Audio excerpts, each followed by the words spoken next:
Hi there, my name is Phixfox and welcome back to Heroes of Might and Magic Olden Era. Very excited to have a playthrough here today. It's been a minute since we got to play some Olden Era. Not gonna lie, there's a part of me that wanted the Olden Era full early access release to be available by the time that we were here. Hopefully the developers are working very, very hard on the project. I'm sure that they are, positive that they are. And the rest of us will just simply be waiting patiently as patient can be. But as long as we're together, it's not going to be too bad. Chat's filling up nicely. Folks, we have got some wonderful people here. We got Tundar, we got Bearded Man, we got Sandra the Peasant Killer, and we've got Manny MM. Thank you so much to all of you who are currently here. Wow, and Alina the Gnome just dropped in as well. Alina, it's a pleasure to have you and everybody from Alina the Gnome's stream. Wow, gang's all here. Way to go, everybody. Hope that everybody is doing fantastic and wonderful. And also, Tundar, thank you so much for the subscription. Okay, folks, let's dive right in. Oh, and Manny MM is here as well. My goodness. The longer I look, the more people show up in chat. It's so nice to see all of you there. So, hello, Mr. Fox. Hello to you, Manny. Alrighty, folks. We're just going to be diving right in. Let's do ourselves a bit of a JebusCross here. Let's go classic JebusCross. So it's a two-player. That's the larger of the maps. Yes, this is the XL map. So this should be a pretty good length of time. We do have quite a bit of time for us today. And I don't really care who I play as. It looks like we're going to play as the dungeon. I feel like I play as the dungeon more often than not, but that's okay. Let's see who we get. We get Talaris the Betrayer. No, I hate Talaris. I'm sorry, Talaris has nothing fun about Talaris. There is nothing I enjoy about Talaris. And so we're going to play Devir, son of Devir.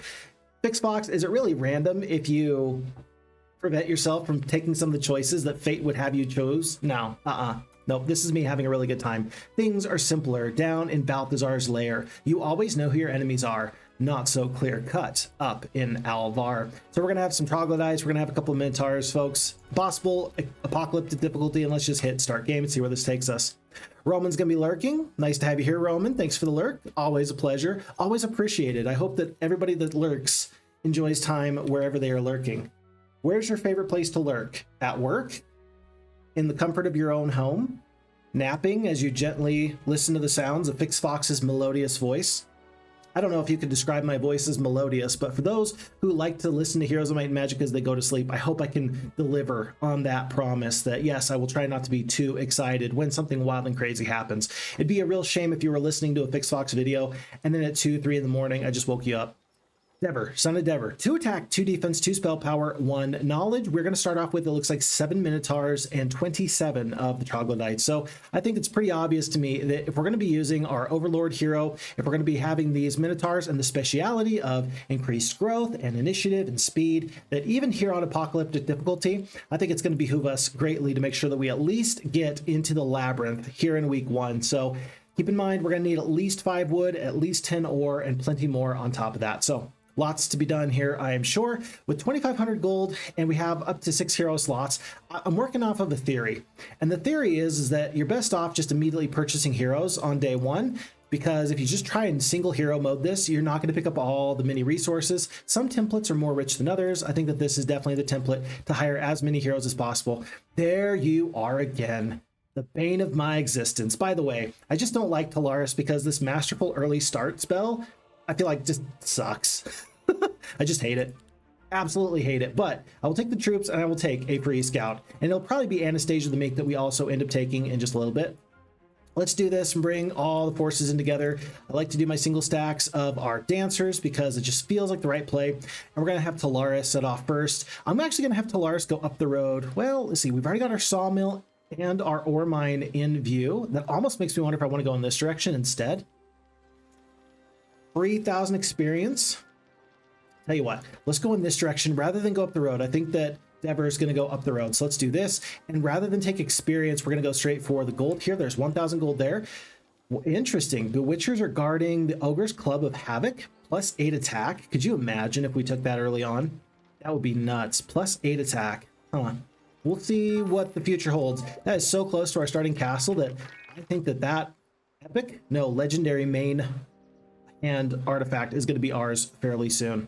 Looks like Stinging Sword for the +1 attack behind some cultists. I don't want any part of them, but I will take the 1,500 gold. There's a little patch of gold out of my way here, but then there's also gold in this direction. What's going to be best? Tell you what, let's just head up the way and just see how far we can get before we run into problems. Looks like we can slip on through, and that feels okay. We'll stay away from Reavers, Hoplits, and Liches and Phantasms.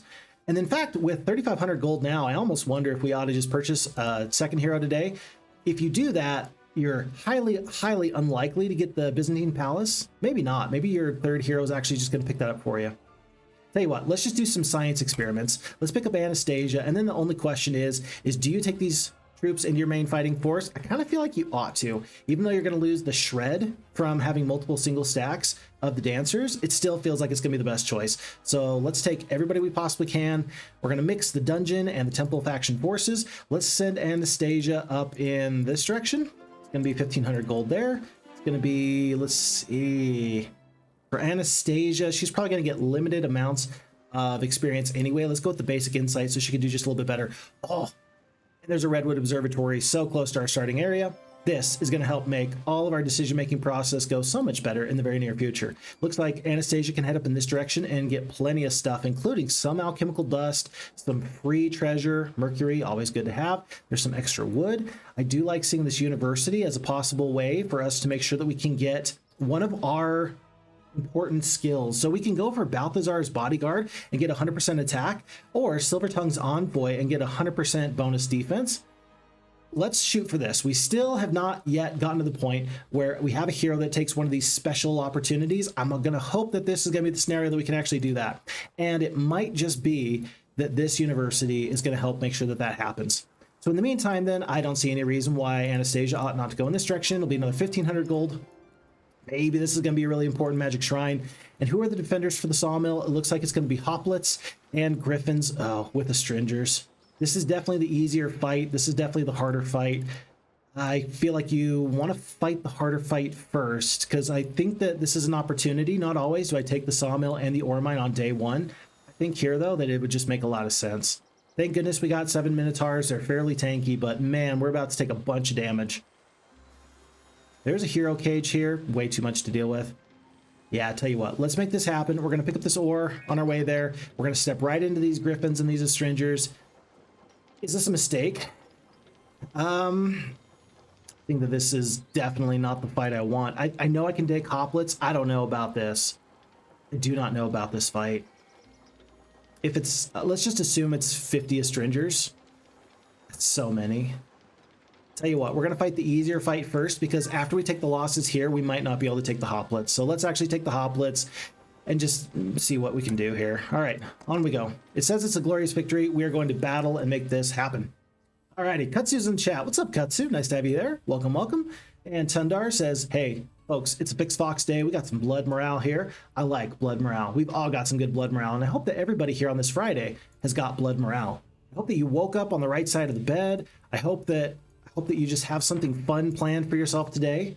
You know, if not this, I hope that everything that you attempt and try today, I hope that it works out perfectly. That's my goal. That's my hope for you.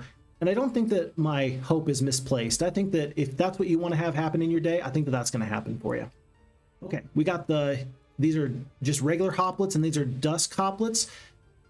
4-speed, I think these are also 4-speed. Yeah, so they're all going to get down the battlefield at about the same time, but the Dusk Hoplits are the upgraded version. They're a little bit tougher. We're just going to split the damage so we can do the damage shred. And then the crossbowmen, they're not going to get the opportunity to wait and let these enemies get a little bit closer. Due to the high initiative, it's going to be a bit of a bloodbath. So let's do our best to keep the dancers alive. So we'll put the troglodytes up. We'll keep the swordsmen right where they're at. And oh my goodness, there's a part of me that wants to go out and do damage with these Minotaurs. I can't protect the crossbowmen anyway. I feel like I'm better get damage off while I can. This is still going to be a pretty dangerous, bloody fight. Let's make this happen. Let's get some damage off while we can. We'll get the first strike. The enemy's got a lucky strike. They almost took out one full Minotaur, but we took down 9. Not too bad. We're probably going to use this fighting style hit and run next turn, but not right now. So we're just going to hit defend. And Griffins, I mean, Griffins can reach. The retaliation's going to be pretty bad. Retaliation's going to be bad enough. Then again, they're Griffins. I'm not going to ever get any more Griffins. If all the Griffins do is get me through this fight and maybe 1 or 2 other fights, it'll be fine. Nah, the retaliation's going to be too much. We're just gonna wait on these griffins. All right, 18 hoplets go. They take out 12 of the troglodytes. Not very good. 5 hoplets go down in return. Hoplets get the good morale, which feels especially bad. We're gonna go from the offensive Minotaur stance into the defensive stance because I think that we're about to take a bunch of damage. We're going to do our heroic strike on the smallest group of dusk hoplets that haven't taken their turn. I am going to attack this stack with the griffins. They can take the retaliation a little bit better than some of these other forces. As it stands, we still lose 1. There goes one of our mini Minotaurs. I hope that we get to keep them forever, but unfortunately, probably not. And then I am hoping that these other hoplets get a little bit closer so I can use my fighting style. Since these other hoplets have already gone, let's just wait. And tell you what, let's peel back. Yeah, let's peel back with these Minotaurs and make these enemies kind of come closer to me. It's going to be 7 of these dusk hoplets go down.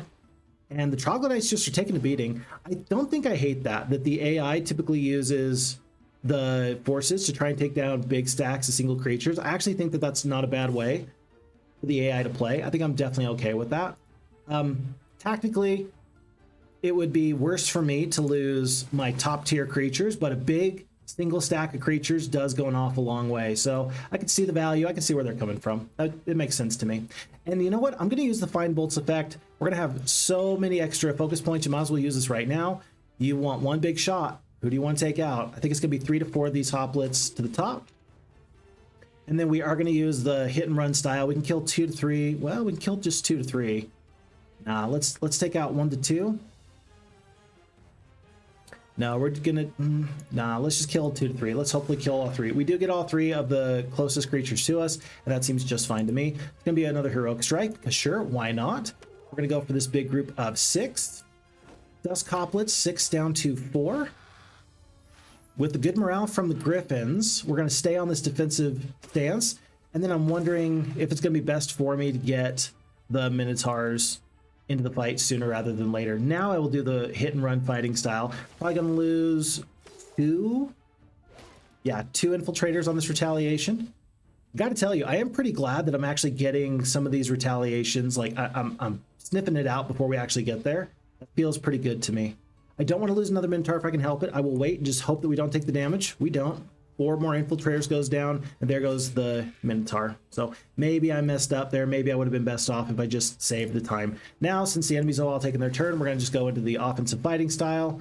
I'm going to do my ranged attack, venomous attack here and here.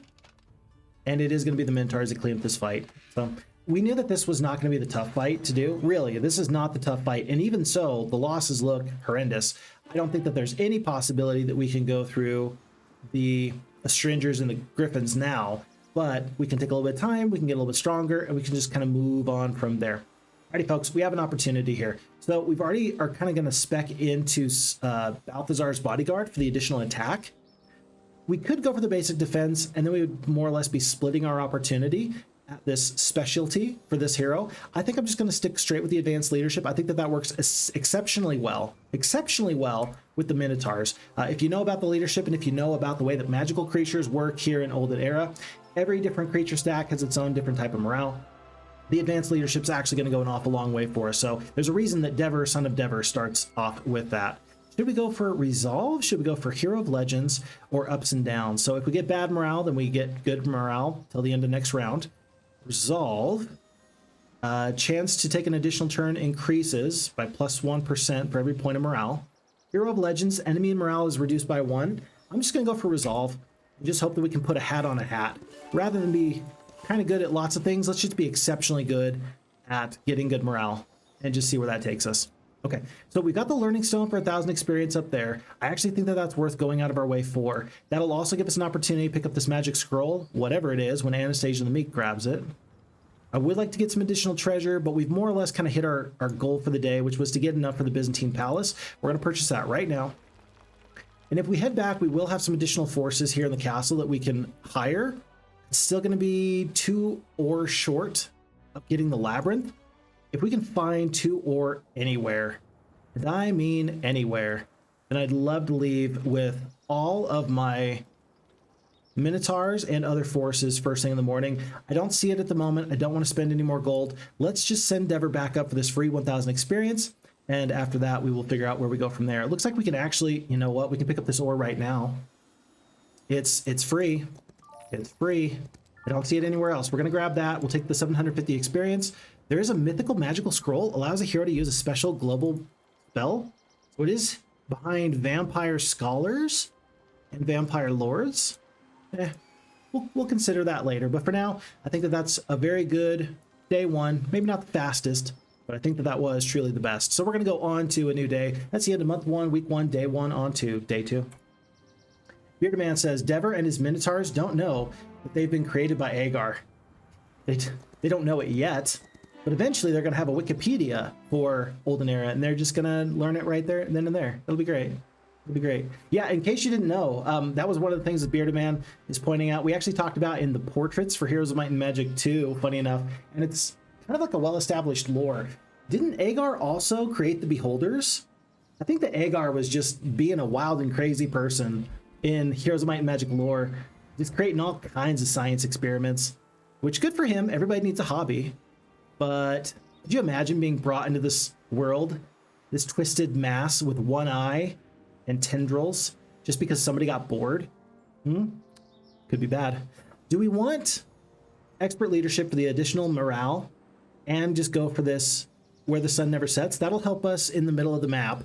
Or we could go for March and we have the increased initiative. I kind of think that the expert leadership's not bad, but getting into expert triumvirate strength is going to get you lots of extra focus points, which are pretty good. Basic diplomacy, though, that does take us into Balthazar's Bodyguard, which is kind of what we're going for. Tell you what, we're going to make an investment into basic diplomacy strictly because it is going to possibly give us 100% bonus attack. Let's make that happen. We'll figure out where to go after that. So, is this going well? I don't know. You tell me. You tell me. This is going to be from a bird's eye. That is not a magic scroll that's going to help my main hero, so we're not going to even come back for that. There was 5 ore. We didn't actually need to go out of our way, as it turns out, but I'm still kind of glad that we did. Looks like this is just all free resources. It's going to be wood, mercury, and alchemical dust that Anastasia the Meek is picking up for us. Talaris is going to grab more gold. Campfire is going to give us 4 crystal and 600 gold. There's got a little bit of free gold here around this gold mine. Small contingent, very, very small contingent of hoplets guards that gold mine. It might be worth it to go out of my way back into this corner just to kind of pick that up. 1,500 more gold for Talaris. Talaris says, can I have any experience? I go, no, you may not. You're not allowed. Not today, not tomorrow, not ever. Talaris, I know what you are. You need to learn your place. Your place is being really, really nice and showing up at parties and being the life of the party, but not being like the main star of this show. Really. This is an anime and you do not have the blue hair. You do not have the special hair that the main person does. And I'm sorry, because I understand how that could be hurtful for your feelings. Hey man, it is what it is. Actually, is Talaris male or female? Hey man, yeah, it is what it is. Okay, so we've already made our purchase for the day. We're gonna go straight for this tax collector. If at all possible, I like to avoid resource riches, but it is useful when you're in a pinch. We were able to avoid having to use a faction point on that. And I think that we're going to head straight for this ore. And then, I mean, we could explore. We could get lots of stuff. I almost wonder if we should wait a day, get enough gold. Oh, there's a gold mine right here. We should get enough gold. And then we should just hire another hero. And then that other hero can go in this direction. So we have one hero going to the north, one hero going to the west. I think as many heroes as possible is going to benefit us. Yeah. That's what we're going to do. So we're going to hit end turn. And maybe before we leave today, we're even going to get a mage guild because it's the beginning of day 3. Mage guild could actually be useful. Any amount of spells could be useful. Alternatives are hard economy with the bank or the onyx dancers from the amphitheater. I'm going to go straight for this mage guild level 1. I don't know what spell it's going to be. Devir is not going to be particularly adept at spell casting. He's got the, 3 spell power, 1 knowledge. Yeah, so he's not going to be casting a lot of spells, but still, we're going to have Thick Hide available to us. Wean, Blessing, very good, and Enlarged Shadow. Enlarged Shadow and Blessing, very interesting for the Minotaurs. So that could be pretty good. That could be pretty good. Let's hope for the best with that. And then we only have 325 gold. That was pretty costly. Let's head straight through these griffins, straight to this gold mine. We'll ignore the hoplets to the west, and then we'll figure out where this takes us from there. So I still think this is going to be a tough fight. I don't love this fight, but you got to do it. You got to have the ore. And even though the dungeon faction has the faction law that reduces the cost of ore, it's still pretty important. Still pretty important to me anyway. Okay, folks, I think that this is correct. Probably want the Minotaurs to have the most straight shot across this battlefield. I don't know where these Astrangers are going to be, but let's just hit start and see where this takes us. Okay, perfect. So we got an unfettered shot straight towards these Astrangers. I think rather than going to the Minotaur stance, we're going to go into the Dark Elf stance and just increase our defense. So we're going to go from 3 defense up to 5. Do you want to cast a Thick Hide? If I could for sure guarantee who these Astrangers were going to attack, I might do that, but I'm not too sure who they're going to attack. I hope that they don't attack the Dancers. I hope that they go for these crossbowmen. I don't know if I'm going to be so lucky. So let's just head down the battlefield and just kind of see where this takes us for now. Griffins wait on the opposing side. I am going to wait on the Infiltrators, though. I do want them to go last. There's a strong possibility with 4 morale. There is a strong possibility that my super awesome Minotaur stack gets the good morale. And if they do, we're having the best time in the world. I'm going to head to right here. Yeah. I'm going to head to right here because then I'll still have enough movement points to get all the way down the battlefield. 1, 2, 3, 4, 5. Yeah, 5 speed. 1, 2, 3, 4, 5. So let's head right here. We'll still take 50% reduced damage if I don't get the good morale. If I get the good morale, I'll look like a genius. Rats. All right. Not today. Someday I'll look like a genius, but not today. Griffins are going to get the -1 defense for the shred, and it's going to be the troglodytes that take the damage. See, I don't actually love that decision. I don't mind when the AI focuses on your low stack of creatures. I think that there's still a lot of value there, but it feels like when there's ranged combatants on the battlefield that they're still the ones that you would want to take out. If it was me anyway, that's still where my focus would be. I don't know. Said what I've said. Said what I've said. Griffins are not going to touch us unless we go the full direction down, the full way. Griffins are going to take a big swipe out of the Infiltrators. I'm going to wait on my Minotaur stance in just a moment. I'm going to, let's see, will I lose 3 Griffins if I attack here? Again, I'm kind of hoping for the good morale. It's a little bit of extra good morale. I don't think I'm going to lose 3 Griffins on this retaliation. Dang, never mind. 3 Griffins goes down, 84. That's not good. Where I come from, we call that a problem. And that's because Griffins are just so tough. They're just so intense. Let's go into the Minotaur stance like we talked about. We're going to wait here on the Infiltrators. We're going to take a big swipe out of this big stack here. 10 Minotaurs are absolute bloodthirsty fiends, and I'm here for it. I love it. Let's start working on these Griffins, though. 14 of these Astrangers. We're probably going to end up taking some damage. Can't do anything about that. Oof. Oof. And then let's get our long-range damage off here. I might have put myself in a really bad position. And here's how I mean. What I might have done is I might have put my Minotaurs too far forward. It's possible these Griffins are going to go straight for the ranged combatants, which is what they should do, clearly. I don't really want the Minotaurs to handle these 14 Astrangers at this point. If I could just stick this one Infiltrator right there, that would be best. Okay, it looks like the Griffins are going to peel back, which actually suits me just fine. Unless they do that. It's like they knew they were going to get good morale. It's despicable. Okay.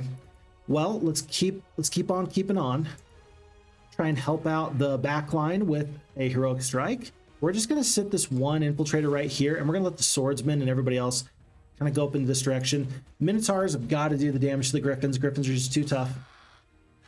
We'll take minimal damage on this retaliation. There's the good morale. So 1 instance of good morale in the first 3 turns that the Minotaurs take. I'm okay with that. I'm definitely okay with that. And I do know that these Astrangers will step up and attack the Swordsman if given the opportunity. So I'm just going to wait here. We're just going to do a little bit of split on the damage here. See what they do. Fine Bolt's ability. As long as they don't get good morale, we're fine. Good, good. And we are going to get out of this fight, but I am very, very much glad that I waited to get the additional Minotaurs and to pick up the Infiltrators and the Troglodytes like we did. It's a small thing, but my goodness, I'm so glad that we did that. So very glad. That'll be the end of the fight. Okay, so the final 4 Astrangers goes down. We're going to go from level 3 up to level 4. And what did this cost us? Basically, I'm going to ignore the cost to the crossbowmen and the swordsmen and the griffins. Basically, it cost us 40 troglodytes and a full stack of Infiltrators. Oh, not very good. Not very good, but what do you do? What do you do? What do you do? on 200% difficulty, it feels like you got to do something anyway. You got to take some losses early on, but the whole goal is to take as few losses as possible. At this point, I don't see how I can take so few losses. I don't know how I can take fewer losses than I just did. I think that's just the way it is. By the way, Boracer's in the chat. Hey, Boracer. Friday evening streaming, I see. Hello. Hello to you. It's nice to see you there. Welcome, welcome. And Bearded Man says, Phixfox, would you say that the F-Heroes 2 Impossible AI is harder than Olden Era's Apocalyptic AI? Great question. I would say that the F-Heroes 2 AI plays much better than the... Did I say F-Heroes 2? F-Heroes 2 AI plays better than Olden Era. When I'm playing the Olden Era AI, it feels like I'm fighting the map and not really my opponent. And I hope that I'm wrong. I hope that in this playthrough that the enemy surprises me and they just kick our butt. That's what I want. But I feel like in general, the F-Heroes 2 AI plays much better. And I mean, what else can I say? It feels like it just does a better job. So maybe, I mean, really, it sounds like they're going to have an AI specifically for the campaigns for Olden Era. And I think that that's going to be an excellent decision, an excellent opportunity, just because that way you're not going to have to worry so much about having a weaker AI that is required for player versus player online play. It's going to give you the opportunity to have varying degrees of AI, a stronger AI for the campaigns when you're not against a player. That just makes sense, and I just think that that will be better for everybody. So I am looking forward to that, very, very much so. I didn't split my forces, and I should have. I got talking. I moved a little bit too quickly. I think I'm going to actually take this Dark Elf stance for the first try, because I think that the Minotaurs are going to do a very, very good job of just getting some damage off. I'm considering the Thick Hide. It's going to last for 2 turns. Negative 15% damage. I think I'm just going to do full defensive tank and just tank the damage. I got my ranged damage at the bottom. These Agashoth Mothas are going to get into me. I can't help it. So for now, let's just sit, stay back. Let's do some shred on the 2 biggest stacks. The 28 and the 22, I mean, they're not going to go down without a fight. These guys are going to be pretty tough to deal with, but do I go forth and do damage and take damage? I think that the Minotaurs are going to get just swallowed up. But if I do the Thick Hide, maybe it's not going to matter as much. Okay, so we are up to 5 defense. We've got the Thick Hide on. We're going to pump out as much damage as we can. Ideally, I'm going to hit him. I'm going to get good morale, and then I'm going to run away. Ah, man. You can't have everything you want in life. Not today, anyway. 1 big stack of the riders is actually going to go down. Holy kittens. Good work for the Minotaurs. And yeah, it is going to be the Minotaurs that are taking the bulk of the damage. There's 2 dancers going down. Don't love to see that. I will... Let's see, I can't really evac the Minotaurs. Can't really be done. +2 attack, +2 defense, or do you just want to do max damage? I think that max damage is actually going to be the best thing for me. Yeah, 12 to 16 points of damage. I actually think that the blessing is going to be really good here. And then I could either go for the Roshoth or I can go for the Agashoth Mothas that have already taken their turn. Tell you what, let's just do this. We'll kill 5 of the Roshoth. We'll try to reposition here. If I'm this close, I think that next turn I can actually reach these Mothas with the Minotaurs, and that'll be ideal for me. Another one's going to go down. Lose most of the swordsmen. Not good, not good. I don't see any reason to do anything but just attack here. There's no extra retaliation. The enemies have already lost that. I don't see any need to change my stance. I think I just continually want this defensive stance. If I can keep... It's quite possible I'm not going to lose another Minotaur. Let's just keep this full defensive stack. Let's just prevent losses, prevent damage. No retaliation there, so they've actually stepped right in my way, which I don't love. I guess these forces are all just going to have to deal with this guy right here. So Heroic Strike, there goes another 2. Yeah, I think that they can manage here. Minotaur stance now makes a lot of sense. Let's just pummel people. Pummel. Pummel. Get smacked.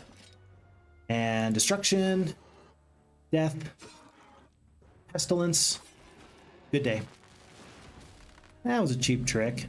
That was a cheap trick. And not like the band. Not like the band. It's a cheap trick I don't actually enjoy. Alrighty. Well, we are going to get out of this fight. And remember, though, like, the losses are horrendous. I don't love the losses. I would have been much better off if I'd been able to split my forces. Losing the 5 dancers, though, I mean, we kept the Minotaur stack healthy and alive. We lost 5 of the dancers. Don't love that. But, you know, we picked up a level, and we got the gold mine. That seems to be pretty good for me. I think that that was about as good as I could have hoped for. I think it was.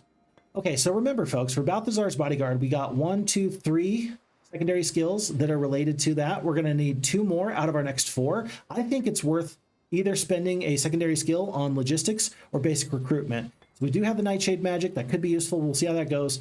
Recruitment's really good, but it's best on single hero modes. It's best on single hero modes. Logistics is just so powerful. I feel obligated to take the logistics. And I don't think I have any regrets with that. Like, that's just, logistics is always an S tier skill. I don't have any regrets. That happened, and so be it. Let it be written, let it be done. And let's pick up all the gold we possibly can. Okay, by the way, this is gonna be 10 alchemical dust right there, not too bad. And there's more to be had. There's more to be had on this map, but we just gotta find it. Anastasia's gonna, let's see, pick up some wood, mercury, and there we got 20 alchemical dust. So 20 alchemical dust, I mean, if you want to get, let's see, is it the dancers upgraded? No, they cost 30. Oh, is it the labyrinth? No, labyrinth costs 40. Infiltrators cost 20 alchemical dust to get upgraded. I would really like to pick up another 20 alchemical dust. If I can get Minotaur Lords or Minotaur Vanguards, I think I'm going to be doing exceptionally well. So let's keep as much money as possible for future endeavors. Devir. Endeavors. Okay, sorry, that was lame. We're just gonna be happy with this turn so far. Anastasia, maybe grab just a little bit of gold here. I think, yeah, I'm just gonna have her grab all this, and then we'll just send Talaris to the south instead of having them head east, kind of through this little junction there. That should be pretty good. We're up to 8k gold. I think it's definitely time for a new hero. Do I care who it is? Let's go for Shadespinner Una, because sure, why not? And as we're heading along this road, let's just head straight east. As far east as you can possibly go while still finding nice, good stuff. Like a safe house, that'll be exceptionally good. And should I purchase a 5th hero? There is one more road we could go down. Ooh, Cave Palace. There's one more road. I'm going to hire one more hero. I don't know if this is the right decision or not. It feels really weird to have 5 heroes, but I will take it. And then it's important to note that if we did get the 6th hero, we couldn't get the hero in like this hero cage. Where is it? Right there. So I'm gonna just keep 5 heroes rocking for now. But hey, already this looks like it's paying off for another opportunity with alchemical dust. We found our mercury. I think it's time to hit intern and go on from month 1, week 1, day 3 on to day 4. Very good. Very good. And Bearded Man says, oh yeah, we already asked about the apocalyptic AI. Appreciate it, appreciate it. Chris is in the chat. Hello, Chris. Nice to have you here. Hey, Real Phixfox. Do you have any inside knowledge as to when this comes out for real? I have no idea, and it is bothering me, Chris. I wish I knew. And the reality of the matter is that nobody else really knows. Like, nobody knows. But the only thing that I think that is really a problem for me is that sometime in early January, it was posted on the Unfrozen Discord, hey, look out for our social media. We got a big announcement coming. And that was like 20 days ago. And I haven't seen any announcements at all. So if you're going to delay the game, just delay the game. Just don't say anything until it's time. Like, don't give me hope. Don't string me along. I don't want it. I just want to be happy, okay?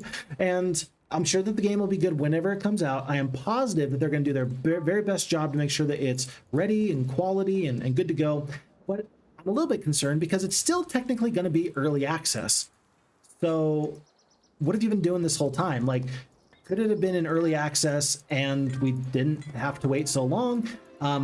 Are you putting so much polish on it that we shouldn't consider it early access? Should we hold Olden Era to a higher standard when it does come out because of the extra time that they've taken to really kind of, you know, put some finishing touches on it? It's tough because I was one of the people that completely advocated for them taking as much time as they need, and I see it as a good thing to do to make sure that you don't release a game that's not quite ready. Even if it's going to go into early access, first impressions matter. You better have a good first impression. And I think that I can't have it both ways. I can't be sad that the game's not out and want them to make sure it's ready for a good first impression. So I will be quiet. I will sit down. I will be patient. And when the game comes out, I'm sure we're going to have a really nice time. Until then, I'll be maybe a little sad knowing that I would like to play it, but I can't. We'll see how it goes. We'll see how it goes. But Chris, nice to have you here. And if you hear anything, how about you let me know? If anybody out there knows something I don't know, let me know. I'm open to it, I am all ears on the day 5.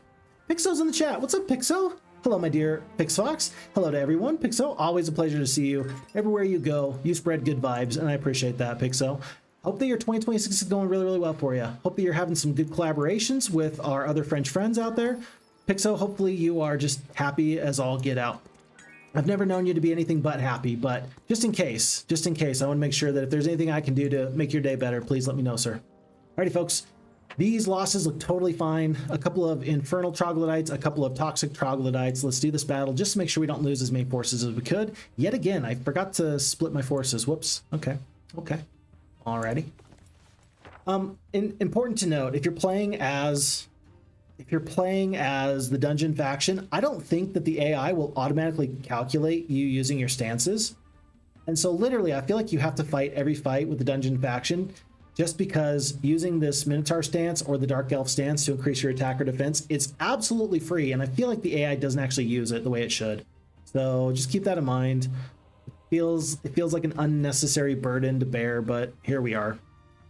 I think we're actually going to, let's see, Minotaur stance first. Yeah. Let's do Minotaur stance first. We're going to wait here, let these guys creep up a little bit closer if at all possible. Here. Is it better to attack? Let's see. Toxic Blood. So when damaged, enemies take additional bonus damage till the end versus Toxic Spear. So target takes additional damage when attacked. This is more like a passive AoE effect, potentially. This one's more like targeted. They're both good abilities. I don't know which is better in this case for me to kind of key in on and focus on. These Infernal Troglodytes are going to be able to reach me this turn right now. So what I'm going to do, probably shouldn't have moved right there. I could move away and hope for good morale. No, let's not do that. Let's spin the Thick Hide spell. Let's go for the defense now. We're up to 6 defense. Let's wait. We'll take the damage from 44 toxic troglodytes. It's the long reach attack, so it's not too big of an issue. And remember that we got alert 1 for the toxic troglodytes, so they counterattack twice per round. These guys only attack twice or once per round. So the infernal troglodytes, we're going to just take their retaliation there. I am going to use the heroic strike on these far enemies. We're going to lower the defense just a tiny bit. Doesn't matter. Troglodytes are going to do full damage here. And how much damage are my 9 Minotaurs going to do? It looks like we're going to do a wallop. Yeah, 22 of these infernal troglodytes goes down. That feels pretty good. Let's do that again. Heroic strike for another 7 infernal troglodytes. Should I kill the infernal troglodytes who are closest to me or work on these toxic troglodytes? I think yet again I'll take the 50% damage. Never mind. I was going to take the 50% long reach damage from the toxic troglodytes. It turns out that that was not necessary. In fact, it probably wasn't even necessary to use the Thick Hide spell. But whatever. Folks, we have taken the castle of Linneval. And that seemed pretty good. And that was widely regarded as a good decision on my part. The community at large decided that Phixfox, it wasn't a very difficult decision, but we're glad that you did the right thing. So we're now operating off 2 castles. I've got an opportunity to go amphitheater. I feel like I ought to do that. With the second castle, I feel like I can go with 1 castle being my economy piggy bank and 1 castle being my dwelling city with all my different forces. Let's try and do that as soon as possible. I feel like I've wandered in the perfect direction here for Devir. Roads always take you to a castle. Well, I shouldn't say always, like this one doesn't, but in general, roads take you to castles. It seems like we're in a good spot at the moment. Ooh, with an opportunity to pick up rags for +1 spell power, which I desperately need. Let's go do that. Okay. Polaris is going to grab whatever they can possibly do so. Is this a dead end? No. 1,000 gold. Experience soon to be had. Anastasia grabs crystal, 800 gold, campfire with, it looks like 4 gems. I could use a pile of ore. Yeah. She'll go out of her way for that. 6 free ore, just laying there on the ground. It's like those people that just leave.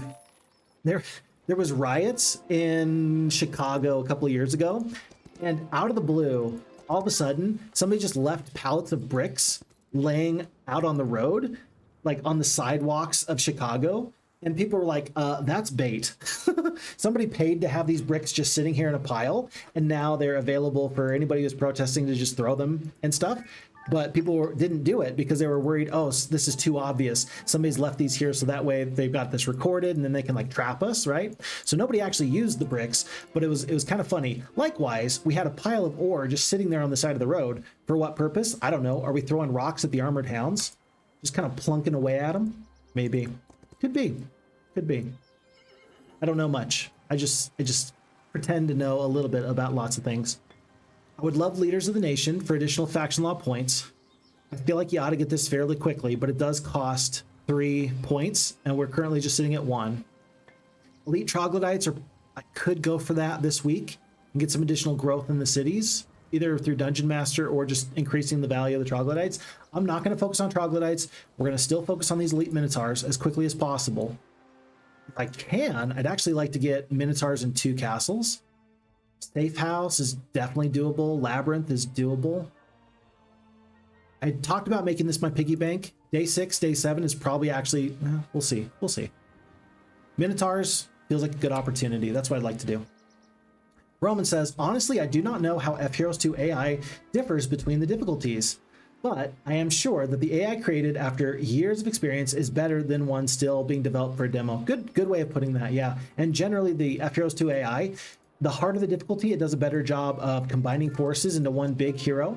Lower difficulties tend to have multiple heroes with the forces of the Empire spread equally throughout. And that can be easier for a player to deal with because most players will tend to have one really, really strong hero, myself included. And so this is an opportunity where the F-Heroes 2 AI on harder difficulties, it'll just combine the forces.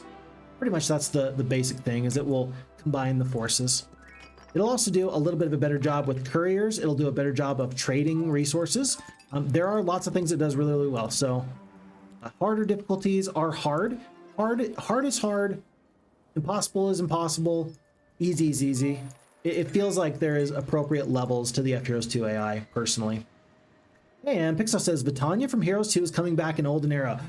Oh boy, I love that. I think that that's really, really cool that they are going back and finding some inspiration from some of those older heroes. It makes sense that not every hero should be available. Clearly, some of these human heroes shouldn't be alive, but the elves, the necromancers, the undead, I could see how they could all be alive and well, or undead and well. So yeah, I think that that's really, really cool. I think that Vitania is a cool opportunity. Some might call it fan service, which I do understand that you might not want to create the game where it's strictly fan service. But what is a game if not fan service? Make me a cool game. And if the game just happens to be cool because it references other games I tend to enjoy, that's not a bad thing. Not a bad thing. So I hope that they actually do as much of that as possible. For example, in Horn of the Abyss, it's really nice when you see Astra be added with Horn of the Abyss to the Cove faction. It's nice when you see Agar added to the Factory faction, right? Cool little things there that I do enjoy. Cool things I do enjoy. Okay, I stayed here at the marketplace with Devir because I wanted to wait and make sure that I didn't overspend. By the way, let's do Leaders of the Nation right now. It's going to unlock tier 2 of the faction laws. And then let's go to the starting castle just to make sure that we can spend correctly. At this point, I feel like Medusa are better than walls, clearly. And I don't think it's going to prevent me from trying to get into Labyrinth here. So let's go Safe House. Somehow this game, I'm actually doing exceptionally good on resources. Usually I feel really, really low on resources, but then I have to remind myself that it's template to template specific how rich or how poor a scenario is. In this case, we've already got the alchemical dust to get the upgraded Minotaurs. We just picked up a little bit more, and our resources are not tough. Foursquare, quite a bit tougher, but these Jebus maps are tending to be pretty resource rich, and that feels pretty good. The only problem with that is that what I anticipate is going to happen is that players are going to focus on and be experts in only one certain template. Why would you try and get good at multiple templates unless you're just kind of bored? Initially, I think everybody's just going to focus on one template and one template only as their primary, competitive sort of game. We'll see. I could be wrong. There might be some crazy people out there that just play everybody and everything without a single care in the world. And if that person is you, you have my respect. Chris says, The Real Phixfox, did you hear about the scandal with regards to Russia profiting from this game and contributing to the war? I'm not sure of the motivation behind such rumors, but it's out there. Have you heard anything on this? Nope, I haven't heard a single thing about that. That is not any kind of information that I have. And yeah, I can understand why some people would be concerned about that. I would need to verify the veracity of those rumors, call them first, and then I would have to decide how I felt about stuff. Ultimately, yeah, I don't know. I think that there are ties. I mean, I think the Unfrozen Studio is in the Slavic bloc of Europe, but I'm sure that they have ties to Russia in some way, shape, or form. I mean, let's be clear. Russians are some of the best Heroes Might and Magic players out there. Not the best all the time. I'm not saying that. I'm just saying.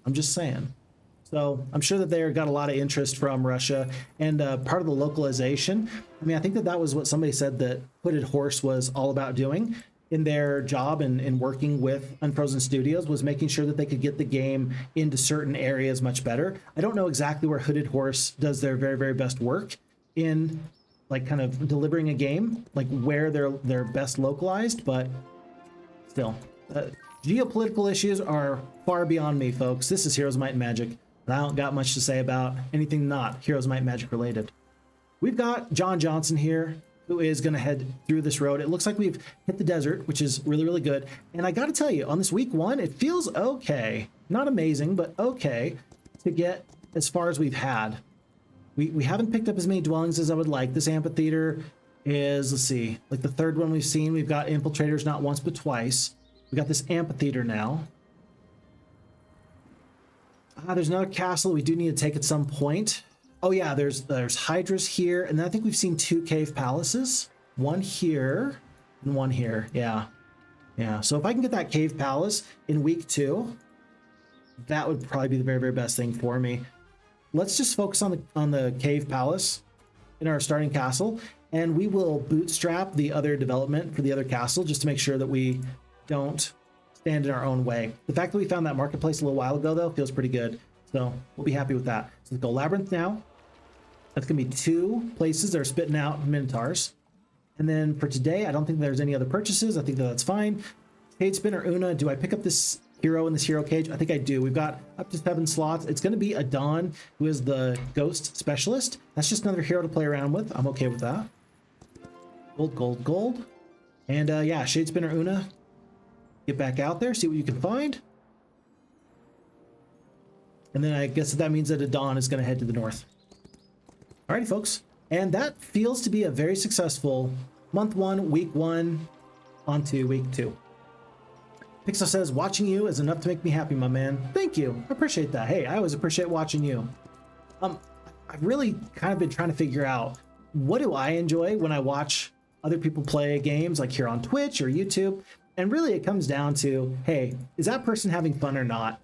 And so, Pixo, you're one of those people that whatever game you're playing, it feels like you're always having fun. And that always means you're always going to have an audience with me. I am always going to enjoy checking in on you and seeing what you're doing. So, good stuff, my guy. Good stuff.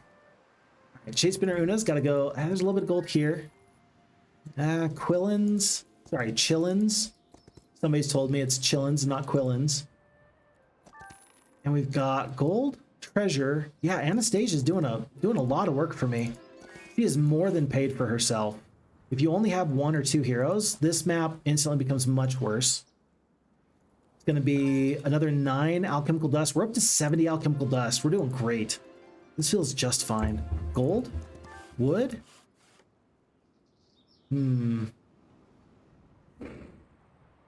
Okay, and then I'm going to have Talaris more or less stay by this marketplace, because they do have these infiltrators that they can drop off to Devir. And Devir's to the point where, look, we picked up some free stuff. I think I am going to grab this safe house. It says it's a lethal battle. Do I agree with that?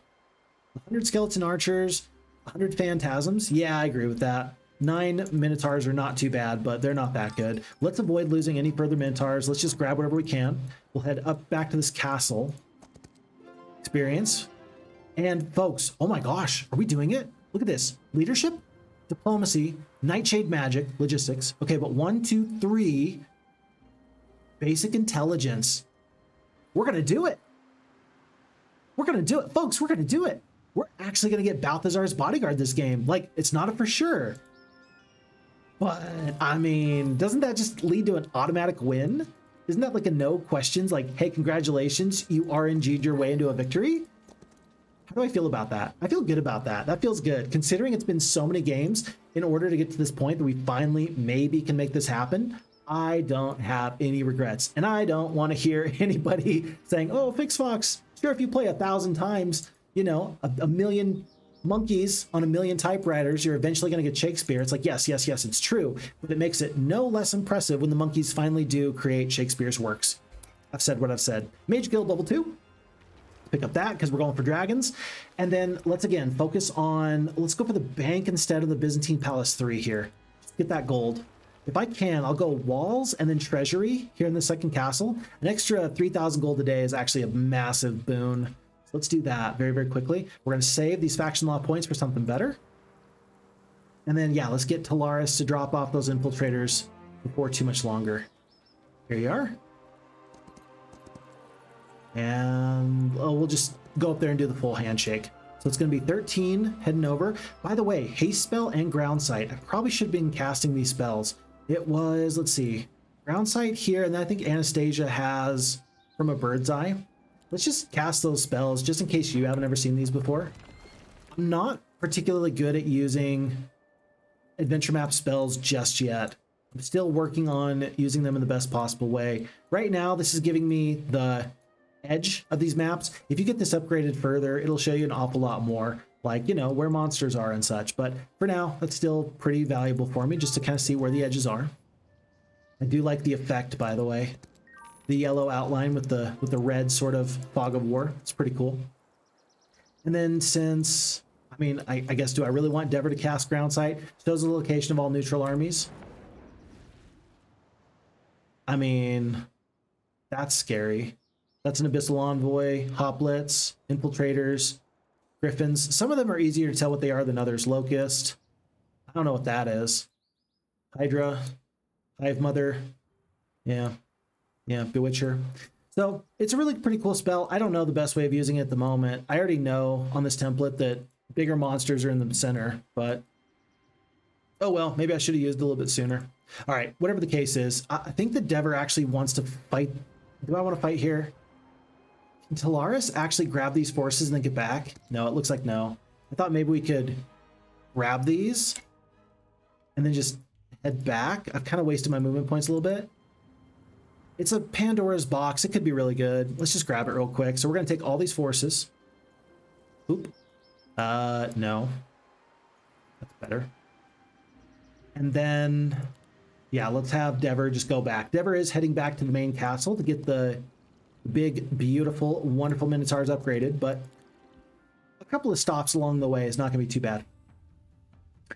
And Boycer says for Olden Era, they probably want to get the game out in early access in good technical condition, which takes a surprisingly long amount of time. And then until release, we'll fill with the rest of the content and final polish. I think that you're right, and I think that that's a good way of looking at it.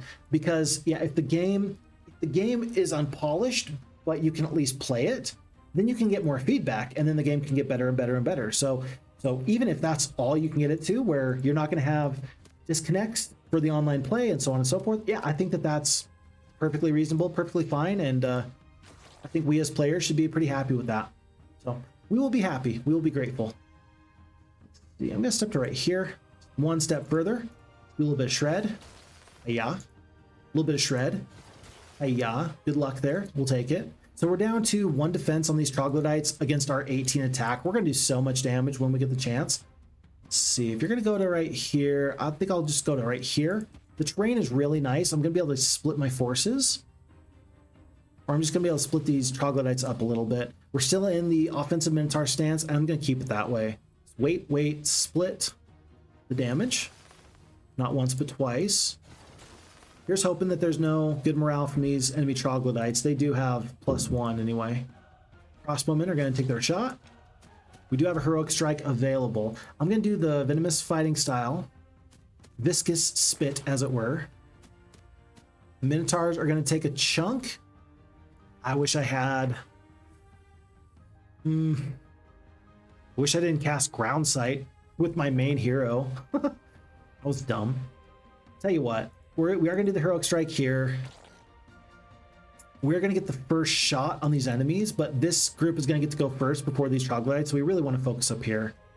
If I do the Dark Elf stance, I'm not going to do as much damage, but I will take less retaliation damage. And then that way I can take defensive shot here, and then I can get the offensive shot here before this big stack goes. So that's what I'm going to do. I'm going to Dark Elf stance for the defense now. So we're up to the 19 defense. We're going to take a big shot back. 20 Minotaurs down to 19. It's not as bad as I thought it was. That's okay. Damage, damage. And then it's going to be another heroic strike here. It's going to be retaliation onto the 41 infiltrators now, down to 47. We lose 5. We're now going to go to the offensive Minotaur stance, but now I don't think that it makes sense to kill here. I almost want to kill here. We will waste a little bit of damage. We'll waste a little bit of damage. Let's keep the big power stack alive. Let's do that. Oh, no. If I'd stayed right here, I would have been fine.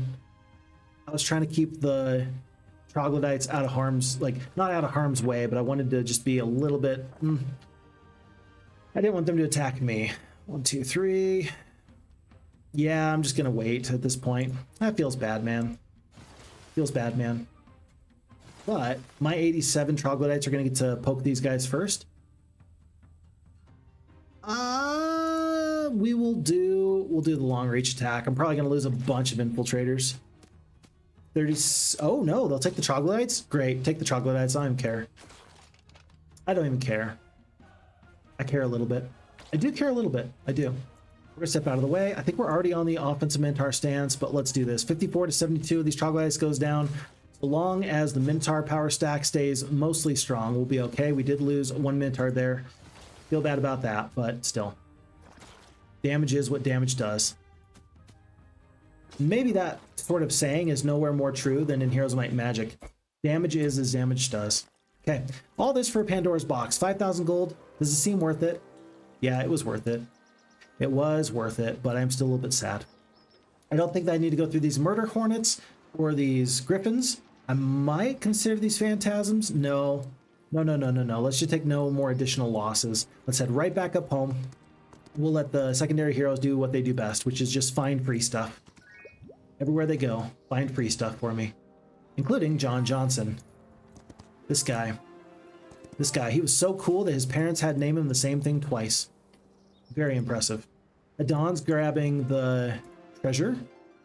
Village, might as well take the common resources. Let's go for the wood instead of the ore. You do need ore an awful lot to get walls, but I needed more wood than ore at the moment. At least I was unbalanced anyway. That might have been the better choice to take the ore, actually. I might have messed that up. We'll see. And then do you want the one-time bump of 50 alchemical dust? Do you want the Jadame maps? Do you want infiltrators or dancers?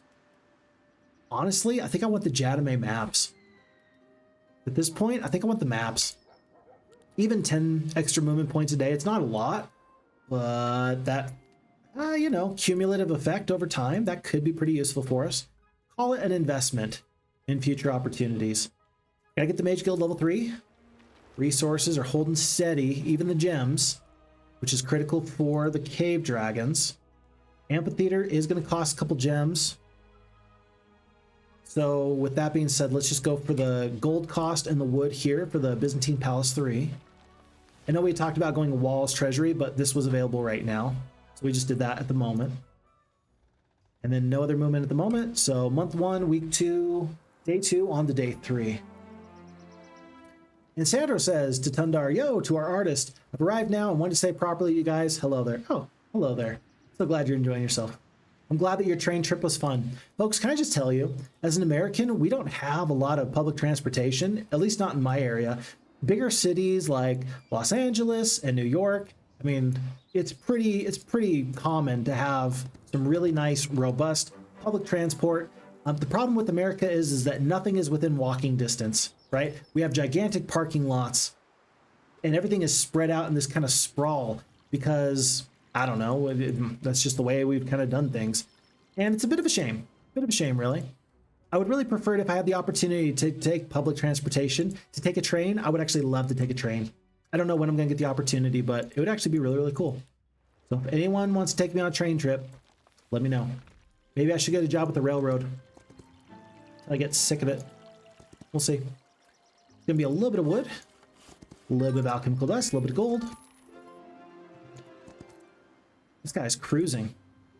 Also, Pixel says, I need to stream one last Mushanki Pays map, and then I'm going to stream Tundar and Sandra the Peasant Killer. Right on.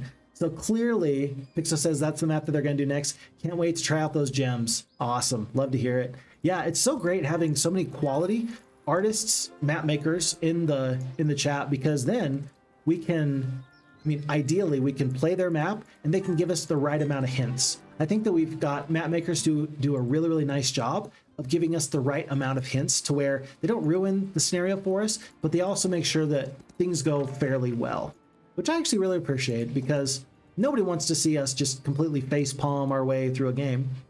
Everybody wants to have a nice time.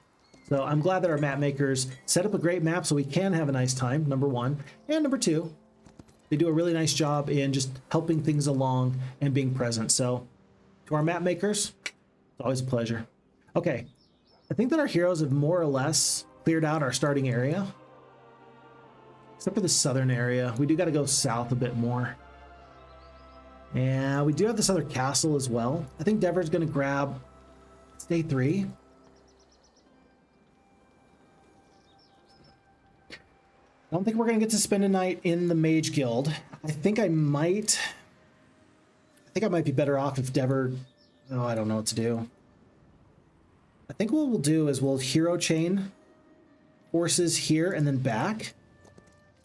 Yeah, that's what we'll do. We'll hero chain forces there and back. We're not going to spend a night in the Mage Guild. If we need spells, we'll go to here. But I really want to pick up 2 cave palaces this week. That's what I want, because I'm going to pick up my dragons today. Cave palace, boom. Perfect. Flawless. And then with the additional growth from the external dwellings, then we're going to be getting 3 dragons a week. That seems to be the play. So that's what we're going to do for now. But I do also want to pick up this castle here to the north. Yeah, we'll figure this out. Bearded Man says, if I remember correctly, Olden Era is set before Morgulin, Iron Fist, and his shenanigans. Yes, it is. So Olden Era predates even Heroes of Might and Magic 1, which is pretty cool. So when we're talking about those heroes that we've seen before, we could see Aragon the Barbarian, who also made a return to the Bulwark faction in Horn of the Abyss.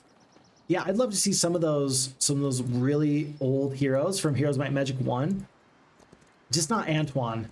If you remember the portrait of Antoine, the Barbarian from Heroes of Might and Magic 1, that's the one hero that I'm like, nope, I definitely don't need you in my life.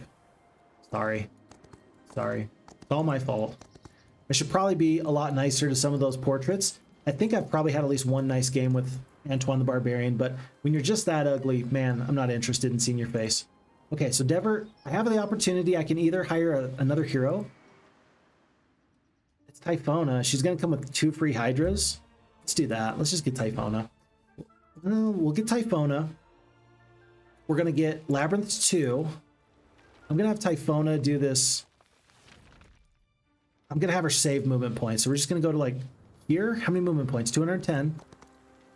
172. She should be able to get there and back. Let's just do 1 full swap. She's going to take these forces back. We're going to get these upgraded. And do you want the Minotaur Vanguards or the Minotaur Lords? I actually forget which is better. Let's just upgrade there, and then we will take a look here. Upgrade creatures. If I'm going to swap to the Vanguards, you got less defense as Vanguards, but you're much higher offensively geared.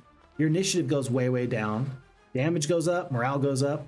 So Minotaur Vanguards, they look pretty good, but Minotaur Lords have got some special abilities. So always positive morale, blood for blood. When you take damage, increase morale by 1. Unyielding will, fully ignores attackers' attack values till the end of the round. So pure offensive shred. Oh, that's pretty good. Then again, adrenaline surge, so increases speed by 2, attack and defense increased by 8. I mean, so when you need to be really fast, the Minotaur Vanguards can do that. I actually don't know which one's best. Oh, parry. Yeah, but Minotaur Lords counterattack before the enemy's attack lands. I think that we're going to take so much damage in general that I think Minotaur Lords are going to be the way that we stick. So at this point, we are currently on Minotaur Lords. We're going to make sure that we just put this right here. We're going to go, hold on, boop, and boop. Do a full purchase. I'm going to get rid of the crossbowmen. Everybody else is getting into the army. Pile in, everybody. Don't be shy. And here. Okay. Alrighty. And then Typhon has done a really nice job. We're going to hand off all these forces. We'll do a full swap. I'll do a little something here. Bada bing, bada boom. And Devir, son of Devir, is back on the road, and he's immediately going for this cave palace. Is there anything that we want to hit along the way? No, this is a little bit too far out of our way, because we got to get all the way over to here before the end of the week. I think I'll take out this, though, real quick. We'll go right through here. It'll be really, really free and easy. Creatures want to join you? I say no. No. In fact, I don't even just say no. I say I'm going to attack you. I am going to do the fight, though, so we don't lose more forces. The ranged creatures are going to do just enough to us. We can't prevent that, but maybe we can do just a little bit better here. So let's see. So Chillins, Fawn Warriors, base level Fawns, and then the Fawn Archers. So this is going to be range damage, range damage. Let's see how this fight goes. Let's just put on the Dark Elf stance. And then wait. We can hope for good morale. We got 3 morale. We'll see if we can get some good morale here. I will even take... I won't put myself in harm's way. I'm not going to get so close that I can get attacked. Go to here. Good morale. I think we're just going to go straight for these Fawn Warriors. They do have the parry ability, so we're going to take this first hit. But we'll still take them out pretty good. Oh, and there's my Minotaur Lord's parry as well. It's so good. I love it so much. I'm a simple person, folks. I like it when good things happen. For me. Not for my enemies, but for me. We will haste the infiltrators. That'll prevent the Fawns from doing full damage here. Okay. And we are going to lose another Minotaur King. Ooh. We're probably going to lose another one. I don't think I could stop that at this point. Yeah, I don't think I could stop that. Here and here. With one full stack there, we'll do the Heroic Strike. I wish the Medusa were faster, but alas. 2 speed, 5 initiative. Ugh. It's so sad. They're so slow. Yep, and there goes another Minotaur. So as good as we are, we're still taking tons and tons of damage, but we're going to get a really nice double hex attack off with our Cave Dragon. Sweet. It looked good anyway. And is that going to be the end of the fight? Right about now. Okay. Alrighty. So, even going out of our way just that tiny bit, that cost us the 3 Minotaur Lords. I probably should have cast Thick Hide. I ended up using my spell points on the haste later for the infiltrators. I probably should have done Thick Hide. My bad. My bad. Okay. We're still looking for Balthazar's Bodyguard. So I don't really want basic tactics. I think I'm going to go straight for the advanced intelligence. Hold on. Nightshade? No. Advanced intelligence. Astrology, so we can begin learning neutral magic at lower levels. Learn all spells through Eagle Eye. I think that if I'm going to go for intelligence, that's going to be best, because then I can potentially get 25% max mana. I think that'll probably be the best thing for me. It'll be better than Nightshade Teachings or Hour of the Wolf. That's actually really, really good. Hour of the Wolf is exceptionally powerful. Negative 15% attack and defense to enemy creatures. That's really good. Holy cow. We're going to go for that. And so in the meantime, it's not going to be as good, but let's just go for Scholar Synergy, so we get +4 spell points or spell power when casting spells. For us right now, that's going to be what spells? Enlarged Shadow, still good. Definitely happy for it, because now the reduction of the attack and defense reduction is going to increase each round. So very happy for that. Okay, not too bad. Monty Hall, I'm just going to take 2 steps out of the way. John Johnson is probably going to be able to grab that and help me out in just a moment or so. He'll get me whatever artifact that has. He'll clear all that out in a second. Let's fight here. Enemy is fleeing. We're going to take tons of losses. 114 hounds. We are going to take losses. I don't want the experience that bad. We're going to let them run. The losses are just not acceptable. Cave Palace. We'll fight here. It's going to be a tough fight, but we're still going to do okay. Let's see where this goes. And Bearded Man says, it makes sense for heroes like Agar or Vitania to be in the game, but look younger. If you're a sorceress, I guess I understand that you maybe have eternal beauty and youth. So maybe. She basically looks kind of like a 1-to-1 the same. Not quite, I suppose, but she looks pretty much the same. Let's just do a full weight. What's the chance that these guys go and then get good morale? I think it's very, very low. So let's do this. We're gonna do Minotaur stance. Get some attack damage off first. Probably not. We're completely out of spell points. Nice job, Phixfox. I probably should have let my dancers go so I could have gotten the shred off. That was my mistake. I'm gonna go into the defensive stance, by the way. You are shred. -1 defense to both enemies. I'm gonna take a step up with the infiltrators. I should have taken a step up with the troglodytes because there's gonna be a double hex attack here that's available. Don't want that. Now let's just go to here. Okay, dragons will go out and attack, but this top stack is going to get to go first. We can't kill them, we can't take them out, but we might as well do the damage that we can. Okay, oof, almost lost a dragon. There's that double hex attack I was worried about. 17 Onyx Dancers go down. Oh my goodness. Not good. Not good. Maybe we should have gotten the Ogre's Club. Maybe that would have been helpful. Oh my goodness. I don't want to lose this dragon if I can help it. I'm just going to hit wait. Infiltrators take a massive hit. My goodness. I think that the offense is actually best here. Yeah, let's take the offense at this point. So yeah, let's take the offense. Kill one dragon here. Okay. Hydras, we'll do the whirling attack just since there's no retaliation, but we'll still get some damage off there. Infiltrators, I'm trying to prevent additional losses wherever I can. These groupings don't feel good. Hope for good morale. Don't get it. Yeah, and I'm gonna take a step back. We're just gonna make sure we don't get double damage again. Yeah, it's not good. It's not good at all.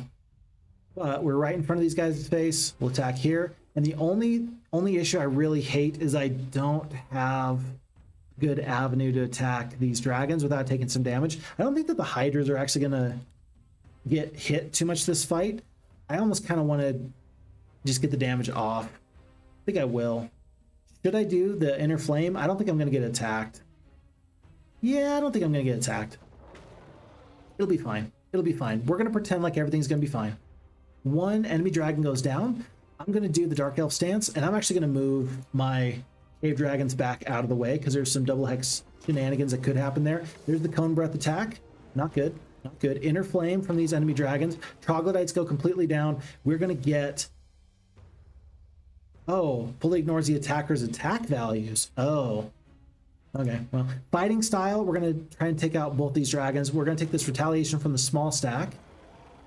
Thank you, Manny MM, for that in a recent YouTube comment. Manny MM noticed that I don't do as good of a job as I could in making sure that I am attacking the smallest stack. Oh my gosh, and these Hydras just went bananas. Did you see that? Like, yeah, we took a lot of damage from this Inner Flame here, which was not good, but they did a bunch of damage. Good for them.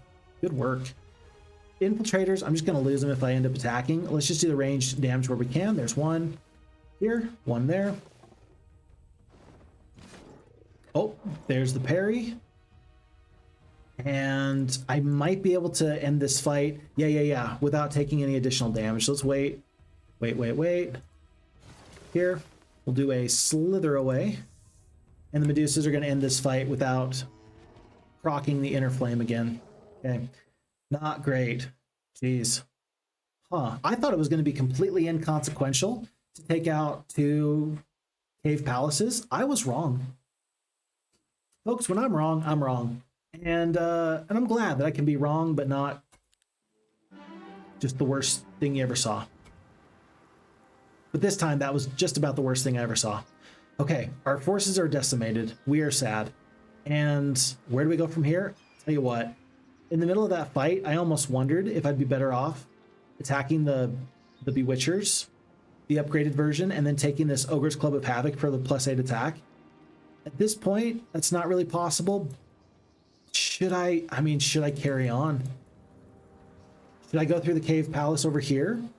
Is 1 extra dragon a week that good, or is it better off that I just wait? Oh, I don't know the answer. Tell you what, we've taken 1 Cave Palace.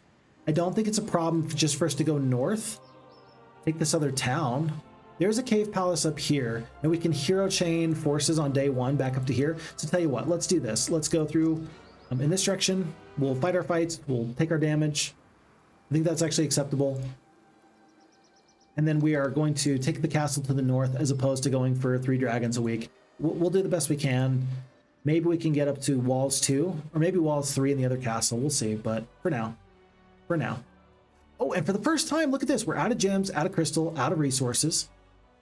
Wow, very first time that we've actually been struggling with resources. Extra 40 movement points, not quite enough for Talaris. And so it'll be really nice if we can actually get into just a couple of other opportunities. We're so close.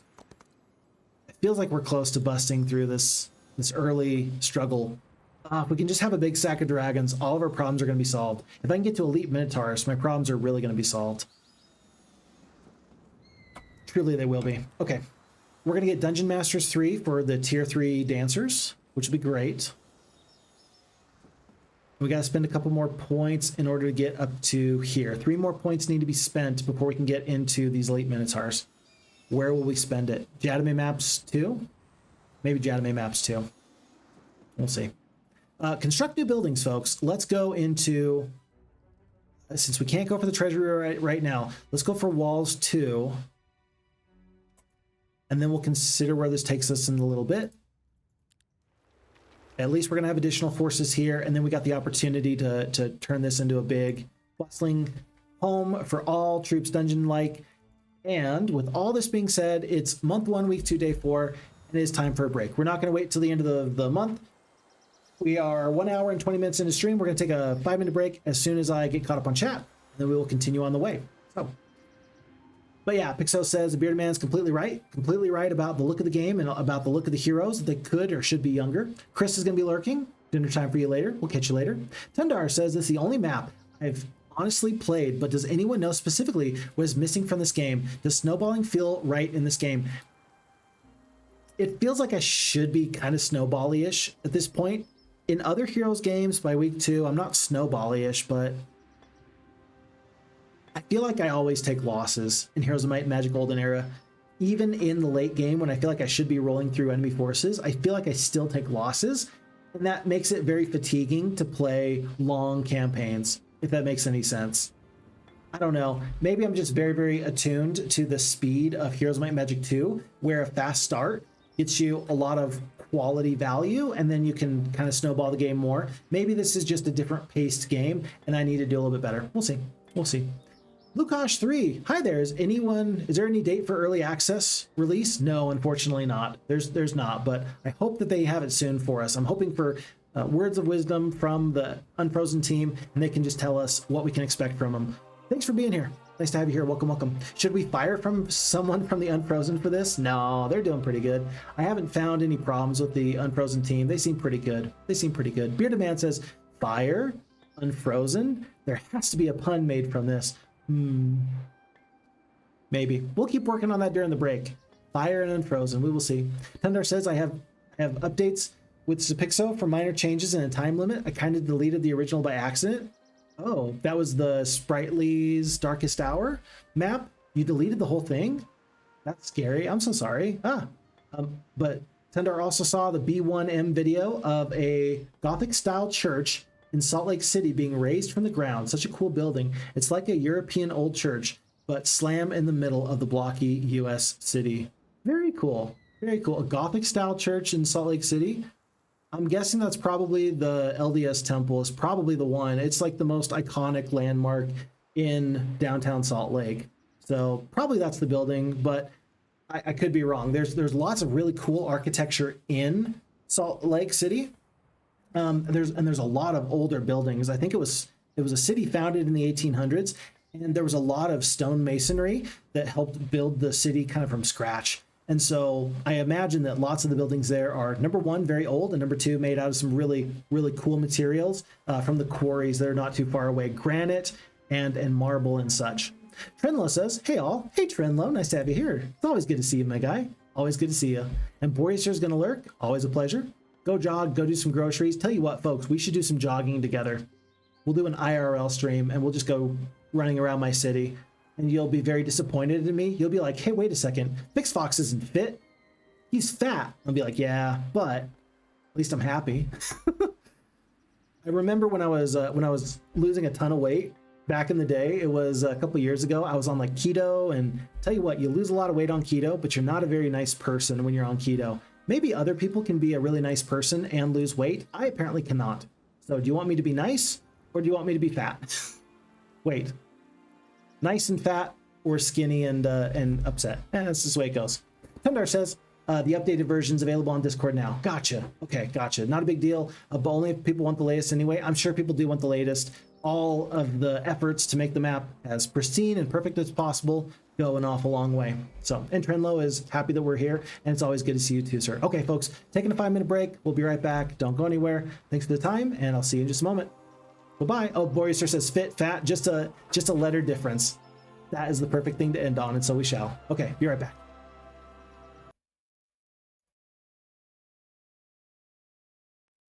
Okay, we're back. You didn't need to see my face, but that was it. In case you're wondering, that was it. Alrighty, so Devir, we still got stuff to do. You know what? This Monty Hall's got to be taken by Mr. John Johnson. What's the artifact going to be? Deck of spells, all tier 1 spells available to the hero. Would that have helped me in the dragon fight? Maybe. I'm not familiar enough with Olden Era in general to even know if that would have been exceptionally useful or not. Oops. There we go. That's better. Okay. So deck of spells, I mean, I love having all tier 1 spells available for you. You never know which one's going to be valuable, right?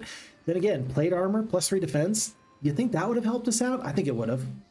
Liquid silence. Enemy creature abilities deal reduced damage. Oh, they restore reduced HP. Oh, and reduced summon creatures. This feels super good. Like, this is a bit more niche. This is always effective. This could be very effective often. Liquid silence is kind of niche, but I think that that's a good choice. The possibilities with this are just too good. So I'm gonna take this liquid silence, right? 20% chance to reduce maybe your number 1 strategy as an enemy. I will take that, and we're gonna be happy with that. So Devir's gonna head on up to where he was going before. No, we're not going there. Through the vampires? No. Tomb of Vigilance, don't love that. Plus 2 defense from the Keeper's Amulet. I don't know if it's worth going through the Eriads. They're not crystal Eriads, so I'm not as concerned. We could probably go through these guys.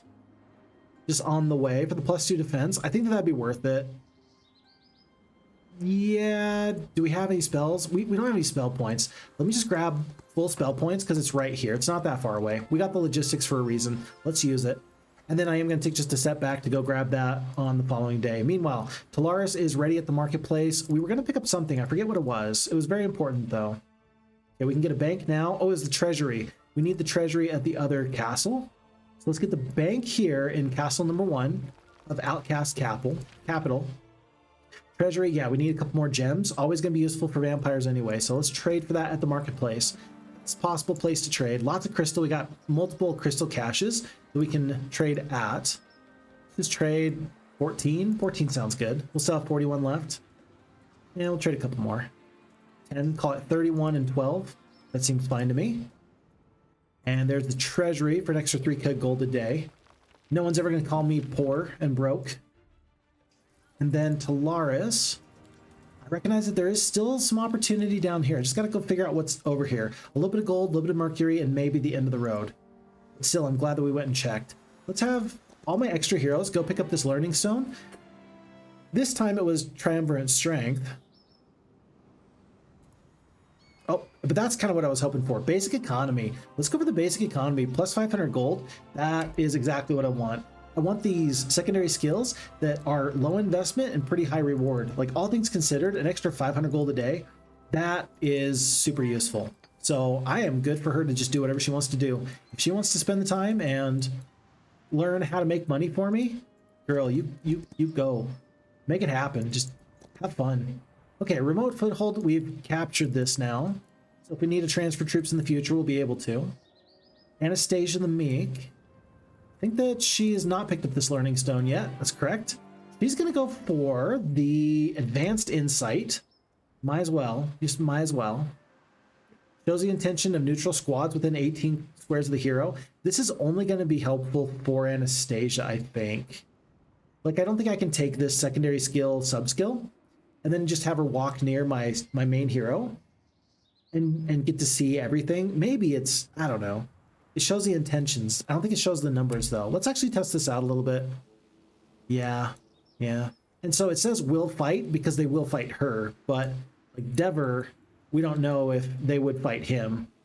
It says will fight still, but it actually says, hold on, is Anastasia actually like a really good companion hero now for Devir? I think she might be. Oh, I think I might just learn something new. That feels good. Let's do that again. Let's learn that again and again and again. It's gonna be another 13 of these infiltrators as we're heading all the way in. Devir, son of Devir. 26 more infiltrators. Good. Crystal and such. Dragon Utopia, those fights are so difficult. I'm not planning on doing that anytime soon. Still thinking about these Bewitchers. Plus 8 attack is just really nice if we can get there. The John Johnson, yes, he did hand over the artifact we were looking for. I guess we should actually go for this gem mine at some point. Plus 1 gems per day. Or should I buck up and try and go out through the main gate and get into the center? I think that there's lots of treasure to be had in the center, but I also know for a fact that there's way too many tough heroes or enemies out there, so you can't just take a lot of free stuff. But I don't want the enemy to just happen upon my best hero at the most inopportune time. Any amount of scouting is going to be useful. Maybe I should do that soon. I don't know. Okay, somehow I never picked up this amphitheater. Let's rectify that mistake. And then do we spend anything else? I think we said we're going to go for Jadame maps. Let's do that and just go on to day 6 and pick that up first thing here in the morning. The Jadame maps, we can get into Elite Minotaurs very quickly. This is going to be the Dungeon Master 4 for the 4th level creatures. We're going to pick those up as soon as possible. And I don't think the Devir needs to wait on this fight. If we're going to do this fight, we should do it right now. The +2 defense and the scroll. Probably not going to go for the Tomb of Vigilance. I don't think that the Dread Knights are going to be particularly useful. I don't think that the fight's going to be particularly easy either. So let's fight here. That's a victory. Let's see if it's going to be a good fight or not. Okay. Good. Yeah, about 60 of these fungal Eriads. So they got Stone Heart, so they leave an obstacle after death. Hold on. I thought it was the crystal ones that did that. Did they move that over? They might have moved that over. Living cover. Adjacent friendly creatures take minimal damage. Area strike. Well, they're tough. They're tough enemy combatants, but we're gonna hopefully slow them down so we don't have to deal with them immediately. We got Enlarged Shadow. We've got a couple of other opportunities. I don't have a lot of ranged damage. We're gonna have to just get in there and do some damage. That means we're gonna end up taking a lot of damage. Let's do the Enlarged Shadow on the Medusa, because they're gonna get bigger and stronger for the next couple of turns. And then we're gonna turn on the Minotaur stance right now. We'll take the damage as soon as we can. So we'll do some skips. As soon as it's the Dancer's turn, we're going to let them go. And rather than focus on the fast hoplets, we are going to focus on these slower, highly defensive creatures here in the back. Fighting style, barrage. Yeah, let's just get the damage off where we can. We might not get an opportunity for this nice double enemy attack soon. So we'll see how this goes. Okay. Otherwise, I think we're just going to have to just hold back for one more turn. I am going to consider, do you want to move the Hydras out in front? I think I might move the Minotaurs up to here just to prevent... Well, no. Hoplets are not going to be able to reach the Medusa anyway. Let's just defend. Let's just do a full defend. If the Hydras get attacked, that's okay. They're fairly tanky. They can take a bit of a hit. And I'm going to keep it on Minotaur stance for one more turn. We're going to take some damage here at this top stack. We don't quite lose a Hydra. Very good. Retaliation's nice. That was a lot of damage on that retaliation. Oh my goodness. You go, you big tanky brutes, you. 7 to 11 are going to go down with these infiltrators.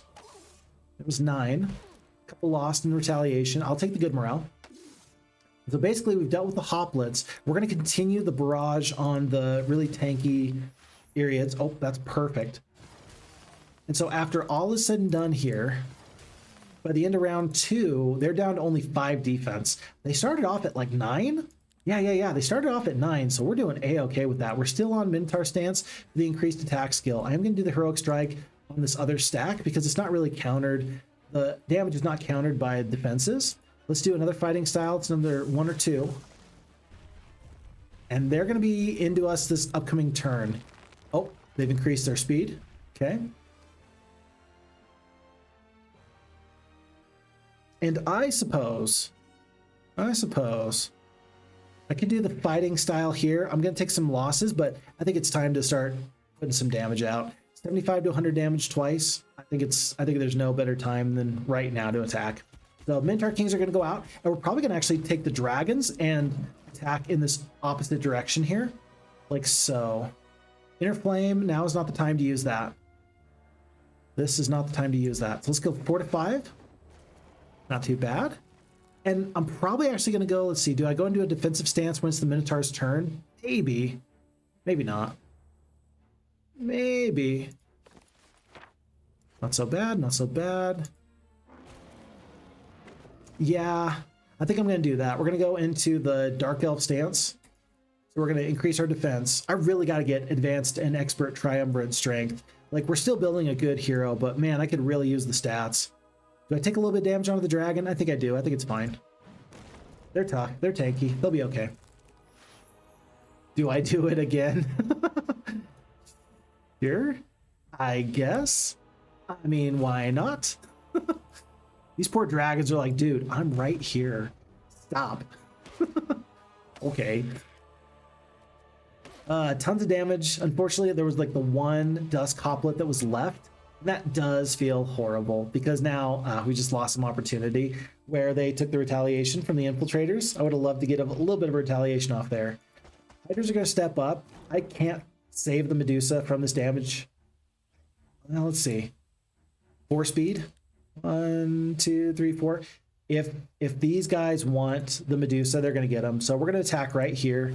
That's going to prevent extra damage from going on to the Hydras on this AoE retaliation. It'd be really, really cool. It'd be really, really cool if the Onyx Dancer got good morale and was able to step to here and then to there. I'm gonna hold out for hope, and let's just hope that we get good morale. I've never wanted good morale so bad in my life. Okay, it's not true. I've wanted good morale. Okay, it's not true. There's definitely been other times that I've totally wanted good morale. But unfortunately, the Medusa is a little bit stuck here. Can't escape. We can't slither away. Yeah, we can't really get away. Can't do damage. Can't get away.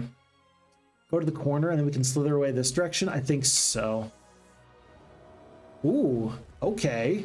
Well, you're big and scary. So we did Embodiment of Earth and then Awaken Earth too. So man, that top stack has really done a number on me. They should be very, very proud of the job that they've done. Let's go into the offensive Minotaur stance, out of the defensive Dark Elf stance.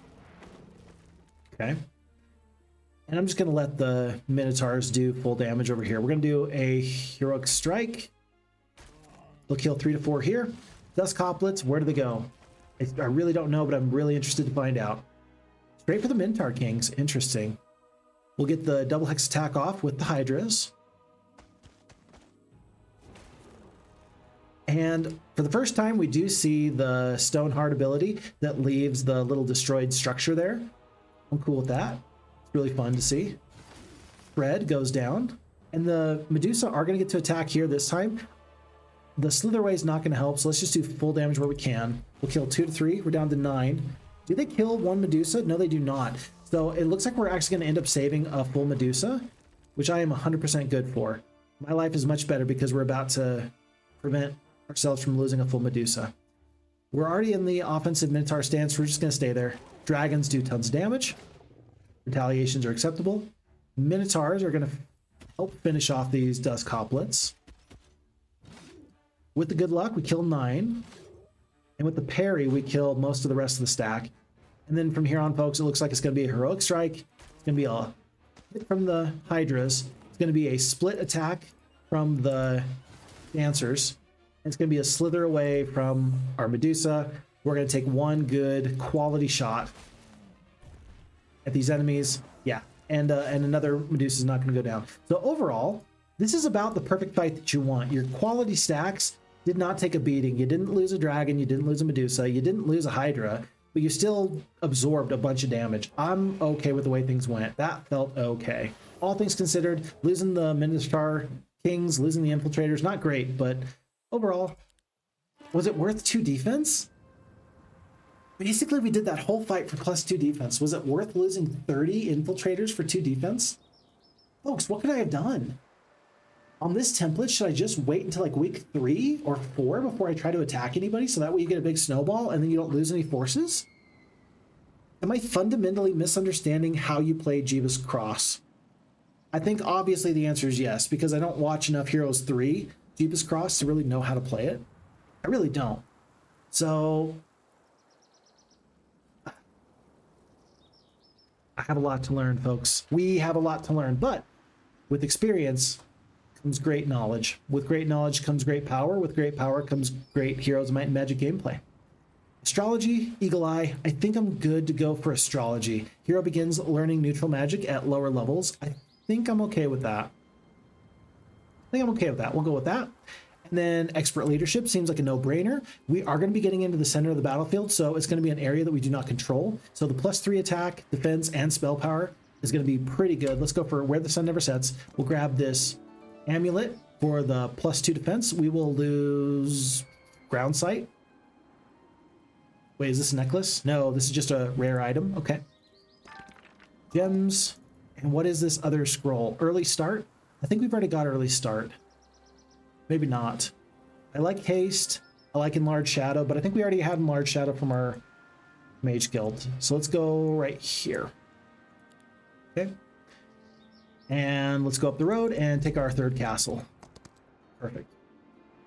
I think I had mentioned trying to do a little bit of a hero chain.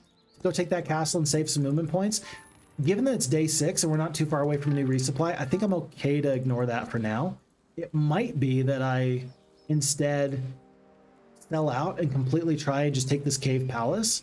After the way that the previous one went, though, is that a good idea with these forces? I don't think so. I don't think so. We'll probably pick up this gem storage since we need gems anyway. Yeah.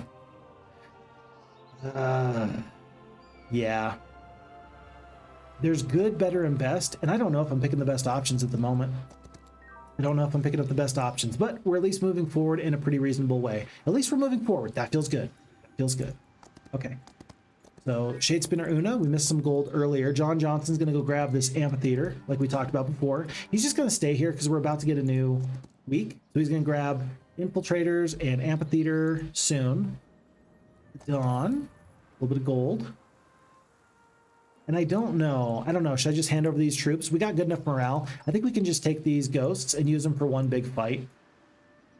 30 of them should be enough to help us, I don't know, at least prevent some losses somewhere else. That'll be pretty worthwhile.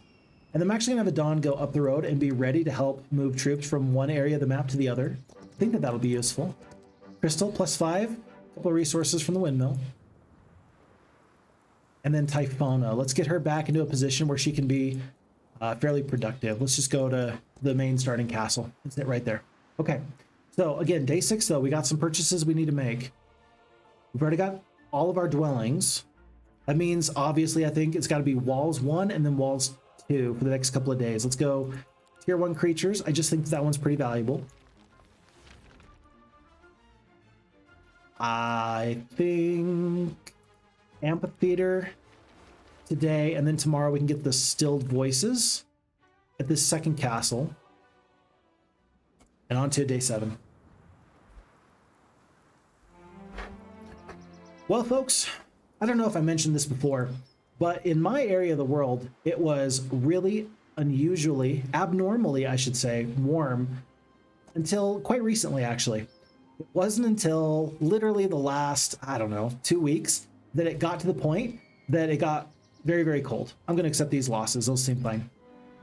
And here's how cold it got. For the very first time in my life, I walked out into the middle of a lake with the frozen water all around. I took a group of young people out onto the water, and it was, let's see, it was 5 inches of water, well, 5 inches of ice, actually. And so we deemed that safe enough for this little group of kids to go out. And it was about the funnest thing I've done in the last year or so. I don't know. There was something thrilling about wondering if you were going to slip through the ice at any given moment. Now, as the responsible adult with the party, I mean, these are 14, 15, 16, 17-year-old kids. The responsible adult, they were just there to have fun. And they weren't thinking, hey, what do I do if I fall through the ice? I was tasked with that just because I was, you know, that's kind of where I'm at. And on the one hand, I love to have fun, and I love to have fun with these kids. On the other hand, for the first time in a long time, I had to be like the voice of reason. When the kid picked up the big rock and said, I'm going to smash through the ice, I had to be the one to be like, no, stop, don't do it. I'm turning into the person that can't have as much fun because somebody's got to be responsible. And I think that somebody has to be me sometimes. To be fair, though, that's actually not a bad thing. I'm grateful that I'm kind of in a position where I can have a good conversation with these kids. We spent some time, and I brought to their attention the idea of, well, what would you have done if you had slipped through? Or what would you have done if a friend, one of your other people, had slipped through? What do you do? And it was a really good conversation, and I brought up one of my stories from when I used to work at the Anasazi Foundation in Arizona, when I worked with at-risk youth in the middle of the Arizona desert. And I mentioned a time where there was a kid who, I want to say it was like March. And you think March in Arizona, oh, that's probably not too bad of the temperature. It's probably okay. It was cold. In the high pine, it gets really still pretty cold in Arizona, even in March. And this kid, as we're crossing over this fallen log that took us across this little river or creek, he fell right in. And it was about the scariest and worst time of my life because this kid was an immediate risk for hypothermia. And he did not have the funnest night because basically he ended up having to take turns staying in one of our really heavy-duty sleeping bags with staff, because if we didn't do that in the middle of the backwoods, we couldn't get help out there. We couldn't really support him. It was an actual medical emergency where if we did not get this kid warm and keep him warm, he was probably going to die.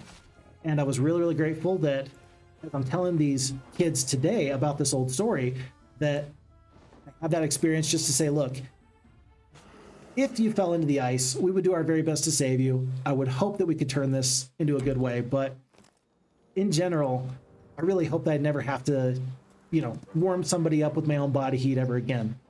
It wasn't even really fun once. Some things are fun once. I could have gone my entire life without that experience, but at least I'm grateful I had that experience just in case something like that ever happens again, just so I kind of have a little bit of a better idea of what should I do when time is precious and time matters. Sometimes it's nice to just know what the best solution is. Okay, this is going to be a level up here, which is going to be nice. I'm going to send all my forces down the battlefield. I'm going to hope that the dragons or the Minotaurs get the good morale. I'm not too sure which is more likely to happen. Let's just go here and see what happens. No dice. Here. There's the good morale. Do you want to prevent the skeleton archers from doing full damage? I think you do. I wish I had like a slow. Oh, I wish I had a slow. Oh, look, if I stay right here, oh, the whites are so slow that they can't actually reach. Perfect. So we're going to go into Dark Elf stance for the defense. We're up to 8 defense from our hero. We're going to do Thick Hide, so that's going to be negative 15% damage onto our Minotaur Lord. So 25 defense against 4 attack, and you're going to be doing half damage. I still think at these numbers, 135 skeleton archers, I'm probably going to lose 1 Minotaur. Not quite, but we will definitely lose 1 at the beginning of the next round. So we got stuff to do. I'm still highly concerned about the direction of this fight. But for the additional resources, I think it'll be okay. I think that this will be worth our time. We'll kill another 19 to 84 of these skeleton archers. Nice parry with the good luck. And I think that the dragons, we're going to stay on this Dark Elf stance because I'm not too sure. I don't know if these whites are going to do 275 points of damage. No way. 3 attack. 3 attack against your 35 defense. There's no way. There's maybe a way. 2 to 4 damage. We'll see. We'll do the heroic strike just for funsies. We'll attack here. We'll kill most of the stack. We killed 29. Yeah, and they only did about 100 damage worth, so that's actually okay. That's fine. We're going to stay on this defensive stance. Minotaurs, I shouldn't lose another one. Hydras are going to be a little too far out of reach. Oh, never mind. We put them right into harm's way, and that's actually okay for me because we did not lose one. Retaliation's already been taken onto these whites. I'm going to go into the offensive stance and get the full damage with the Medusas. We're down to just 25 of these ghosts. Nice parry. Again, those Minotaur Lords, they just do really good for you. It's going to be 25 of the ghosts going down, and it'll be the Minotaurs that finish off this fight. High quality troops made this go much, much better, and lest we forget, the good morale did an awful lot for us there. Folks, I'm a little bit scared. Do you go for the advanced diplomacy? We're going to have one slot left over if we take basic recruitment. But basic recruitment is generally pretty good. Again, it's way better on single hero modes. On single hero modes, it's an S tier secondary skill. Tier 4 growth in cities increases by 1. That feels pretty good. Because for me, remember, that is your Minotaurs.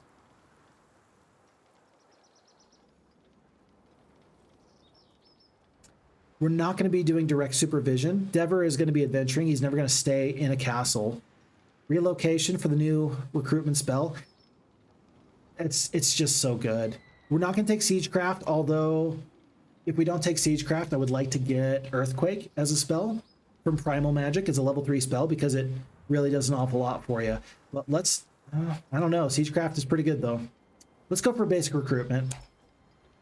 Yeah, let's not make this more complicated than it has to be. Basic recruitment it is, and then we're going to be on to this new castle, No Eye Town. It's day 7. Adon's got the movement points. I'm just going to go to here. I'm going to let Adon fight this fight. Let's do a full swap.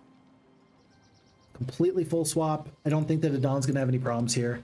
Glorious victory. We'll accept it. Capture the castle. Do a full swap back. And does Adon need to go anywhere? We'll head up to this village, because that'll be useful pretty soon. And Devir is likely going to see, can't stay in the castle overnight. But we'll see if Devir can do anything fun or special here. Throw the blinds in the chat. Good afternoon, Phixfox, at least in CST. Olden Era, Eliadar says, yeah, we haven't done Olden Era since early December, so it was definitely, we're definitely due for it. There's a certain population that likes to follow certain games and not others.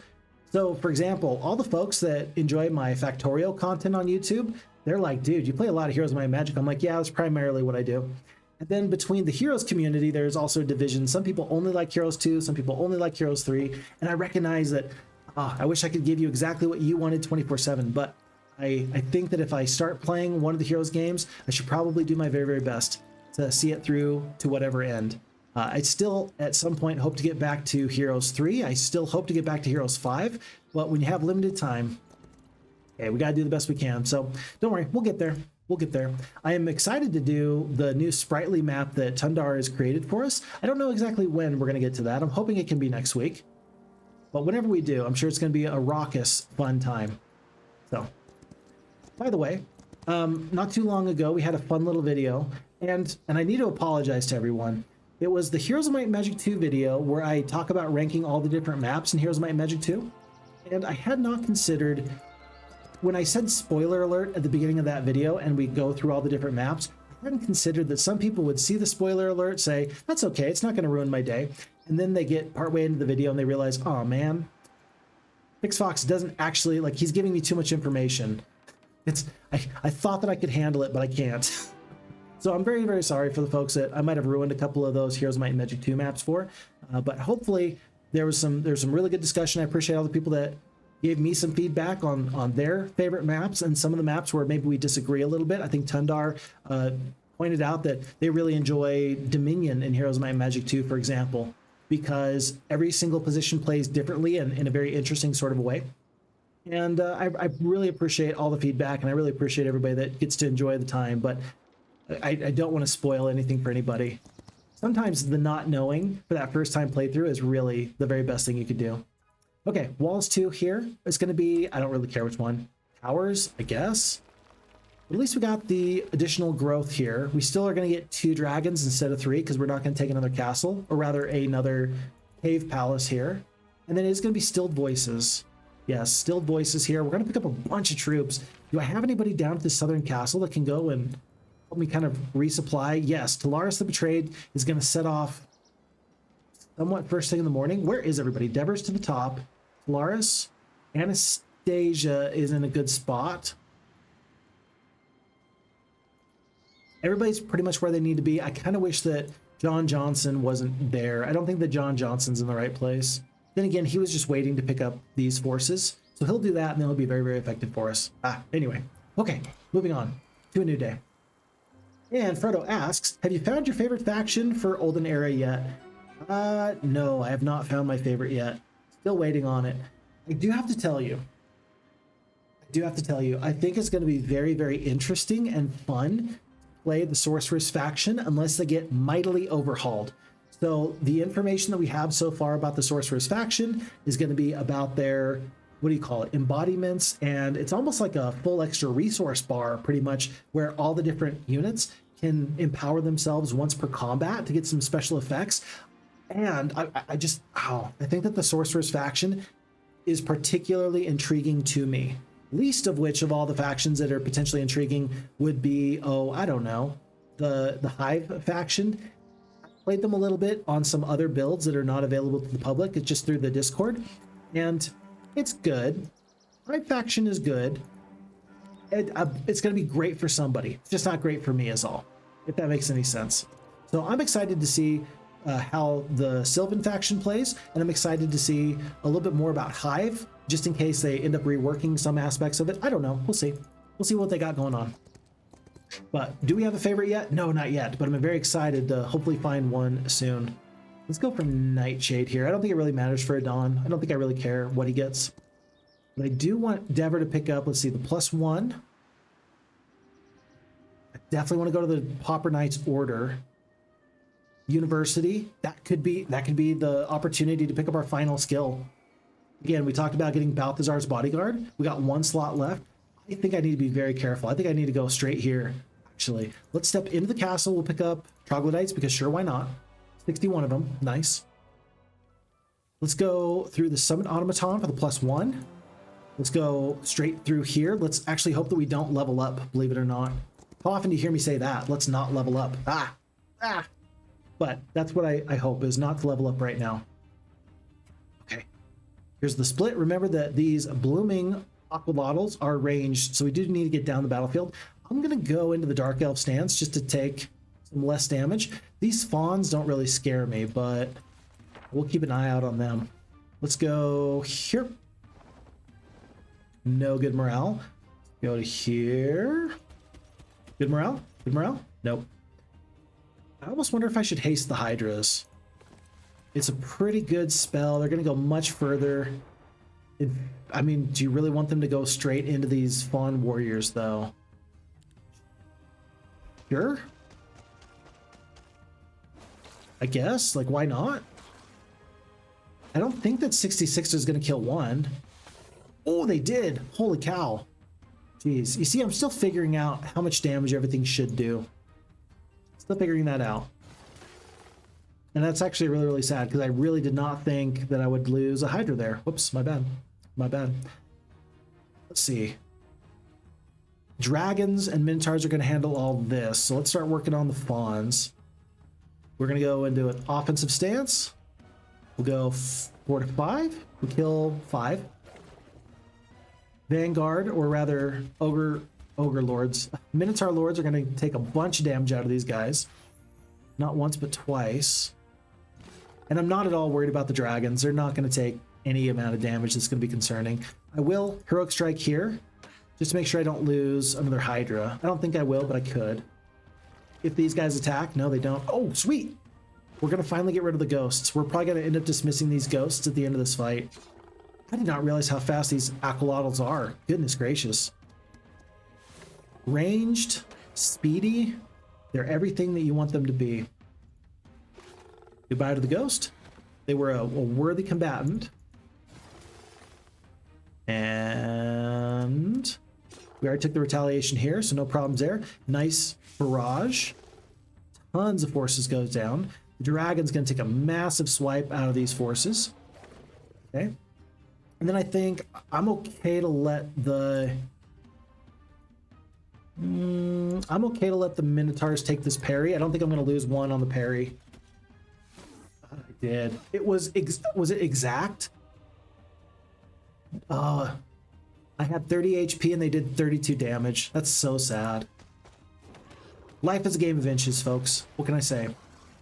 What can I say? All right, well, we got out of the fight, though. And again, this was all about getting into Balthazar's Bodyguard. We need to pick up a secondary skill that is of this blue variety. We got to go for the blue build here. The university should give us this opportunity. Learn up to 4 random skills. Wait, random? We don't get to choose? Oh, the skills are random, but okay, gotcha. This is so sad.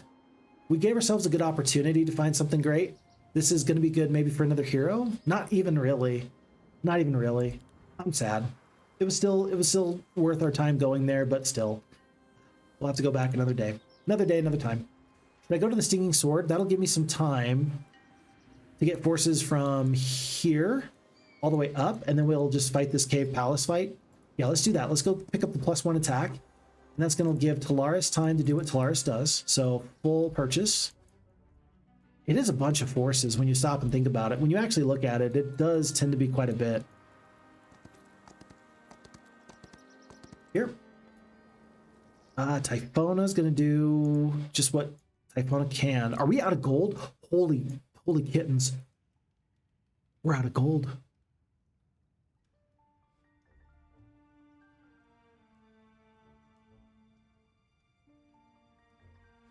I thought we were doing way better on our economy. Oh my goodness. I thought we were doing better on the economy. That's crazy. That is wild. Huh. Folks, we're getting 13,000 gold a day, and somehow we are not doing very well. Not very well at all. Okay. Well, we know we have more gold coming in. So let's let all the other heroes do some work. And then we'll actually set off maybe first thing in the morning. Yeah, we'll do this hero chain just to here. So it'll be here to there, there to there, there to there. Yeah, so Devir can actually grab this and then come back immediately. In fact, Devir might just take this abandoned mansion. There's a couple of these little opportunities that I just haven't gone for yet. We'll do that. We'll do that. We're in a good position here. Shade Spinner Una gonna grab a little bit of fun stuff. I don't think that there's anything else up here, but I can't believe that we're completely out of gold. Oh my goodness. Huh.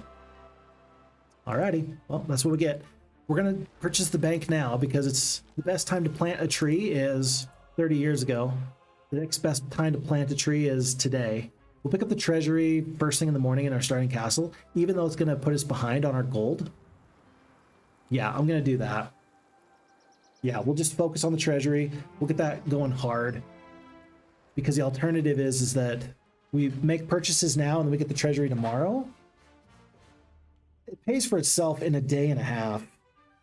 Like a little bit more than a day it pays for itself.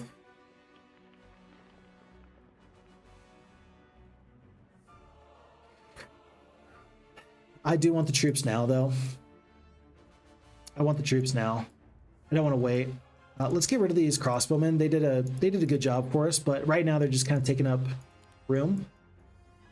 There we go.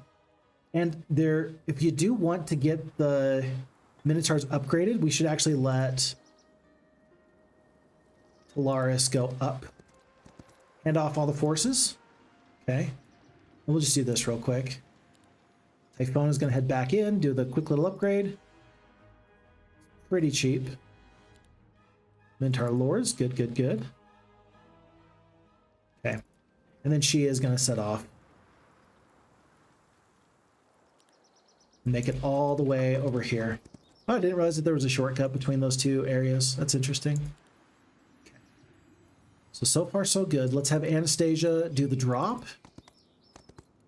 And I suppose you could attack right now. If you wanted to, you could attack right now. +1 attack, does it really matter? If you're gonna go up in this direction anyway, let's get the dragons now. Will join your army. Oh, that's good information. So remember, Anastasia's got this.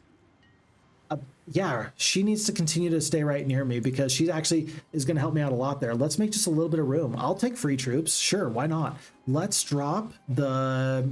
What's going to be the best force to drop? Infiltrators for now? We'll fight. We'll join your army. Sweet. I'll take that. I can only get 5 out of 100. It says will join. Oh, you mean will join for a price. That's different. I'll just refuse that fight. Alrighty. I feel sad now. I see will join, and it makes me think that they're going to join me. No, no, no, no, no. They will join you for a price. That is very different. It's not quite what I had in mind. It says it's an easy fight. Let's see how well we can handle 8 dragons, folks. Eliodar says, all right, guys, Phixfox, good luck, and guys, have fun and enjoy. Sweet, we'll catch you later. Chris is back. Hello, Chris. And Frodo says, all right, I'm behind here. Are ghosts not overpowered in this game? Not like they are in Heroes of Might and Magic 2. Great question, Frodo. Yeah, so they are just tier 2 creatures in Olden Era, which I guess is better than the way they were before. They do have a little bit of the leeching ability. Unlike, well, similar to what you have in Heroes 2, they do have that leeching ability where their stack size gets stronger as they defeat enemies. So ghosts are good. I think that they might actually be, they're in the upper half of best tier 2 units in the game, which is good. So yeah, they're good creatures. They're just not overpowered. How about that? And Phixfox wife says, hello to my handsome Phixfox. Hello, dear, sweet, beautiful Fix wife. Hope you're doing well. Hello, chat. Boyster says, and here I thought that Americans will better understand the importance of economy in the war. I'm not fighting a war right now, so there you go. I don't know anything about it. Frodo the Blind says, hello, Phixfox wife. Thank you for supporting your husband as he hangs out with us. She does do a really nice job. I really appreciate Phixfox wife because she could tell me at any point that you're done. You're never going to stream again. And I think I'd be inclined to listen because I love her so much. But she is nice enough to let us continue to have our fun time here, which I appreciate. And Boyster says, to lighten the mood, why do bees have sticky hair? I'm excited to find out. This is a joke I've never heard before. Why do bees have sticky hair? Tell me truly, I implore. Tell me truly, I implore. Let's see, these dragons are going to go first next turn, so we're going to focus on them. 17 Medusa are going to do a bunch of damage. Let's go into the Minotaur stance for the increased attack skill. We're just going to wait across the board until we get to here. We'll do the split. A little bit of damage shred. Can't go too far awry. Did we kill one dragon? Not quite. We did our best, though. We're going to spread our forces out just enough that we're not going to be beholden to double hex attacks. I don't want any part of that. Here and here. I might have put myself... I don't think I gave myself any other places to run without getting attacked. Although, if I step right here, I will get attacked and I'll get the parry off. That'll be kind of nifty. Let's do that. When we're attacked, we will parry. We'll kill at least one dragon. Almost 2. We lose 2 Minotaurs in return. That doesn't feel too bad. That feels okay. And since this big stack's going to go first, tell you what, let's attack them right now. And then we'll go into the defensive stance at the beginning of our 4 dragons turn, just a second there. So 18 Troglodytes goes down. We're going to go into the Dark Elf stance here. That's going to prevent damage, hopefully, onto some of these other creatures. Do Heroic Strike. We kill 1 dragon here with our 4. Very good. Retaliation's not too terrible. Oh, and good morale. So we're going to kill a full another dragon. Very, very nice. Uh-oh, that's not good.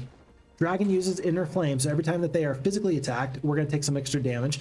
I don't think that that counts, though. Deals 100 magic damage when attacked in melee. Is that just in a circle?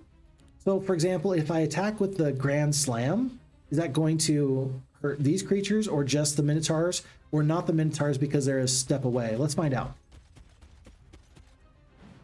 Okay, so the Minotaurs do take damage with the Inner Flame, even though we were 1 full hex away from them. Cool, we did some science. Good job, folks. I'm happy for it. I'm sure you are too. Infiltrators are going to do the damage where they can. And I'm going to step back with the Dancers. Can I wait? I'm going to wait with them. Let's do... you're going to take a lot of long reach damage. Then again, it's a unique fighting style. No, but this fighting style still took some damage. We'll just attack here. We'll attack there. And if we do the arrow barrage, I don't think that that's actually going to count. I don't think I'm going to get hit. Yeah. So barrage, AoE damage is not going to trigger that. However, I'm guessing that if the Dancers did their fighting style with the bouncing glaives and I hit 2 targets, I'm betting that they would still take the damage from the Inner Flame. And that's just damage I don't want to take. Unless I got good morale. I didn't get good morale. Okay. Well, there's one more dragon. And that does lessen the effect of the inner flame. We will take 50 damage if we attack. So, oh boy, if we could kill the dragon, I would do it because I'd have enough damage. Hold on.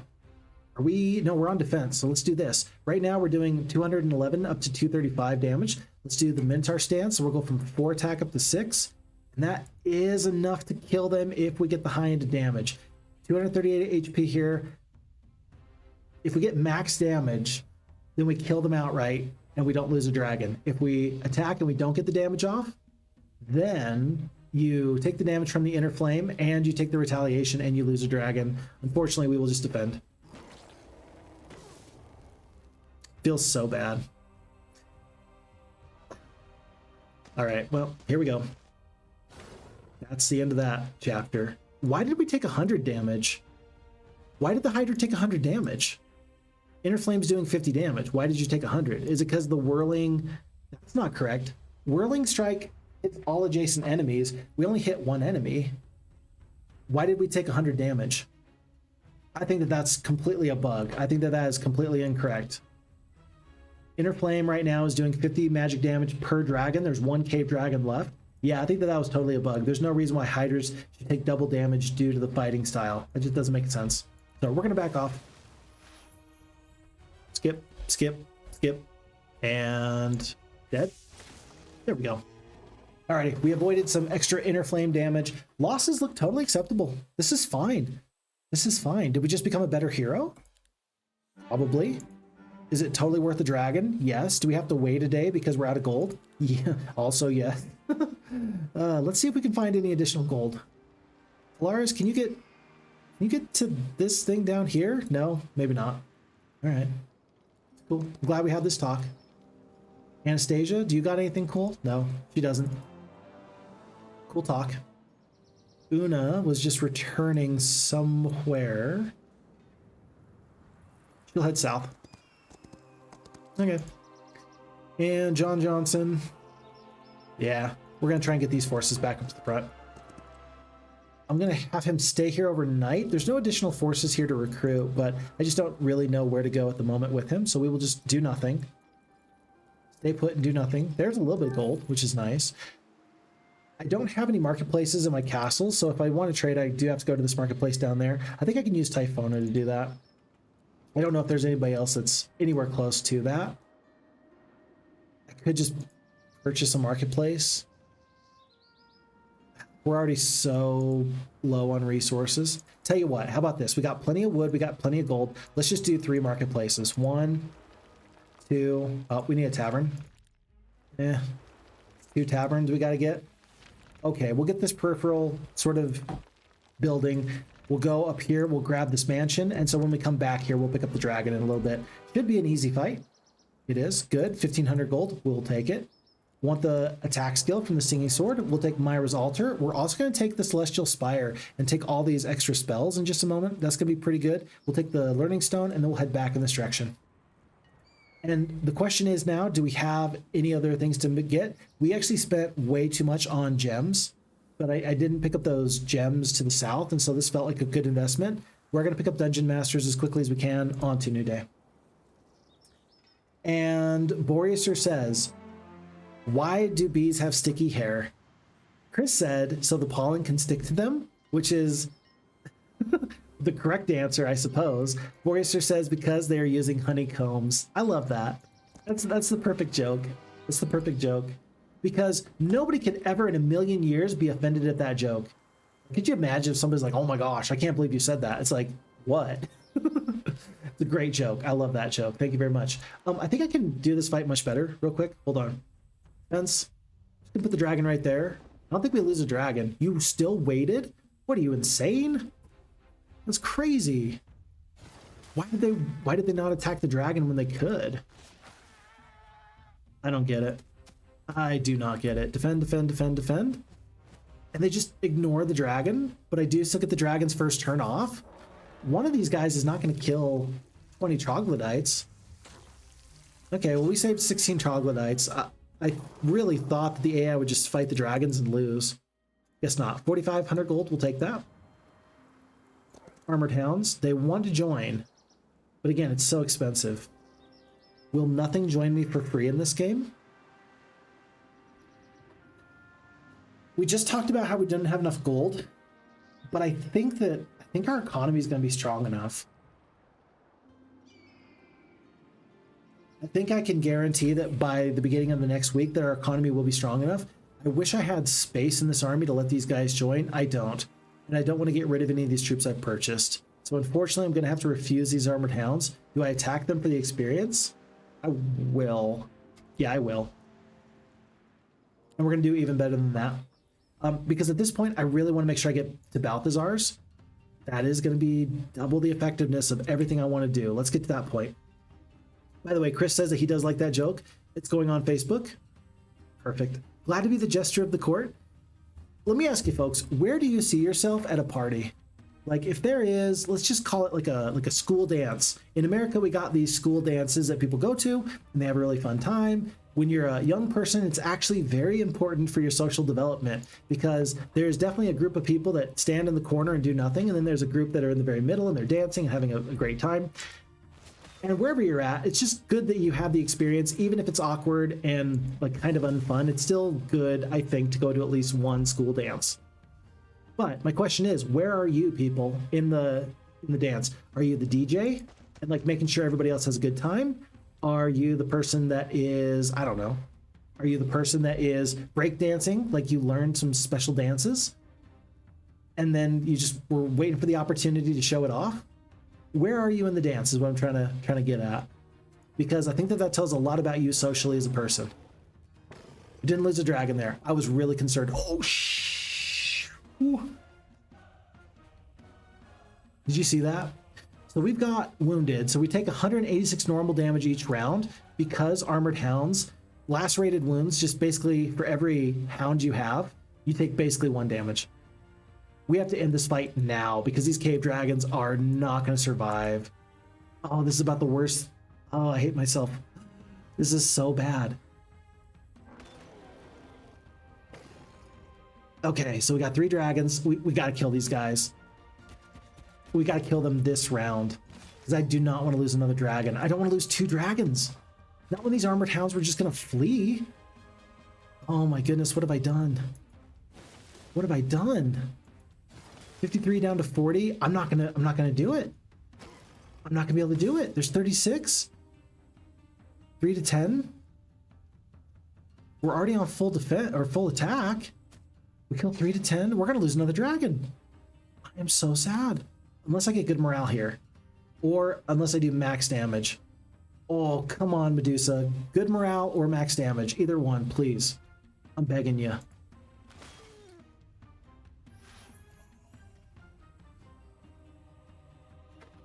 That saved a dragon. Oh, that saved a dragon. That feels... Because at the very beginning of the round, we were going to take 340 damage. We were going to lose 2 more dragons. We were going to take 340 damage. That is disgusting. That good morale means I walk out with 3 dragons instead of 1. Oh my goodness. Armored hounds are no joke. As a tier 3 unit, wow, that's a really, wow. So we still lost. No. We started with 4 dragons. It says we lost 2. We had 3.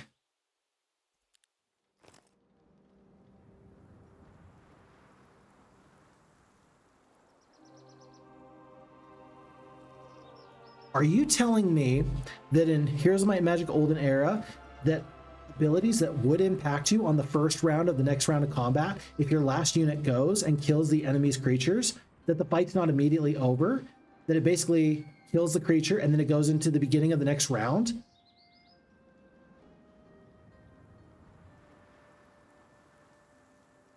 So then why didn't I lose 2 dragons? Why didn't I lose 2 dragons if that's the case? The logic makes no sense. We had 4 dragons at the start of the fight. We lost 1 early on in the round. We had 3 dragons. And then we go from 3 dragons down to 2 in the end game screen and now. That makes no sense. No, because we were going to take 340 points of lacerated damage at the new beginning of the next round. That was going to be a dragon and then one because of how much HP we had lost. So that's completely incorrect. And typically, like, I've learned to try and really temper myself so that way if there's just something I'm missing or I don't understand, I don't look like a complete and total idiot, right? I'm calling that as straight up 100% bullshit right there. Yeah. No ifs, ands, or buts. That's nope. Phixfox, are you catching feelings over a video game? A little bit. I worked good and hard for these dragons. I don't want to lose them for nothing. Okay, that was weird. Allows the study of all spells contained within the magical observatory? Wait, but it doesn't tell you which spells it is? Huh. Okay, alright. I guess it's tier 3 spells. We got Twilight, that's good. And we can't use ranged attacks. Yeah, okay, I'm good for that. It's a little weird they didn't tell me what the spells were.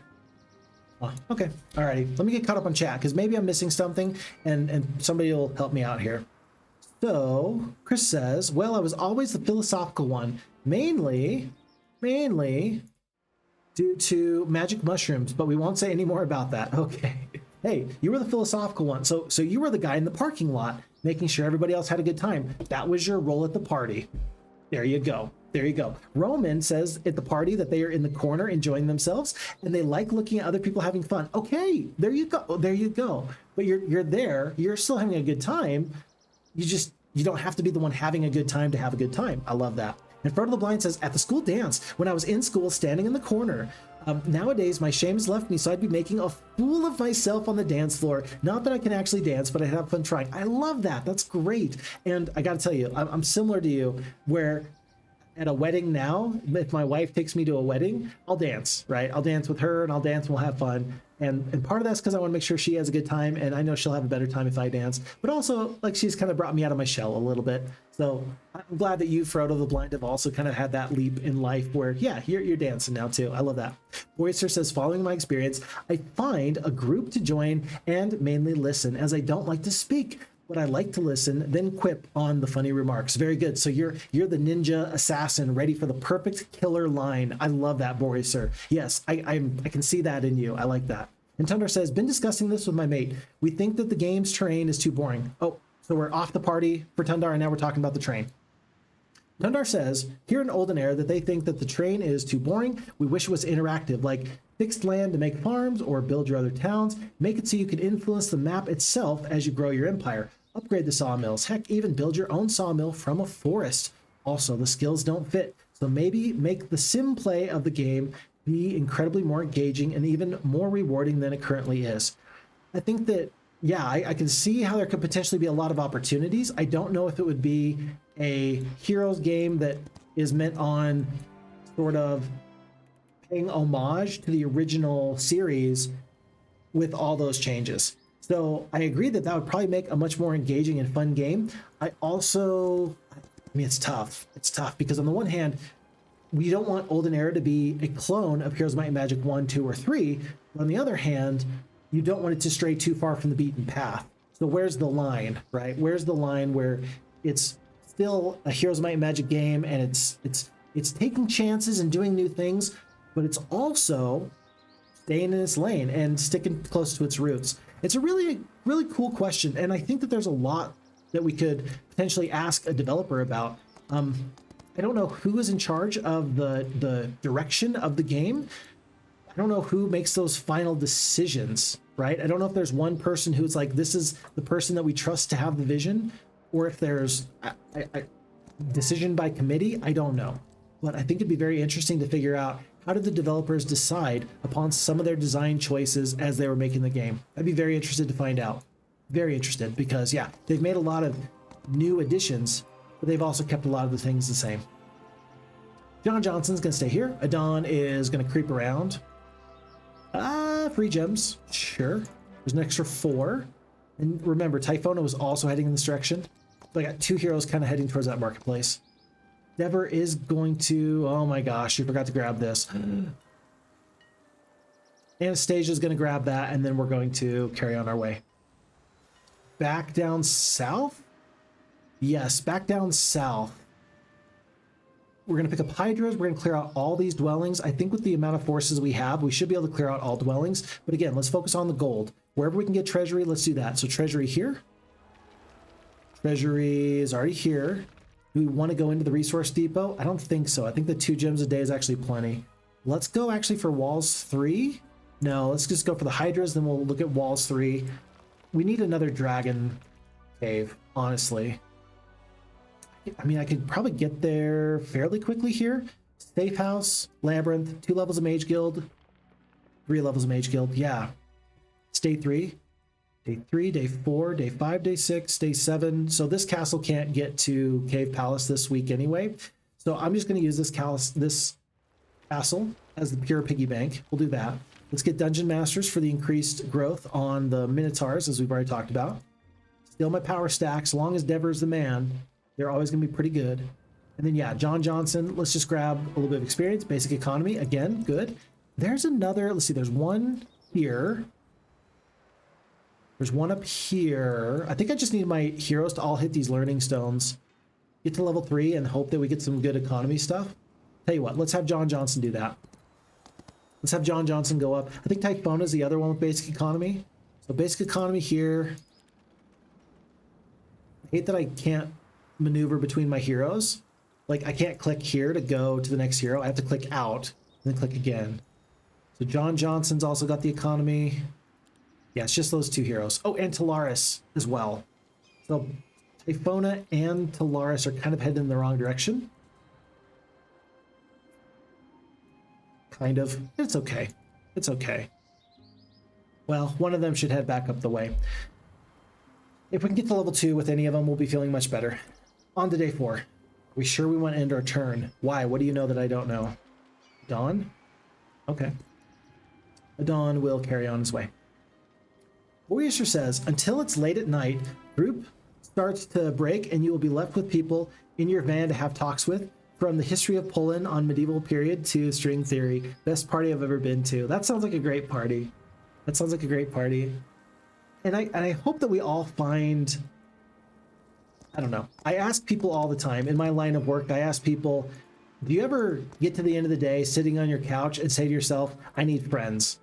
Because I ask people that all the time because everybody has a different level of need for people. Some people, you can have 2 or 3 great, amazing friends, and that's all you need, and you're good to go, right? Some people, they're much more social, and they require a higher level of friends. They're just, they suffer if they don't have more of that social interaction, right?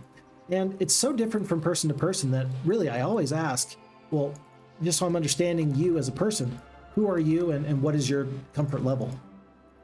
And so my hope is that everyone here has the right amount of people in their life for them. And I recognize, again, that it's going to be different for everybody. Everybody's going to have a different level of need for friends and such. I just hope that you're, in particular, doing well for yourselves, folks. Every single one of you.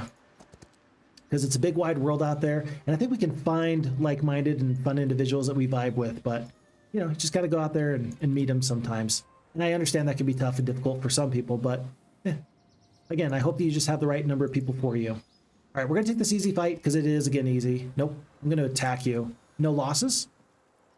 20 freaking 5? See, this is what I'm talking about. I don't feel like I need to fight this fight. I don't see how fighting this fight could actually benefit me. I'm going to get good morale on somebody.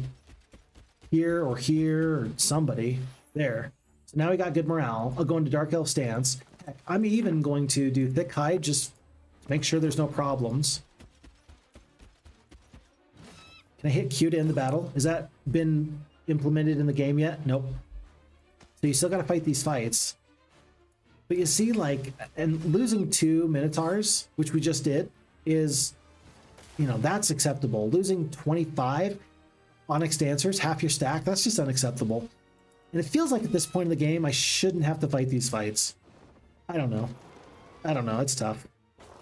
Because as a developer, you're saying to yourself, Phixfox, what do you want from me? And I say, I don't know. Like, I want the game to be challenging at all stages, but I also don't want to get bogged down. Early game fights are really cool, right? Early game fights are some of my favorite fights because early game fights will dictate a lot of the way that the entire rest of the scenario should play, right? But again, is that the pacing that is meant for Heroes Might and Magic 2? Again, I don't really know. Heroes 2, Olden Era, should it be different? Should it be? I don't know. What I'm trying to say is this. All of my concerns would be resolved and will be resolved as soon as they have an ability to finish the fight from whatever point you're currently at. That is a feature I simply cannot live without anymore. And I know I'm whining right now. Oh my goodness, I know I'm whining, and I'm sorry for it, but oof. If we're talking about honest and good feedback, I think that that's about some of the best honest, good feedback I can give anybody. We should have had the attack skill there. I messed that up. Whoops. Armored Hounds are going to be in range, so we gotta do some damage here. Let's not lose another dragon this time. Do we get good morale here? If we do, we're gonna haste. Nope, didn't get it. Here. Good morale? Maybe? Nope. Okay. Armored Hound. I don't think I'm gonna take so much damage. I'm actually gonna lose a dragon this time. Last time it was like 100 Armored Hounds. This time it's 48.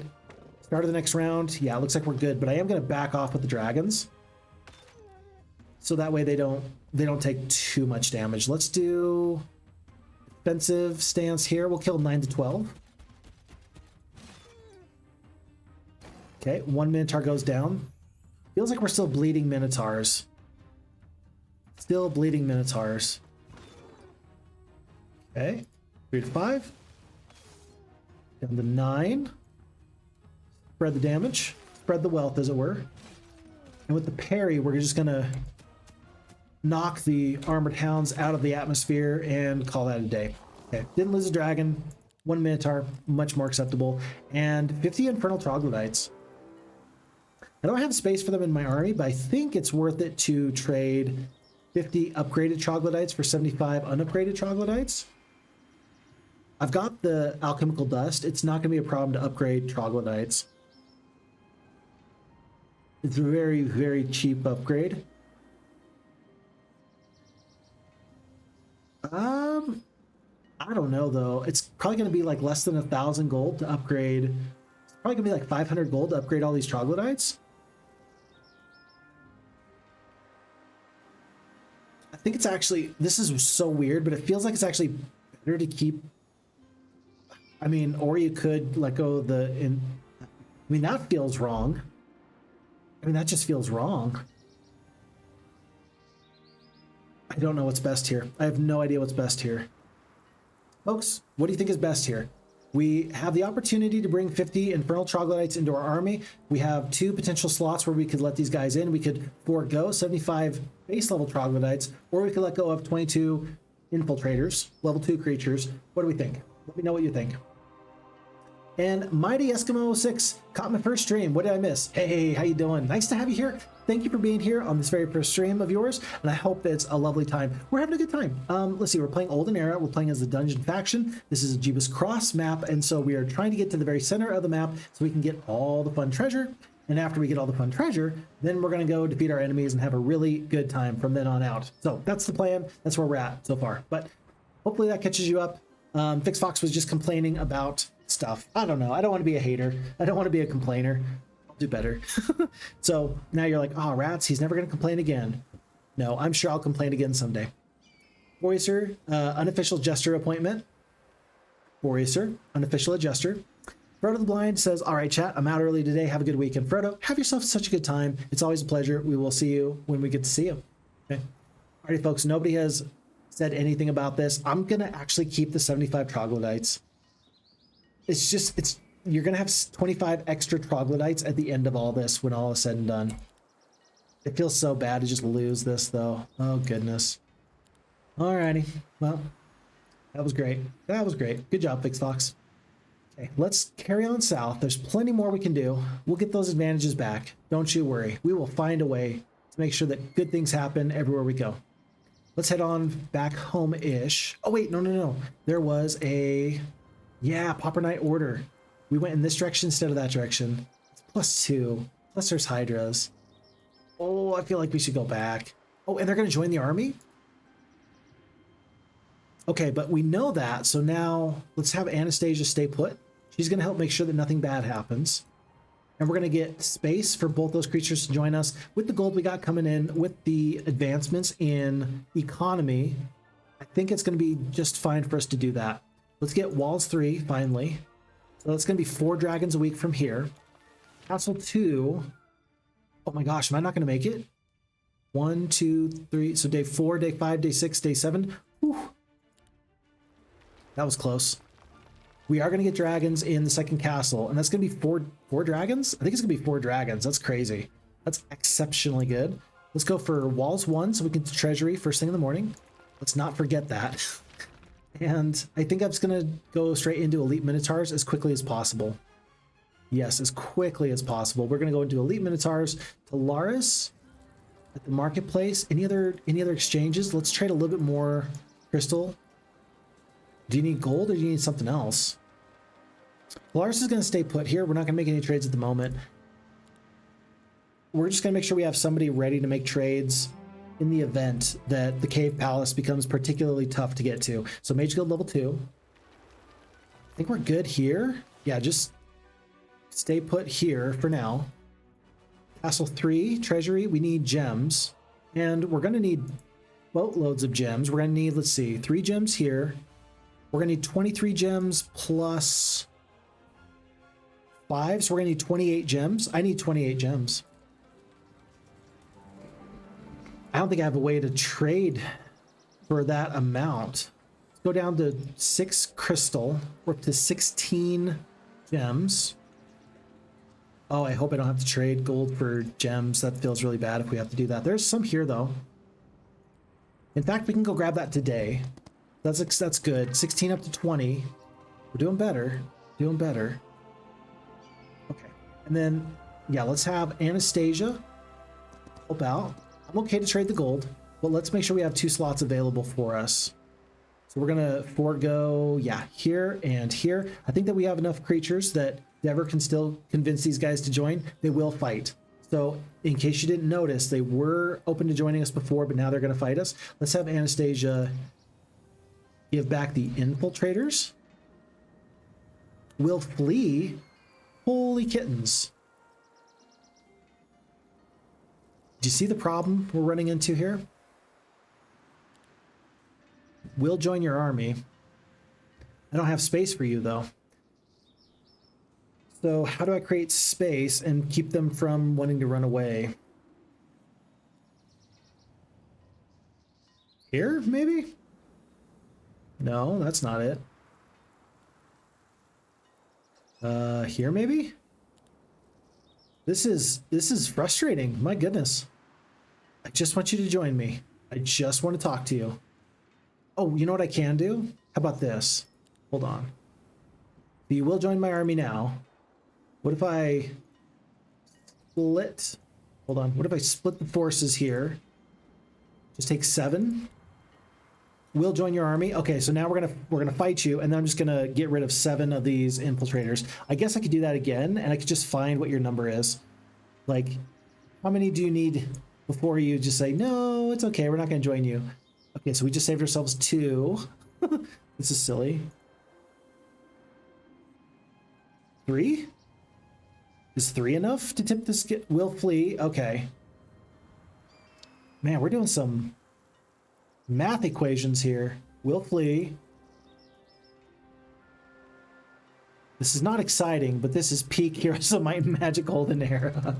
Okay, alrighty. And we're not gonna keep the troglodytes, but we are gonna purchase all of the Minotaurs because, hey, we like Minotaurs here. So let's pay, let's see. Let me make sure this is correct. Yes. So 16k gold for 21 Minotaurs. That seems worth it. Trade on over and close. Cost us 5 infiltrators, but we are going to get through that fight. We're going to pick up, in this case, I'm going to go for the +2 attack over the defense. And we're going to go for this abandoned mansion. Should be an easy fight. No losses. Great. 1500 gold. Cool. And since we're over here, let's just continue to take out Hydras and some of this other free stuff. Anastasia is going to follow behind. Does she want to hand over infiltrators, or do we want to go get the Minotaurs upgraded? Tell you what, let's just go get the Minotaurs upgraded. So we'll go back together, do a full swap here, and off she goes. All right, Anastasia. Make sure the forces are full of morale, happy in their lane, watered and fed, and whatever else necessary. Okay, so down we go. Back to, I think that there's actually this learning stone for Shadespinner Una. Ifona is heading back up to this learning stone. Adon is just hanging out, doesn't really have anywhere to go at the moment. Magic Garden, okay. That's 1k gold, that's good. We'll take that. And then I'm just gonna have Adon hang out over here by this, oh, third learning stone, 1, 2, and 3. Okay, we'll send some other heroes over in those directions just to make sure that we all get the experience necessary. Basic economy too, or advanced economy would definitely be worth it, so I will take that. Elite Minotaurs, it's about darn time. Everywhere else I think is good to go. No, we talked about getting the treasury. Let's get the treasury. We already traded for that. Okay, this is already good to go. On to new day. Whew. Alrighty. Well, folks, we are getting kind of close to the time for a break. We're just about 3 hours in. We're about 2 hours and 45 minutes in. But I do want to finish out this week at least, and so then you can plan on a break, just so you kind of know what to expect. And so I think that my goal and my plan at this point is going to be this. We've stayed in the starting area for way too long, I would say. I would say that after this week, after we get enough dragons, so we should be able to go to the very center and kind of win the day. We'll have multiple heroes go into the center and explore and take whatever free stuff we can find. And I think after we do that, I think we'll be in the position where I don't think I'm going to have to worry about the enemy. I might even be able to beat the enemy right now. It depends. I never know just how good the AI is. And remember, it's been since mid-December that I actually played some Olden Era on camera anyway. And so it is possible that the Olden Era AI will surprise me. Let's go. Let's see. We do full damage at range, right? Ranged attack, sharpshooter. Yeah, let's do full damage over here. Step up. We'll do the split.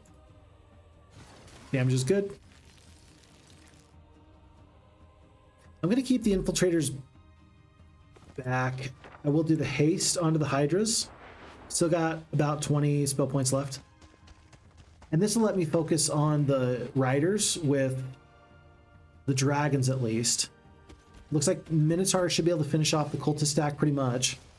Yeah, losses are fine there. We'll do a heroic strike because sure, why not? And then dragons are going to get 2 swipes. So the first strike is going to kill 10 to 12.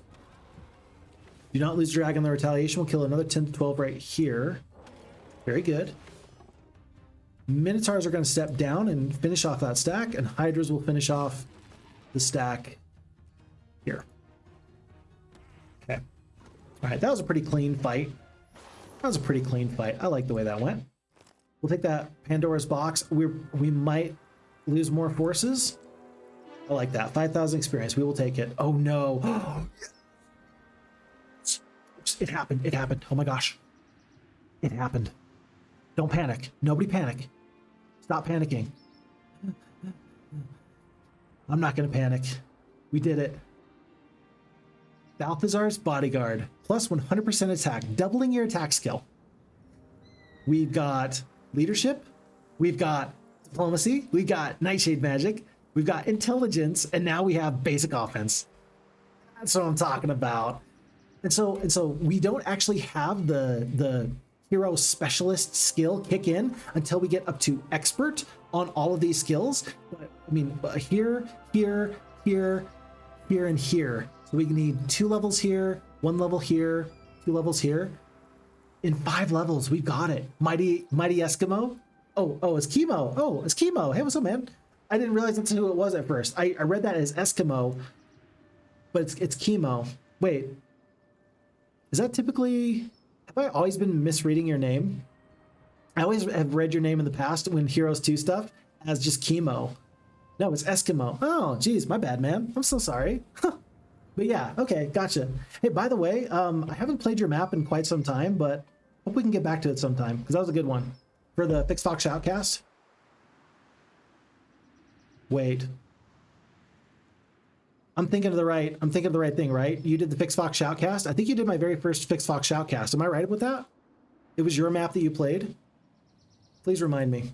because now I'm losing my mind. The problem is that when you've been doing this for 2 years, I run into a lot of wonderful, high-quality people, and then if I get mixed up, I feel really, really bad. So anyway, I'm hoping that I'm thinking about the right person. There's 2 people that we also spent some time on Reddit with, and then I worry I get you 2 confused sometimes. My bad. Okay, moving on. Folks, it was a good moment, and I ruined it by just continuing to talk. Sorry. Okay, 600 gold. There we go.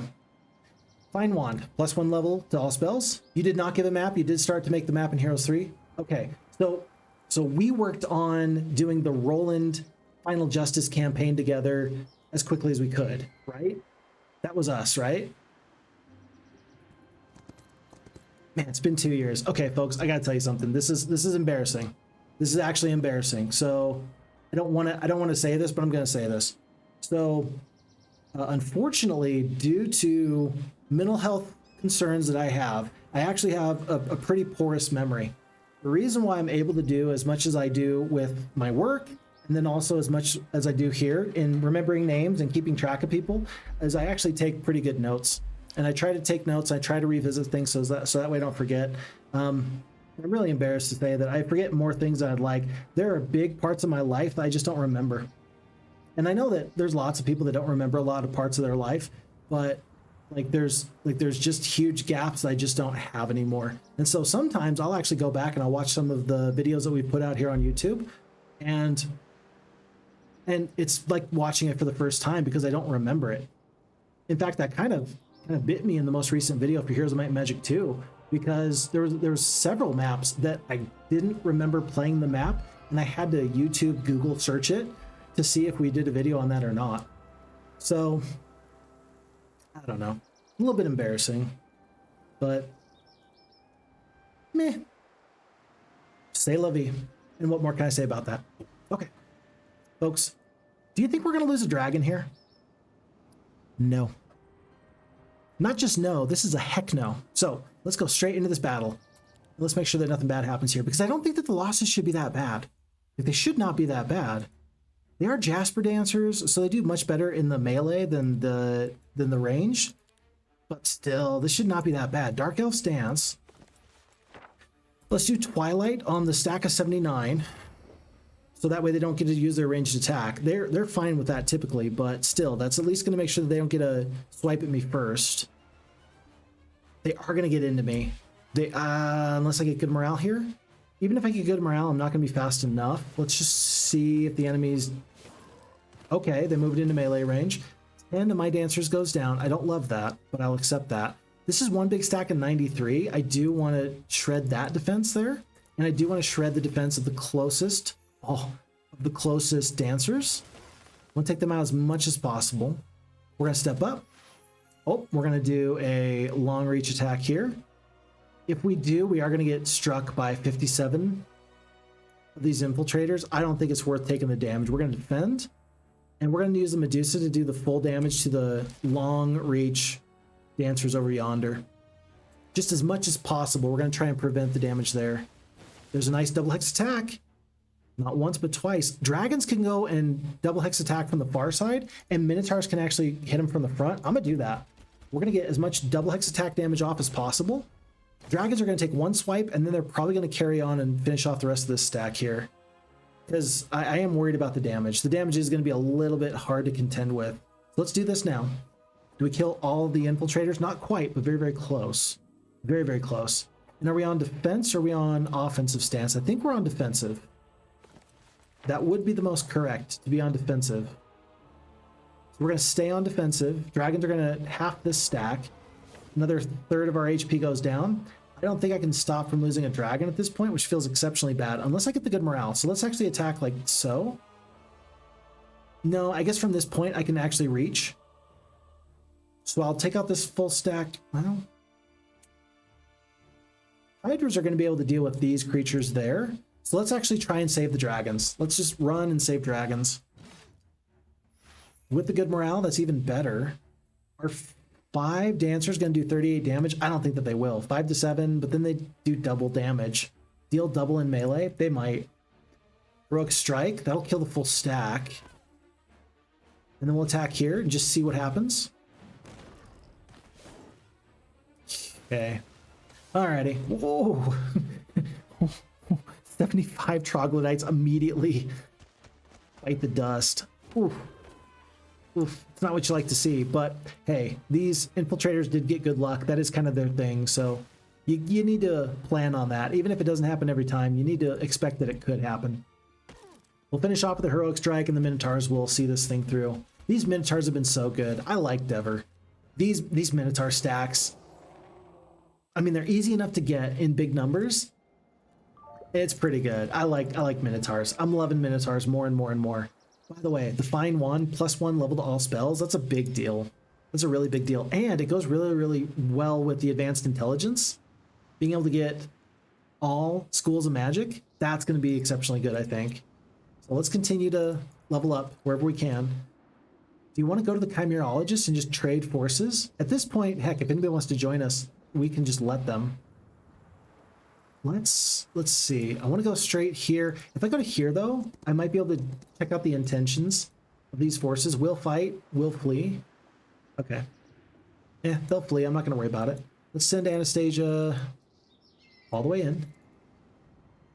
And then there's a Myra's Altar for the gold. We'll pick up that.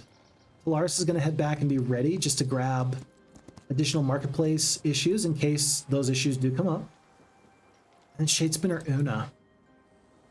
There's one learning stone up there, but there's one here. Let's grab +1 level. That's going to be basic economy. Sure, why not? Happy for that. Learning stone, we'll go grab that in just a moment or two. And Sir Johnson is going to do the same.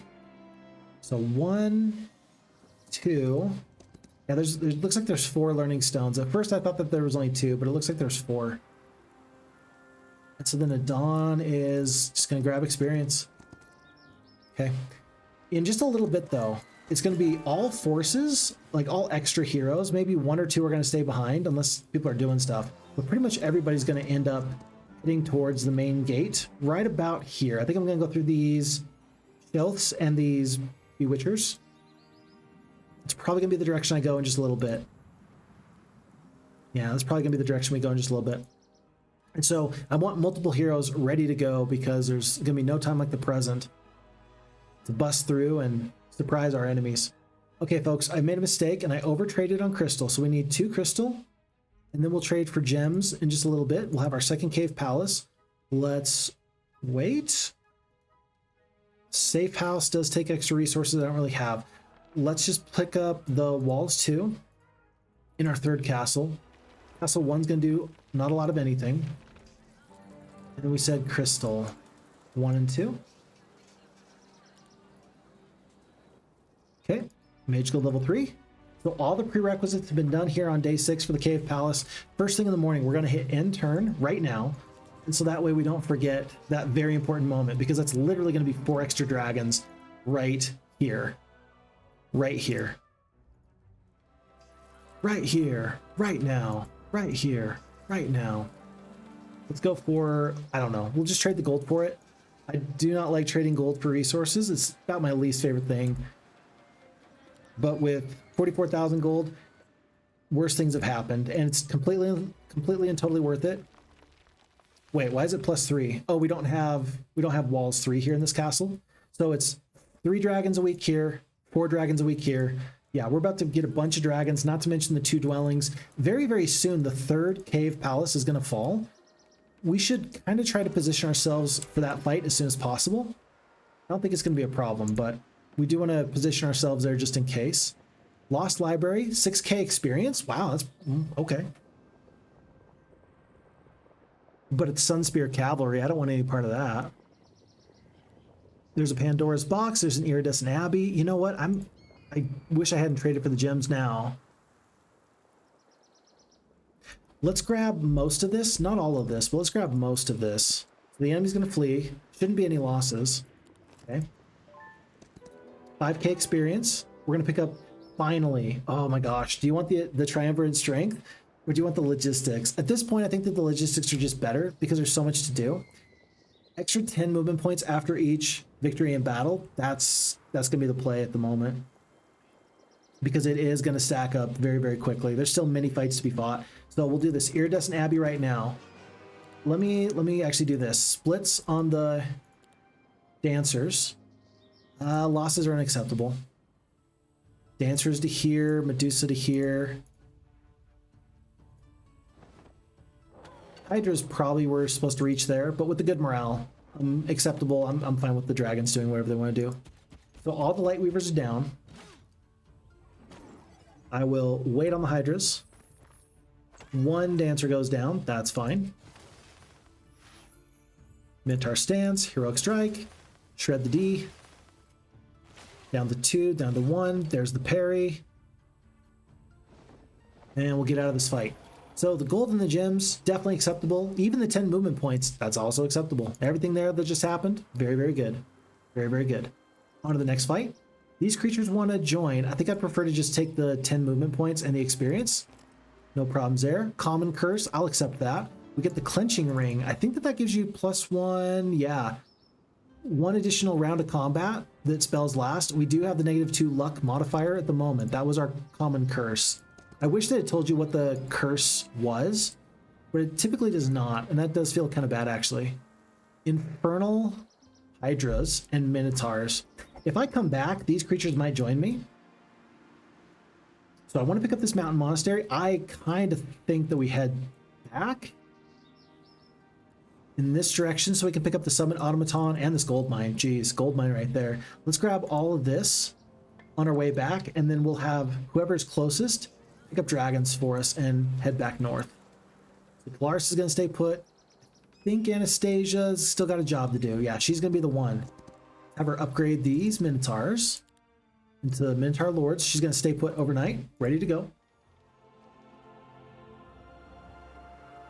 I think I was heading up here with the Learning Stone. No. Here? I really dislike that at the beginning of the new day, that your heroes forget where they were going. It's about the most frustrating thing I can think of, actually. Folks, John Johnson is now going to officially live in this castle. He just picked up basic recruitment. As soon as I can get him up to advanced recruitment. Where is it? Yeah. Oh, no, wait. 1,000, 2,000 experience, 3,000, 4,000? Oh, he's got all the experience he can get. I might have him clear out a little bit of something else extra just so he can get more experience. I really want him to get the basic recruitment up to advanced recruitment just so he can get the 50% direct supervision bonus. Huge opportunity. The flaming phoenixes are a little bit too much there. I don't want to deal with them. But yeah, if I can get one castle with direct supervision, I'm going to be doing great. It's going to be so good. Okay, learning stone here. Heck, let's just go for the advanced insight. Sure, why not? This hero gains additional law points. I'll take the, I don't know what you call that, Sagacity? I'll take that again. It's like they're trying to do the word sage, but then I don't know how you pronounce that word. But more heroes that can tell me what monsters are going to do.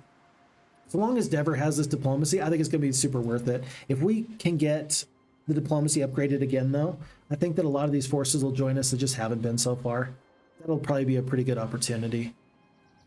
Enemy creatures initiative is down. Dungeon Masters for additional tier 2 creatures. I think I just want the elite Minotaurs. People's Ajadame, I think I'm just gonna go for the elite Minotaurs because they're so good.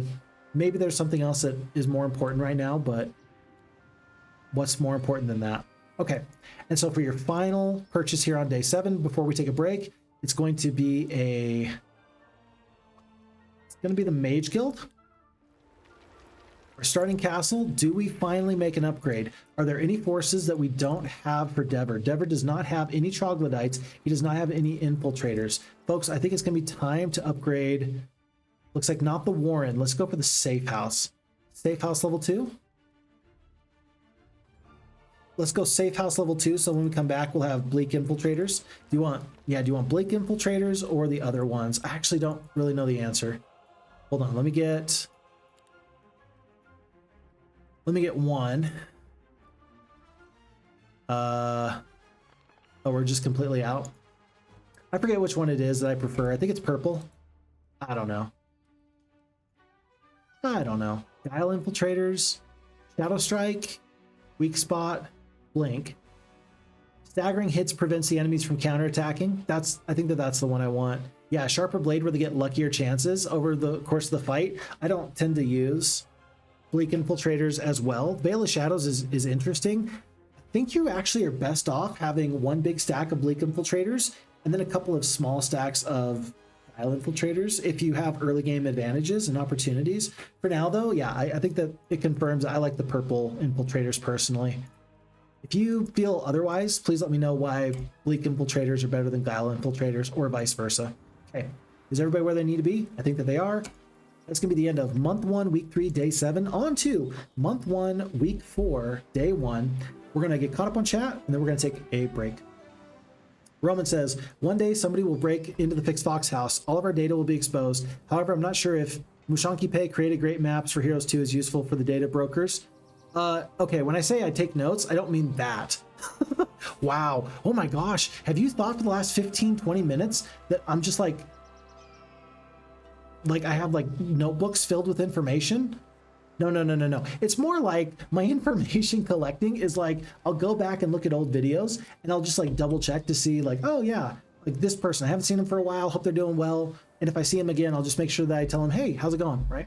On YouTube, for example, with the comment section, you can actually click on somebody's name and it'll tell you how many times they've commented on a person's video or on their channel. And you can also find out, it'll just tell you what their last 3 recent comments were, for example. And so I do a little bit of that to keep track.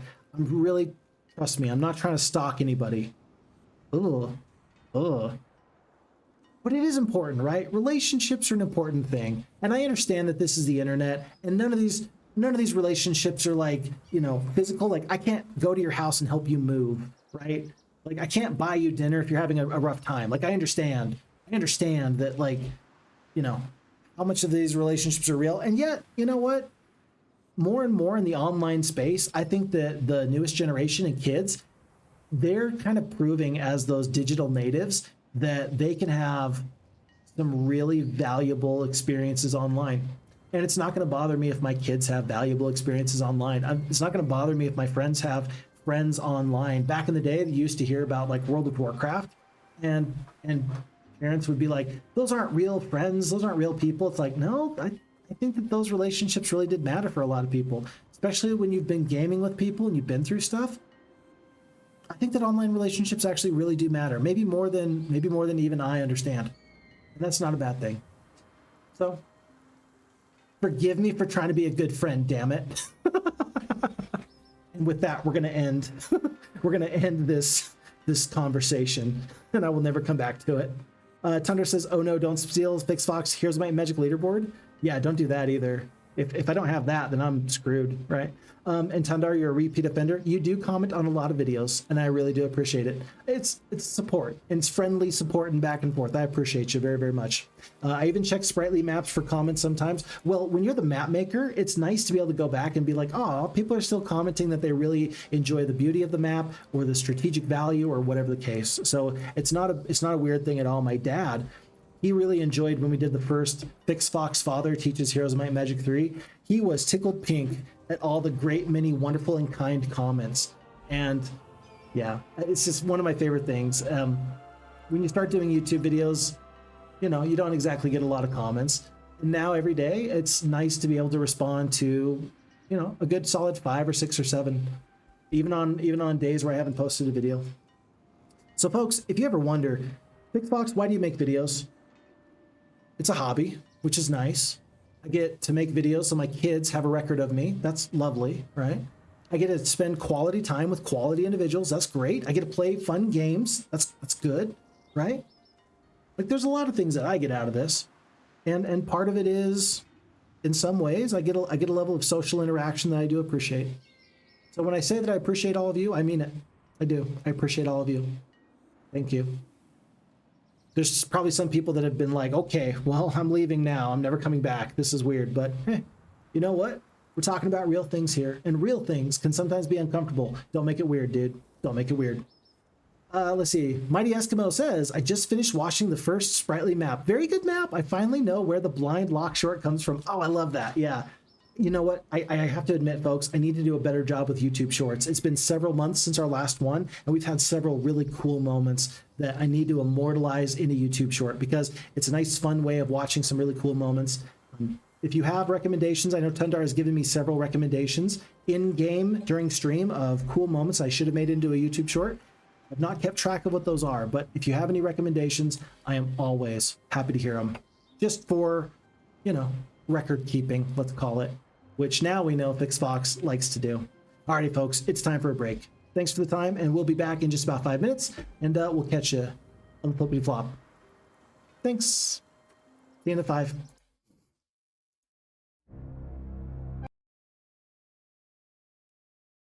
Cool, we are back. All right, folks, let's do a quick reminder about where we're currently at. So, here we are in month 1, week 4, day 1, having a pretty good time. We're doing great because we got 2 castles with dragons in them, and we just claimed our 2nd cave palace. So we're getting a lot of dragons per week, and there is even an opportunity for a 3rd cave palace. I want to make a beeline for this 3rd cave palace, I think. I'm going to focus on this cave palace, grab whatever I can along the way, and then it's time to head out into the desert. Here on the JebusCross maps, there's always something really fun out there to be had. Treasure and trinkets, and if nothing else, space, like opportunities. Your starting biome, I don't think it's actually meant for you to take 2 castles. I think you're meant to break containment as quickly as possible. We probably could have, and we probably should have quite some time ago. But I am not a JebusCross expert, and so I'm not going to pretend to know what I should or shouldn't do. I'm just planning on moving forward as best I can. Nation17 says, I've been out of the loop. Did Olden Era release yet? Did Olden Era release yet? And is Ubisoft alive?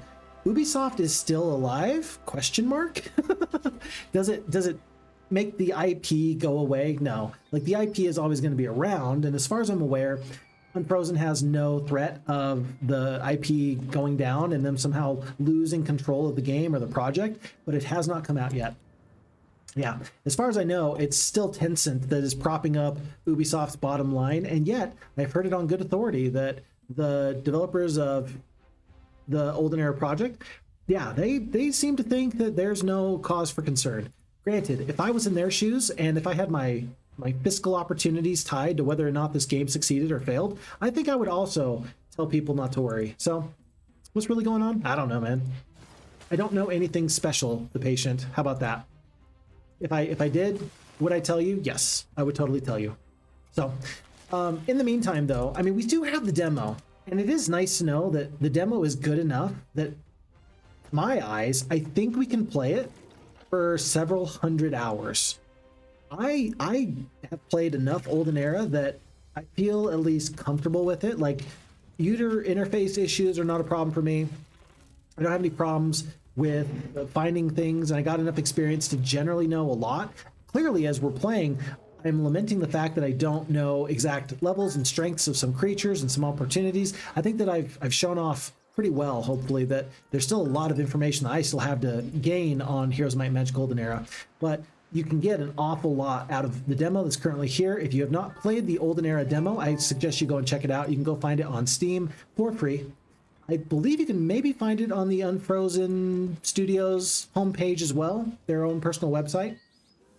I don't actually know about that, but I'm sure that that's a probability anyway.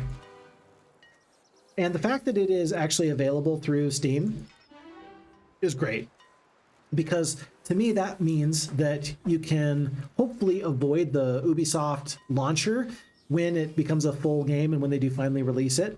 I got a feeling that it's going to be also available on the Ubisoft launcher, but if it's not exclusive to the launcher, if it's also found on Steam, then we're going to have a pretty good time.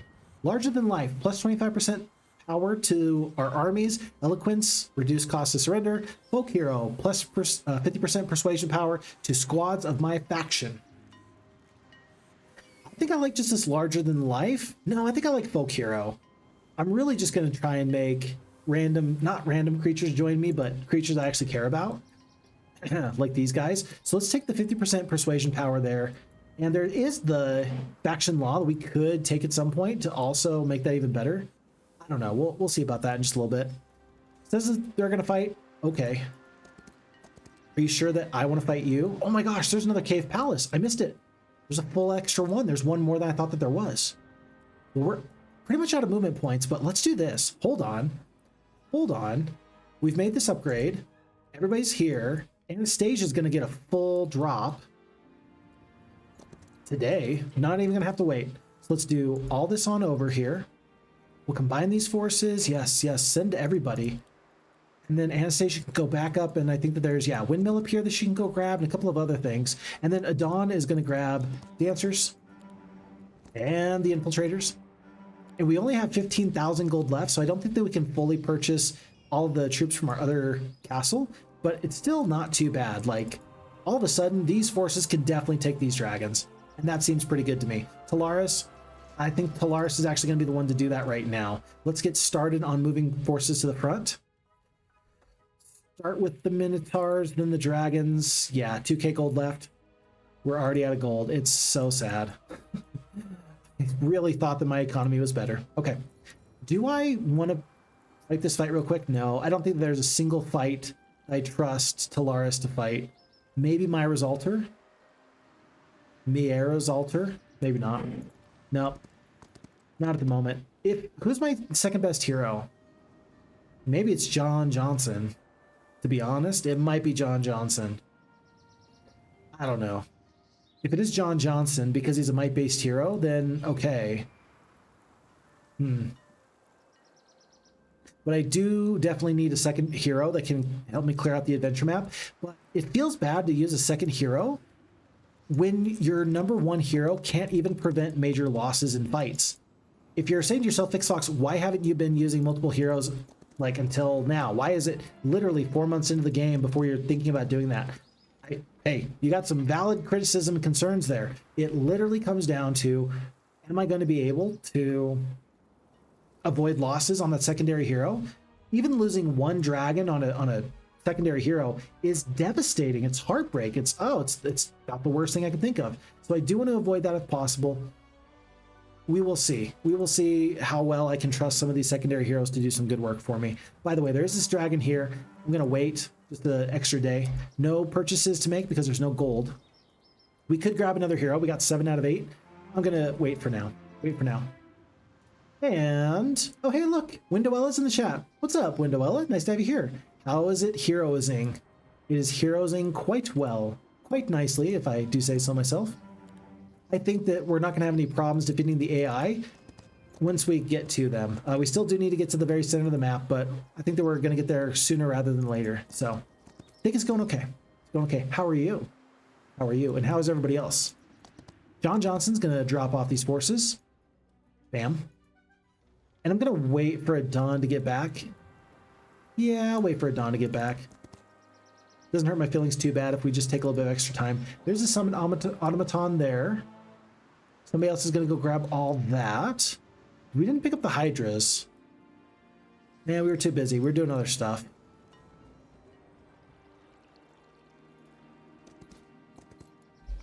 And I'm actually kind of to the point where it feels, I don't know, it feels like all my heroes have stuff to do, but nobody knows what the stuff is. Like, everybody needs to be as good as they can be, but only for the first 2 or 3 days. I think after the first 2 or 3 days of just general logistics, I actually think that we lose some value in some of our heroes. Not that they're bad heroes, it's just that we don't have enough stuff for 7 heroes to keep busy with. Do I attack the Murder Hornets, the Chanters? They are free experience, and we are trying to get to Balthazar's speciality. 8 of these dancers goes down. I don't even have the time to fight these fights. If I fight every fight, it's going to be a bad time. That's just the cost of doing business at this point. 8 dragons. It says it's going to be a pretty easy victory. I'm going to fight this fight just to make sure. No problems. But Windowella is also waiting for early access. I thought about starting the video with WTF. It's January 2026. Where's my Heroes of Might and Magic? But again, I actually talked earlier that yeah, I can't tell the Heroes of Might and Magic Olden Era team to make the best game they possibly can and then be upset when they take their time to do so. So we'll have to wait. We'll be patient. I know it's hard. It's hard for me too, but we will be patient. Okay, I moved the troglodytes way too close. I was trying to get my forces spread out. Whoops, my bad. And would you rather lose one Hydra or like all of your troglodytes? I think I'd rather lose one Hydra. So I think we've already fought this fight way worse than we otherwise were going to. Yeah, not good. Not good. At least my 10 dragons are going to deal with this top stack here. We'll kill 2 to 3. Pretty much the whole stack. We killed 2 out of 3. Double hex attack there. The parry comes in clutch. Parry the platypus. Sorry, no. It was parry the Minotaurs. The Minotaurs parried. Okay, but would you rather lose 25 troglodytes or 1 Hydra? I think you'd rather lose the 25 troglodytes. So folks, the dragon count is climbing. We're up to 11. We need to keep track of our alchemical dust. We do have the alchemical lab now. If we can get dragons upgraded, I think we're going to be especially powerful. So with that being said, I mean, there's some opportunities over here. Let's just fight. I feel strong. With 11 dragons, I feel strong. 23, you see, that's too many. We have to fight that fight.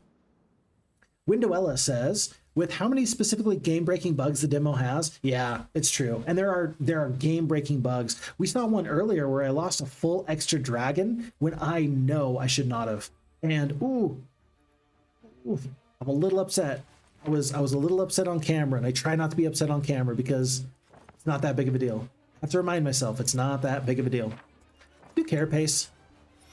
Keep these guys alive. I don't want the Medusa to get attacked, but what if I go here? Just waste my turn? Am I gonna be fine? Maybe. What if I go here? Will I be fine? Maybe. Okay, Medusa are gonna stay fine. The Onyx Dancers have the carapace on. We will wait. We will split the damage. Defend. And I think that they're just gonna go for the troglodytes, actually. They might do something else. One way or the other, it's only 43 now, so I guess I don't care too bad. Oh, they're just... they're going to immediately die to the parry.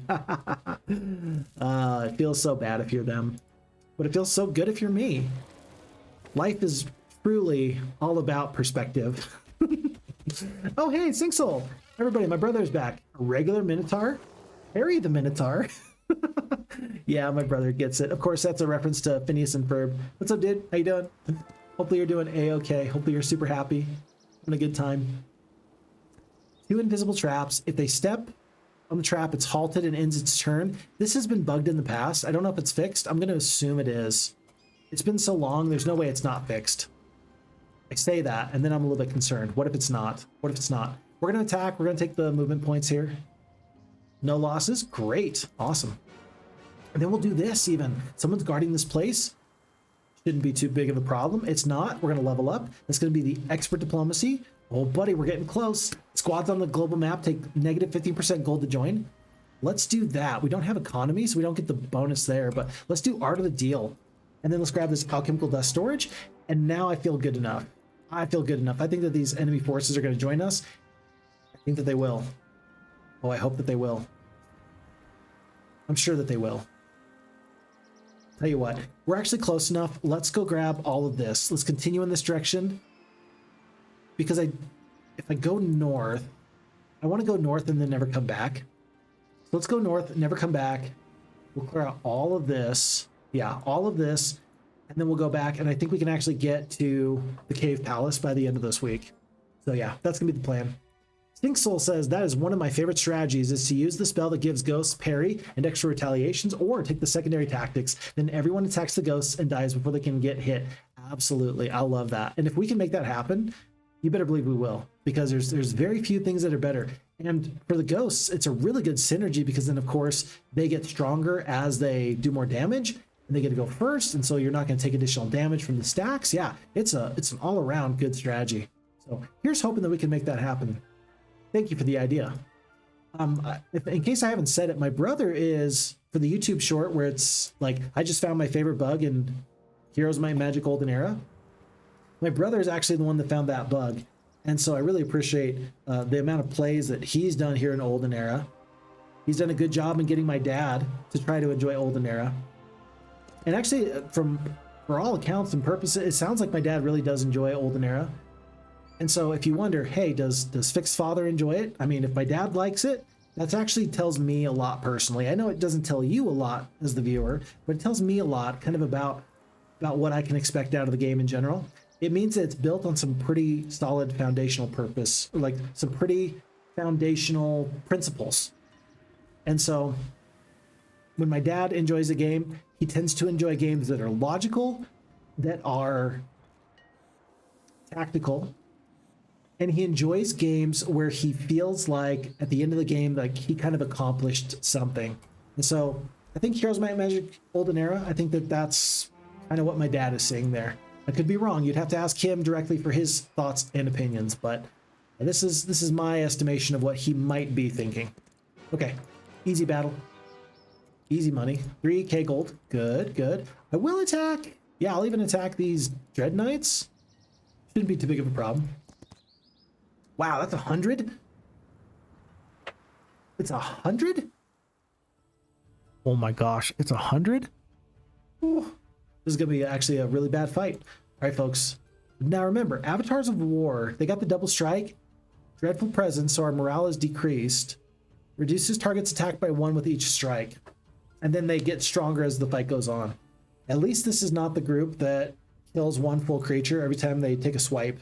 I'll be grateful for that anyway. I don't think I've got spells that'll really particularly help me here. Plus, I've only got 12 spell power. Shade Cloak could be useful. Weakening Ray is actually probably going to be pretty useful. Song of Power refreshes cooldowns. I don't really have any cooldowns to refresh at the moment. So let's just hit wait until we get to our dancers. We'll let them actually get the top 2 stacks. Because with this train, I think that they might kind of bunch up and do a double hex attack. We'll step up with the troglodytes. Oh no, I stepped right into this Avatar of War. Oops, that was a mistake. Let's see if we can wait any further. We cannot. We'll do the most damage here, 4 to 7. Yeah, these guys are just got such high initiative, 11 initiative. The dragons are going to be fast enough to actually do something here. But everybody else is going to be flat on their heels. And that almost makes you think that an early start, initiative up by 3, you almost feel like that would be useful. That'll actually make the Hydras get to go earlier. Also, the Minotaur Lords, yeah, they would benefit from the early start. So early start could be useful here in just a moment. Let's stay right where we're at. Defend, defend. Yeah, we're going to lose all of the troglodytes. That was silly of me. There's our double hex attacks. So I suppose that the question is, do you want to do the Minotaur double hex attack or do you want to do the Hydra double hex attack? 34 attack skill, 27 attack skill. Really, the Minotaur Lords, though, are exceptionally powerful. I think that that's going to be the direction that we want to go with this. So let's do the... Where are you? Early start. It's going to move Minotaurs up. Oh, actually, that's going to move Minotaurs all the way to the top. I did not expect that. Oh, my bad. Bunch of damage goes down. We don't lose a dragon. We will do the Grand Slam fighting style. Come on and slam, and welcome to the jam. Space Jam is still relevant in this modern era. And then, do you want to get so much damage off in this direction, or do you want to try and work on this big Avatar of War stack? These guys are a problem. These guys are an absolute problem. I'm going to go Dark Elf stance and go into the defense. I'm going to take out 15. Yeah, 15 total Avatars of War.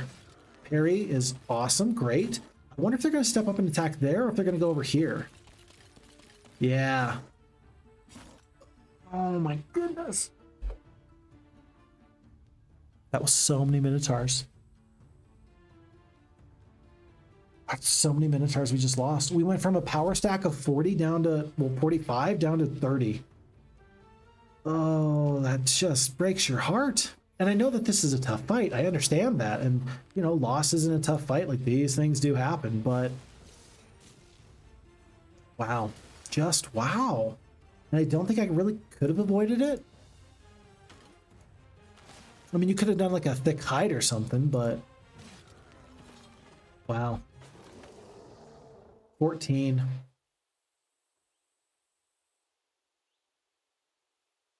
Not good. Not good. Okay. Alrighty.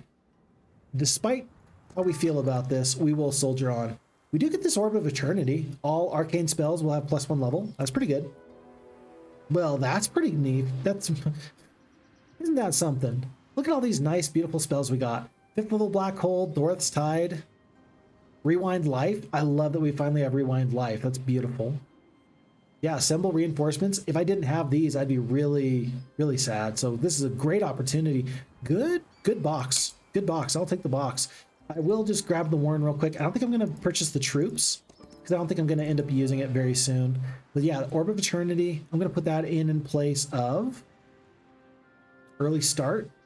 I mean, we just used Early Start, but I think I'm more likely to use the Haste. Arcane spells go with the Arcane Orb. They do, actually. They especially go with the Arcane Orb. So let's just check Sinksel. What do we got? Arcane spells, +1s.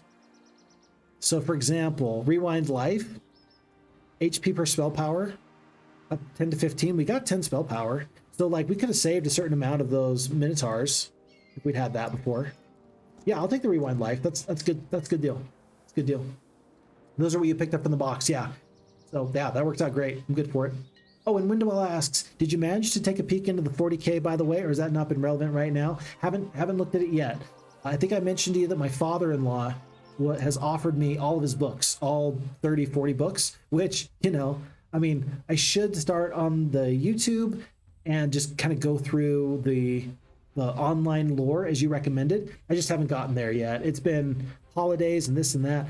I'm interested in so many things. I kind of need there to be like another lockdown, not like a pandemic, but I need there to be aliens visiting the planet, so that way we're told to just like stay inside, so that way I can spend the time to do what I want to do and get caught up on some of these important things, fun things, important things.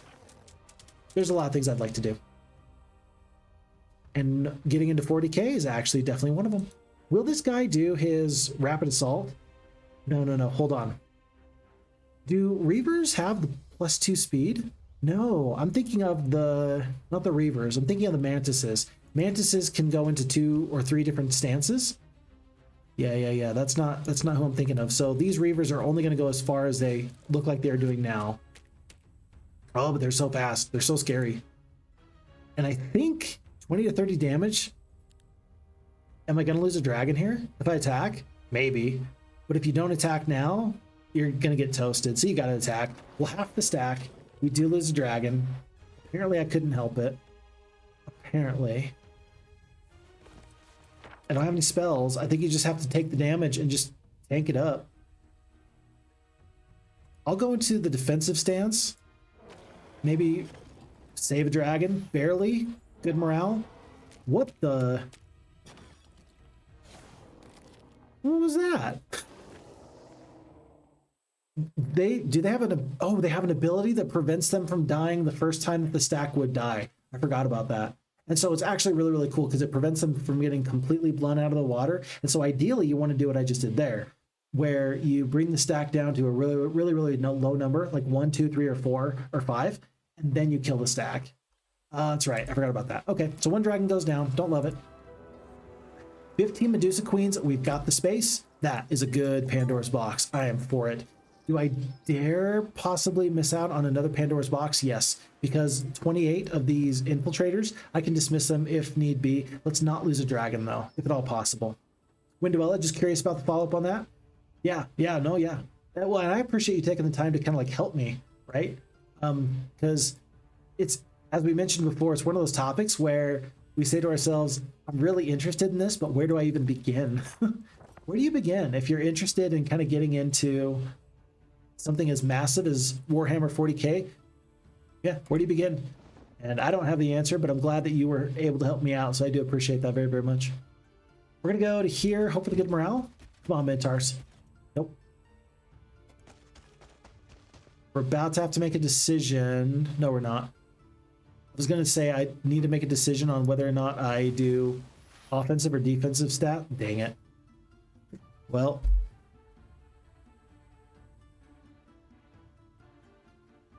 If you move into range, you will be attacked by the phantasms. It's not even worth it. It's not even worth it. We're gonna wait. We're just going to hope that 30, 40 Medusa and the dancers can bring this stack down to a manageable size. We don't have the spells to actually do anything. I'm going to go into the Minotaur stance. We're going to go into offensive stance. Hopefully that's going to be enough to do some damage, but let's not just feed the phantasms for free. Not do that. 5 to 9 liches goes down. Oh my gosh. Oh my goodness. We're going to get hit by 100 liches. And there's nothing you can do about it. There's nothing you can do about it. I did not realize that this was going to be such a crazy fight. I think that you lose a dragon here too. I don't think you can help it. Oh my goodness. Now, you can kill a couple of the liches. If you take out the phantasms, the liches are slow enough that they're going to be stuck on these guile infiltrators. So you're going to lose a guile infiltrator. So you actually want to attack the phantasms, make sure that they don't do any additional work, and then you're just going to rain damage from afar. We'll wait. I don't think it's going to matter here. I think I'd be okay if Hydra's attacked there. There should be staggering hits, so no counter attacks. Take the good luck. We'll do big shot here. Hold on, are we on offense? Yeah, we're on offense right now. There's 1. There's 2. There's 3. And there's 4, down to 76 liches. Oh no, 170 phantasms are back. How many times do I have to teach you this lesson, old man? Okay. Yeah, let's just keep the dragons safe. Okay. Safe. No problems. We're slowly whittling down these liches. Aside from the very first shot we took, this has not been the worst fight ever, but it just feels bad. Okay, now they're only killing 18. Okay, it'll be fine. We can now attack with anybody we want to. 19 to 24 with the Minotaurs, and then the dragons will finish this fight off. The final 12 liches are going to get completely burned alive. I don't know where their phylactery is, but golly, no coming back from that one. Okay, we need either Expert Intelligence for the level 5 spells, or we need the Advanced Offense, or the additional damage. I think it's pretty clear to me that getting into the 5th tier spell, this is just typically more valuable.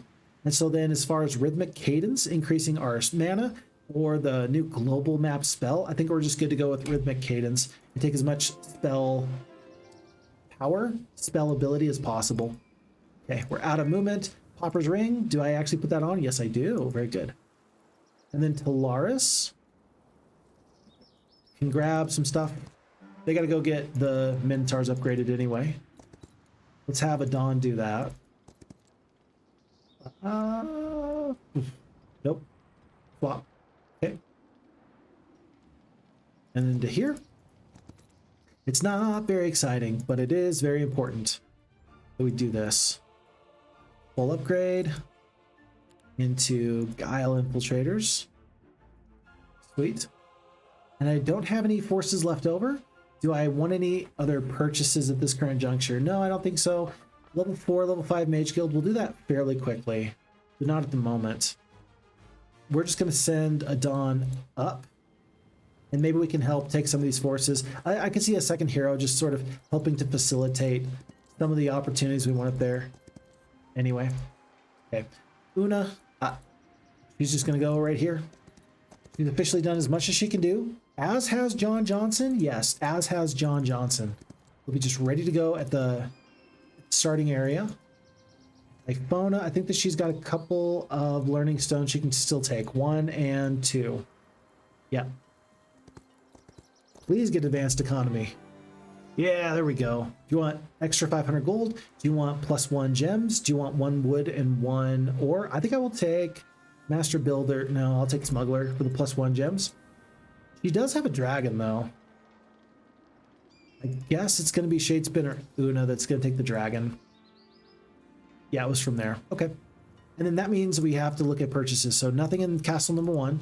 Castle number 2 has got all dwellings, no peripheral buildings at the moment. So then castle 3, it's got the treasury. I think that's good to go for safe house and try to go for the dragons here. It's day 3. We might be able to get to the dragons here. Safe house, day 3, day 4 for the labyrinth, day 5, 6, for the Mage Guilds 2 and 3. Yeah, we can get to Cave Dragons here in this week, actually. That'll be really, really good. We'll take that. And then we're going to wait on getting additional alchemical dust. As soon as our main hero can get back to the main starting castle, we will look at upgrading our dragons. So then Triumvirate Agents, increasing the attributes, kind of whatever. Merchant's Guild, we're using it a lot, but I'm not going to worry about too much. No, I'm not going to worry about that right now. This is for Medusa, right? Tier 6? No, Tier 7. So this is for Hydras. This is for Medusa. I'm going to increase the Medusa growth because they're such a quality unit. And then we're going to look to get up to Elite Medusa as much as possible. Okay. Alrighty, folks. End of another day. On to the next one. Alrighty. So these creatures will fight. That's a problem. That is a problem. Let's see if Adon can help kind of flesh this out a little bit. We'll send over everybody. And I don't know. Actually, hold on. Let's make sure we have some space in this Pandora's box for Devir. It's 5,000 gold, so it wasn't as good as I would have hoped for. We'll take Dorth's Tide. I thought we already had Dorth's Tide, actually. Okay. And then we'll bring back the dragons. I can't believe that this isn't enough. This isn't enough to persuade these guys to join me? I guess I already got Peoples of Jadame. I already got that. Huh. We'll tell you what. We'll fight some of these other forces. Endless Scroll of Platinum. While controlled by the player, increases the level of all arcane spells in the Magical Observatory. I mean, that seems really good. Yeah, let's do that. Since it's a victory, I think it's going to be actually a really, really tough fight. Okay. Well, Chris is off. Thanks for the stream. Need to go shower. It's 8 p.m. there. Hey, take very good care of yourself, Chris. It's always a pleasure to have you there. Thank you very much. And I'm glad it was entertaining. Yeah, I am glad it was very, very entertaining. What am I doing here if we're not being entertaining? Seriously, right? Okay. All right, take very good care, Chris, and we'll catch you on the flip-flop. And then Tundar is asking Roman if the map is F Heroes 2 or if it's Heroes of Might Magic 2 Gold. Apparently Tundar is having some issues with the map. Maps being Heroes of Might Magic 2 or F Heroes 2. Which is kind of interesting. Somebody was asking me, I forget who it was, but somebody was asking me if I had ranked all the maps for Heroes of Might Magic 2 Gold in the most recent video. Apparently I might have been missing a few maps, which is really surprising. Because I don't think I just delete maps. I'm not typically in the persuasion of doing that, but I mean, I might have, is kind of the thing. I don't really know. This terrain was lovely. Look at all these double hex attacks. That's great. That's some good stuff right there. Let's do that again and again. We will skip, bring the Hydras up. Minotaurs are good to just stay put. Nobody can reach us with their long reach attack just yet. We're going to wait one more full turn. We're still on Minotaur stands for attack. We're going to skip all the way through. I think that these, I'm not going to risk it. I'm going to attack with the Medusa Sculptors. Hold on. No, they're Medusa Queens. I'm going to attack them now. Marble arrows, so the initiative is actually going to go down. It's kind of interesting. This might actually mess things up. No, that did not adjust the turn order. Okay, good. But the Medusa Queens are still going to be taking their shots. Just in case these enemies don't cooperate, if they just kind of move in a way that's unexpected. Okay. Look at this good morale. I will take it. I'll definitely take it. And Queens, or rather Medusa, are getting another good shot off. I think it's going to be time maybe to go to a defensive stance.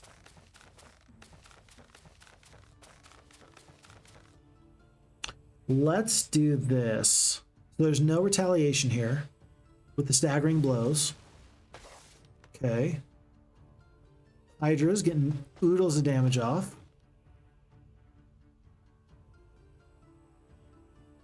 I want the double hex attack, but I don't want to take the retaliation. So I'll just kill 16 to 21 straight up. That seems fine.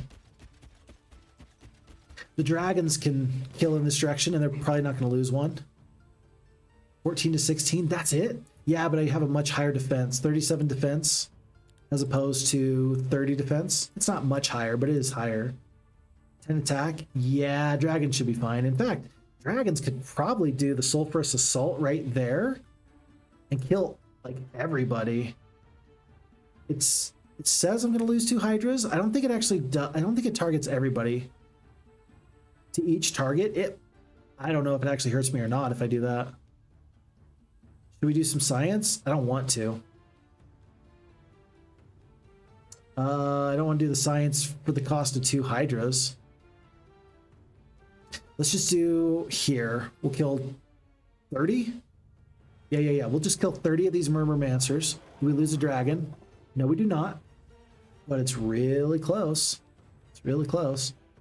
And then how about we do this? How about we just attack in this direction so that way we take some of these enemy forces out. Very good. Ooh, we'll go here. Okay. And there's this big stack here in the back. Hydras will step up. Let's do this. Fighting style here. So we don't take a retaliation. Excellent. Hydras step up. Oh, well, I mean, that's just too good. Man, my forces are doing awesome. Way to go, gentlemen and ladies. Yeah, they're doing exceptionally well. This fight's turning out great. Well, I mean, if you're getting good morale like this, then there's really no problems to be had. So 4 to 7, 4 to 7. I'm going to go from offense to defense. We waited basically until the last possible second. I'll heroic strike here for 2. I'll kill this back stack, 4 to 7. Did we lose a dragon is kind of the question. And I hope the answer is no, but I'm really not sure. We'll do full damage to the big stack. Did the big stack wait? We kill most of them there. Long reach attack. They do not go for the dragon. Sweet. And so then the dragon will finish this off. Didn't even lose a dragon. That was a lot of enemies that we took out. And the Medusa did wonders. There's no way you should take this many enemies out for just 3 Minotaurs. That's awesome. Plus the level up. We'll go for the advanced offense. We're getting closer. We are getting closer. Archery. Do you want archery? Friendly creature abilities do plus 50% damage. I mean, does that include fighting styles?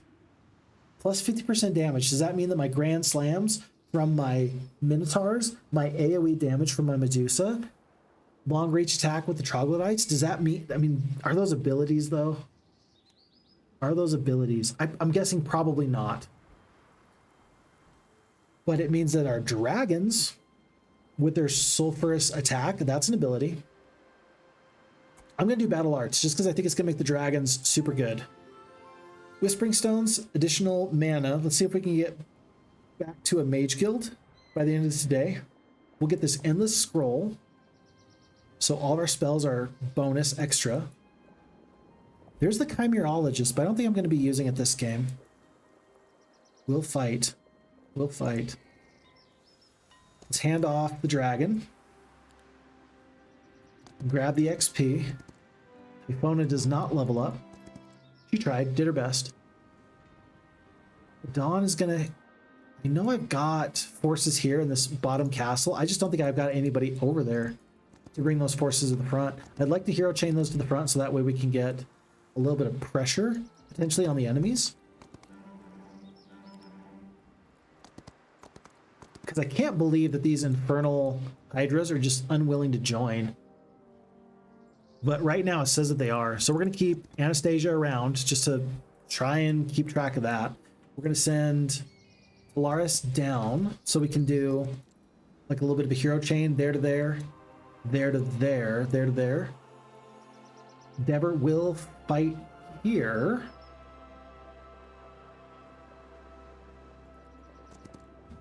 Okay. Losses look horrible. Oh my gosh.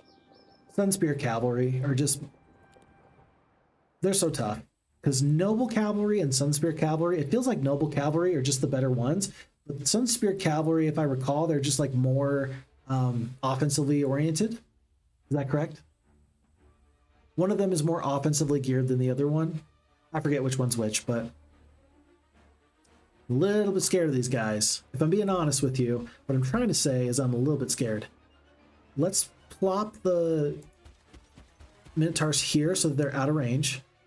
Same with the Hydras. Let's not put ourselves in harm's way if we don't have to. We don't have the Shadow Strike ability, and I don't want to just sacrifice 62 infiltrators. Let's do as much damage from range as possible. There's one. There's 2. 14 to 25. We're down to 15 Light Weavers. Light Weavers attack and kill 20 of the infiltrators. Okay. Understandable. Have a nice day. Okay. And so then at this point, we're going to get the dragons not once but twice. I feel like we'll do this. We'll attack here. Kill a lot of the Sunspear Cavalry. And I think, yeah, to keep this dragon safe, I think I want to go Dark Elf stance. For defensive purposes, I'll kill as many of these Light Weavers as possible. Do I lose a dragon here? I do not, and I might not. No, 38 HP left. I'd have to... Oh gosh, I'd have to use a full another shot from the Medusa to make that happen. I think I can though. I'm gonna wait on the Minotaurs. I want the Hydras to soften up these creatures. Infiltrators will staggering blows onto this group. Okay, 7 to 13. I will waste the damage from 15 of these Minotaur, or rather Medusa Queens. There's no way 8 Hierophants are going to kill a dragon with 38 HP, right? You know what? Just to be sure, I'm going to split the damage. There's no way 5 do. How about that? There's no way 5 do. Alrighty. I say that, and I'm going to be so sad if I'm wrong. You didn't even cast it. You know, whatever. All right. I guess I'm grateful I didn't lose a dragon. Just be grateful you didn't lose a dragon, right? Can I tell you, one of the most humbling things is when your cute little kid, your 5-year-old, says, "Dad, breathe." It's lovely. It's wonderful. Your kid is adorable when they do that. But it also kind of makes you be like, "Ah, kid, you don't got to say that." Like, you know, I wasn't that mad. I was just overreacting. Not often does it get to the point where my kid says that anymore, but there was a time where at least once a week he would think it was important to say, "Dad, deep breaths." And I'm just very, very grateful I got a cute little kid that does a really, really good job in looking after his dad. Because if not, where would I be? Devir Son of Devir is going to take the Pandora's box. 10k gold. That's great. I'll take that. And then we will take back the dragons. We'll step over here. We're going to be ready. I really want to see if I can get these enemies to join me. And I think I can make this work. I think I can. Yeah, I think I can. I think I can go from here to there, here to there. We'll go all the way to here. And we'll take a look. All right. We have to remember, we do have to make a purchase every single day this week. We got to go Mage Guilds, Labyrinths. Day 4. We've already got people to Jadame, so we don't have any additional opportunities. Elite Medusa. They're already so good. Let's make them even better. We're going to hit intern, and then we're immediately going to make this next purchase so I don't fall behind and forget. Because that's going to be several dragons worth if I don't forget. Typhona can just stay put. Ready to bring forces to the front in a little bit. You're waiting. Okay, and it's Talaris. No, it's John Johnson. So John Johnson's going to grab these forces here. It's going to be a full purchase. Boom. Oh my gosh. Am I out of gold? No, I'm out of gems. Wait, what? How many dragons do I have here? Oh, I don't have... Oh, it's +5 a week. Oh. I have 0 dragons, but it's +5. That's right, because I did make some purchases in this town. Oh, okay. I don't feel as bad anymore. For a second, I was like, wait a second. I thought that was 5 dragons. No. There's a little bit of clarity issues. Even though I've played enough of the game that you would think I would know at a glance exactly what's going on, I don't. And after you've got a certain level of experience with any game, if you're still not able to differentiate certain things at a glance, I think that that's the UI's fault. And I hate to say it, but I still think that there's some improvements that need to be made with the user interface here in Olden Era. And I actually think that from everything I've been told that the game developers agree and that they are looking at options and things that they can do to make it just a little bit better, a little bit more streamlined. And I really appreciate that they're willing to make those changes, because I can understand how it would be like, hey, this is my art project. We're enjoying this so very, very much. And then people you know, you share it with people and then people don't like it, it'd be easy to say, well, it shows what you know, or be like, well, I don't want to hear that feedback. I appreciate that the Unfrozen team is willing to take feedback. I think that's actually very, very impressive of them that they're willing to do that. I forgot to upgrade. Forgot to upgrade here. That's actually a big loss. I don't think that this is going to be enough. They're still going to fight me. Do I just fight them?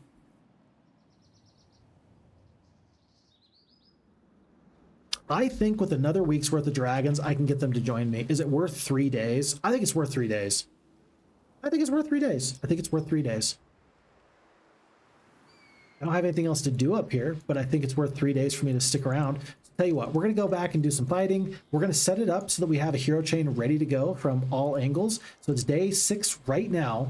We will reset the hero chain so we can get all forces to the center castle, and then from the center castle into Devir. So Devir, do what you do. Get your free stuff. Nope, these guys are experience. Free experience, we'll take it. Tomb of Vigilance. I think that this is just experience. Losses? Those losses are acceptable. 12 Death Knights. I don't have anywhere to put him. I should have thought about that. Okay, that's fine. That's fine. And then experience, no losses, good. +1 on the attack. There is a learning stone. There's some other opportunities over here. Abandoned mansion. Let's grab that. Okay, 3k gold. Very good. Oh, Onyx Dancers and Guile Infiltrators want to join. Holy crap, I just wandered right into that. That's perfect. Look at this. We just got 77 Guile Infiltrators and 87 Onyx Dancers for free. I say for free because we've really invested in our economy at this point, and it's not really a problem, but my goodness. Okay. Well, we're doing much better than we were just a moment ago. Another 6k gold.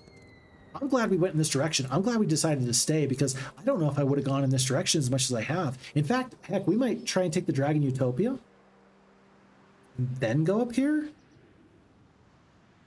Did we upgrade our Medusa in our starting castle? I think we did. I think we got to get our Medusa upgraded just a little bit further. I think that that's a worthwhile opportunity if we haven't done it already. I think it is. Okay, we'll tell you what. Let's get a second marketplace. We need just a little bit of Mercury for this level 3 mage guild here. Yeah. Just one. Whoops. Nope, not here. Go back here. 1 Mercury is the play. Boop. Okay. Not here. It's up here. Okay. Mage Guild level 3. So it's day 6. On day 7, we should get our dragons at this cave palace. It's going to be a lot of extra dragons. And then again, we do want to reset the hero chain. So it's John Johnson here to the far south. Staying put right where he's at. It's going to be a Dawn that's going to be like kind of this intermediate between Shadespinner Una and the first castle. It's going to be Talaris along the way for John Johnson. So right about to there. Anastasia actually needs to be a part of this hero chain, I think. Yeah, so she's about where she needs to be. I think she's about where she needs to be. Okay. And then I actually feel like I need one more hero. I guess it'll be, oh, it's Glassdoor. Yeah, you'll definitely take Glassdoor. Because Glassdoor gives you free gold. He basically pays for himself. In fact, I've missed out on getting gold because he starts with basic economy, he produces 500 gold per day, plus 100 for additional levels. Yeah, he's the guy that definitely needs to get to every single one of these learning stones. And then we can go from here to him. Where did he go? He's hiding. He's right there. So we'll get Typhona to here, and then Glassdoor is going to get forces sort of from here up into the starting castle. Okay. We're going to hit intern. Doing great. These logistics are going to be great. Meanwhile, the AI is dunking on me. They're just, hey, I'm sure that the AI is just not even struggling to make all of these calculations work out in their favor. The dirty blackguards. But that's okay. I am not a machine. I'm merely a man. But I'm also a man that's going to still beat the AI. Today, anyway. Cave Palace. So we're missing lots of forces here in this third castle, but that's going to be 4 dragons. It's going to be 5 dragons with the +1 today. Very, very soon. So Devir should be ready to go. Let's go here.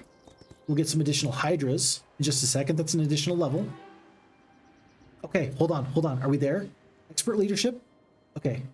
This is a very, very big moment. This is a very big moment. Expert leadership, expert diplomacy, expert nightshade magic, expert intelligence. Those are 4 of the 5 marks that we need to hit for Balthazar's Bodyguard. And now advanced offense into expert offense. It's done it. We're at 11 attack right now. We just went up to 12. Devir, son of Devir, subclass, dungeon might 1. We just got so strong. We just got so strong. Feels so good, folks. That is a lovely moment. We will, heck, we will take Shadow Blades for the +1 damage. Friendly creatures ignore target's defense. As much offensive as we have, we're going to go Unstoppable Force. Percentages are going to matter. We're thrilled for it. On to this final fight here. If we were going to lose any forces before, we're definitely not now. We just hit an absolutely crazy break point. And if the game wasn't over before, it's definitely over now. Huge moment. Huge moment. We're going to roll through everything. And it feels great. Okay. Alrighty. Whew. Let's check in on this. Tundar says that they tried to play one of the maps from one of my fans on Discord, but couldn't get it working. Very sad. Oh no, that's so sad. Maybe it was, I wonder if it was like Sandra the Peasant Killers, because I think Sandra the Peasant Killer had to give me a new map. He had requested a map, and then he realized he gave me like the CFG file. Maybe it was that. Maybe it wasn't. I don't really know. I'm not sure what happened there. Oh, they'll join my army? That's cool. We should do that. Yeah, I don't know. But it is very, very sad when you just want to play a map and it doesn't work for somebody for whatever reason. Oh, there's a scroll. I didn't realize that that's how that worked. You can scroll down. Very cool. And then get some additional spaces and stuff. Huh. I'm going to let go of the Infernals. Or the, yeah, those guys. Sun Spirit Cavalry still want to join? Okay, I will let you join. There's so much gold. No, that's way too much gold. I'm just going to attack you. And defeat you? 2 Hydras. Okay. Research Laboratory. If you want to fight the Necromancer. Oh, geez.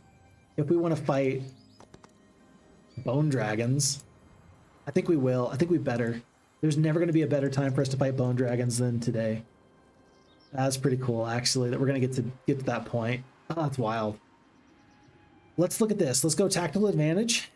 We're still 9 points away from getting into the top tier, but very, very soon we're just about there. Very, very soon. Let's go to here. And Fukuti says, Dear Real Phixfox friend, I just wanted to say that I'm happy to see you live again, and I hope that the stream keeps going as good as possible. Thank you so much. I really appreciate that. Yeah, I have a lot of fun here. This might be my imposter syndrome sneaking in, where you don't think that you are as good as other people feel like you are. But in the event that you ever don't have fun, I appreciate the support. I really appreciate the help. I really appreciate that these streams go so well because of so many wonderful people. But if you have other stuff to do or things that are more worth your time, I do hope that people are spending time where it matters most. So if this is a good place for you to be, then I love having you here. And thank you so very, very much for being here. To hope that the streams continue to go well, because I don't know what I'll do if the streams stop going well. I guess I'll make changes, and that's not a bad thing. Phixfox wife is telling me to stay calm and take a deep breath. I appreciate that. That's good. That's a good, dear, sweet wife. And yes, Mighty Eskimo says, gotta go, but thanks for the stream. Catch y'all later. Catch you later. Appreciate you. Thinksoul says the percentage is good if you have fewer strong creatures. The flat is good if you have lots of low-level creatures like 10,000 skeletons. Very true, Thinksoul. Yeah, and so the Necromancers probably would have taken, for the offense, instead of Unstoppable Force with the percentage, just the +2 damage per unit. Yeah, that makes perfect sense there. And for our purposes, I definitely believe we chose the right choice. Okay, so everybody's somewhere anyway. We've got dragons. I think we just hit end turn. Yeah, we'll just hit end turn. And if I'm wrong, so be it. So be it. What just happened? Month of Chaos. All neutral squads on the global map are replaced with others of equal strength. So the Phoenixes turned into other Phoenixes. Abyssal Envoys. Angels? What? Bro, you're tripping. Oh, more Hydras. Oh, wait a second. These hydras up here are now gone. No, I don't want Mother Superiors to join me. We're never going to go to this mountain monastery. It's too late. It's way too far out of my way. I got stuff to do. I'm never going back. You can't make me. That's funny. Ooh, dragons, though. Maybe dragons will join me. Hold on. Just tell me that you'll join me. Just tell me. Let's have Anastasia go in that direction. If the dragons will join, then we will definitely let them. If they won't join, I will understand. Okay, let's make full purchases here. Oof. And the reason why we didn't get all of our dragons was because we don't have another marketplace. Let's do a third marketplace. Do a quick little trade. Yeah, gems are the play right now. As many as we can get. That's 3. There's another couple. We're up to 6. That'll be enough to purchase all these dragons anyway. Yep. Okay, so we got all the dragons here for Typhona. She's gonna go down to Glassdoor, do the quick handshake. We're gonna move over everybody but the one footman. And then Glassdoor, he's gonna, because my main hero is just right up the way, he's gonna hand off here, send everybody over that we can, and then go back to this sort of middling area so that we can get forces from the south. So it's Mr. John Johnson that makes the next big swap. We do need 1 more, or rather 2 more gems. Let's do it like this. So 1 and 2. For 3k gold, not very good, but we'll take it. And he'll leave the 1 ghost behind. He swaps up here to Talaris. And Talaris... Oh, look, and Black Dragon's here. Oh, that's pretty good. That feels pretty good. So Talaris will go here. I think Glassdoor's got enough movement points. It doesn't really matter which one of these gentlemen is going to make this happen. It does matter to me that we get no Minotaur left behind. So Talaris is going to go back up to this castle. It's going to be just a full swap there so that Shadespinner Una can do what Shadespinner Una does best, which honestly is not much. Shadespinner Una is like a level 1 hero. It's not doing wonders for me, but she will do a good enough job in just getting these creatures upgraded. It's Minotaur, or it's Queens. It's Medusa Queens in my other army. Tell you what, Stilled Voices, we need a few resources. We got so many dragons here to purchase. Tell you what, let's just purchase the base level creatures. All the dragons we can. It's only 1 because we're low on resources. Let's trade over the crystal. It's only 2 more crystal, but that's 1 more dragon. Oh, 2 more dragons. Okay, that's 8. And then the rest of the gold's going to be in Minotaurs. Oh, I didn't upgrade the Minotaur Kings. Oh. Okay, we'll upgrade them later.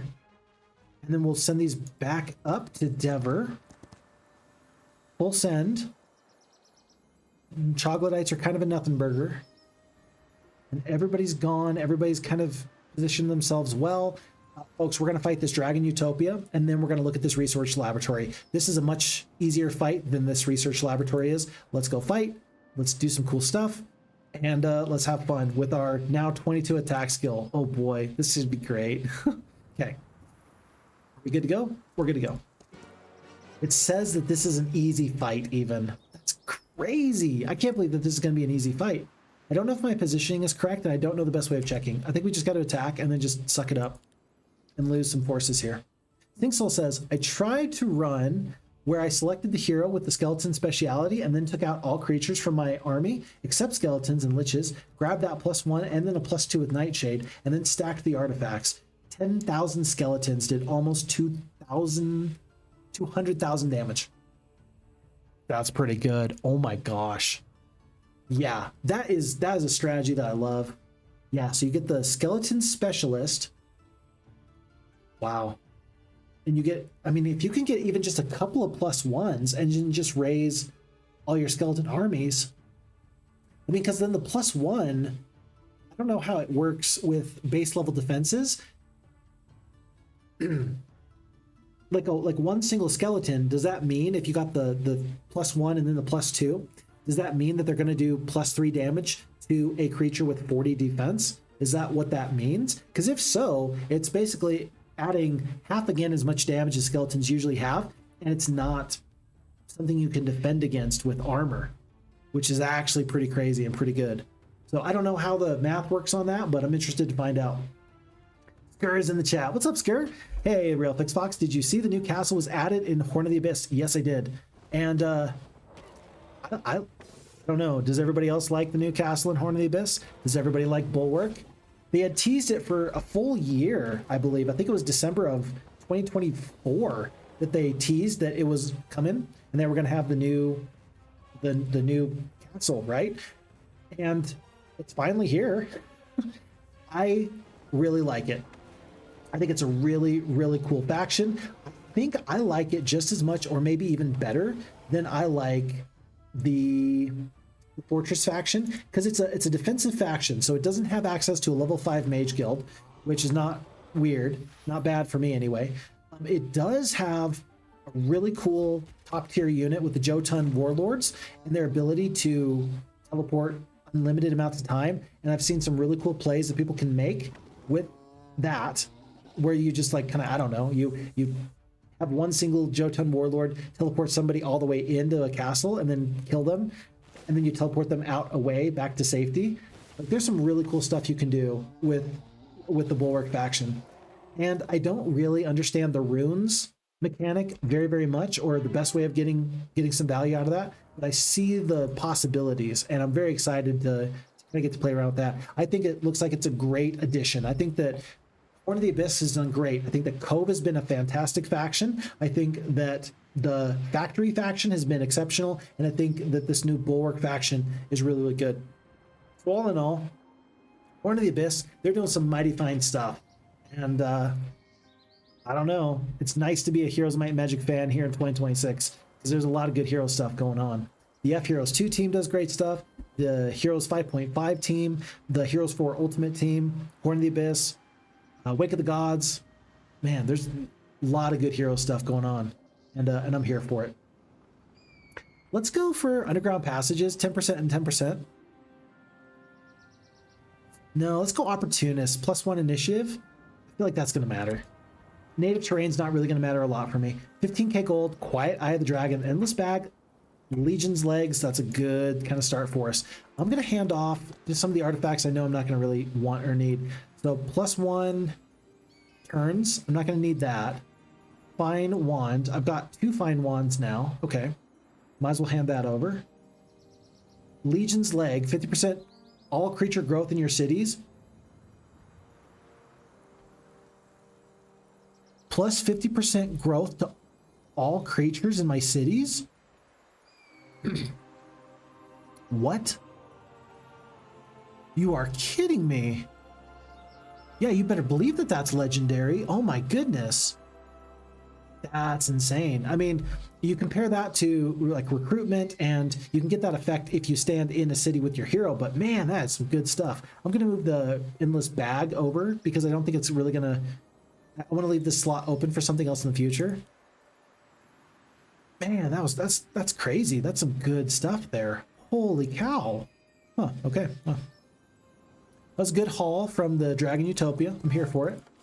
By the way, 5,000 extra experience. I'm going to take these Medusa back. And I do recall that there is this Ogre's Club of Havoc here. It looks like the fight is definitely winnable at this point. We're going to go fight that fight. Oh, look at this. Abyssal Envoys are going to join my forces. Folks, there is a Chimerologist not too far away.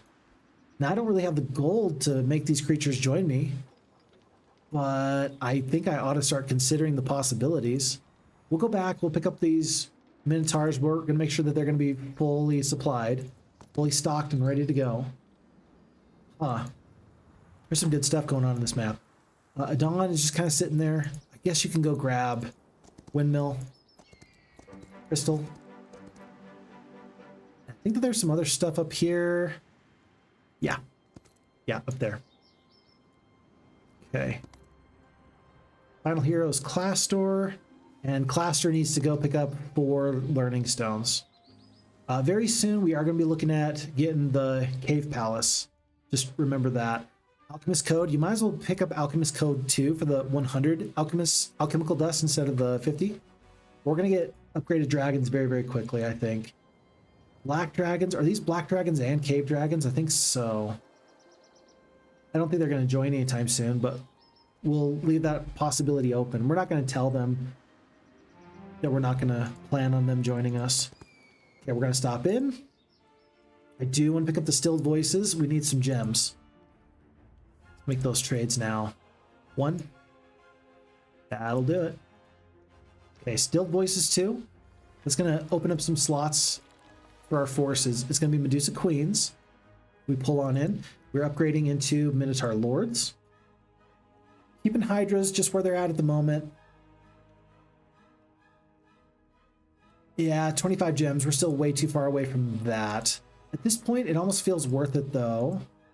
Pick up a resource depot. So we're picking up 7 gems a day. It seems like we're trading way too many resources. I should just have that ready to go in the bank with no problems. I think it's time to start investing in some of these like low quality, I don't want to say low quality, but like lower value. Like Dragon Scales, I don't think that you want to take Dragon Scales early on. I think you want to take it later on. Let's make sure we have that before we end up fighting anybody. And Devir is in the castle, but that was weird. It looked like he wasn't in the castle. We got 20,000 gold. Let's just do as much as we can. We do not have a lot of extra gold here, do we? Okay. Oh, and we've got to actually upgrade. I'm going to trade over just a tiny bit of resources. Here. Is that enough to upgrade the Medusa?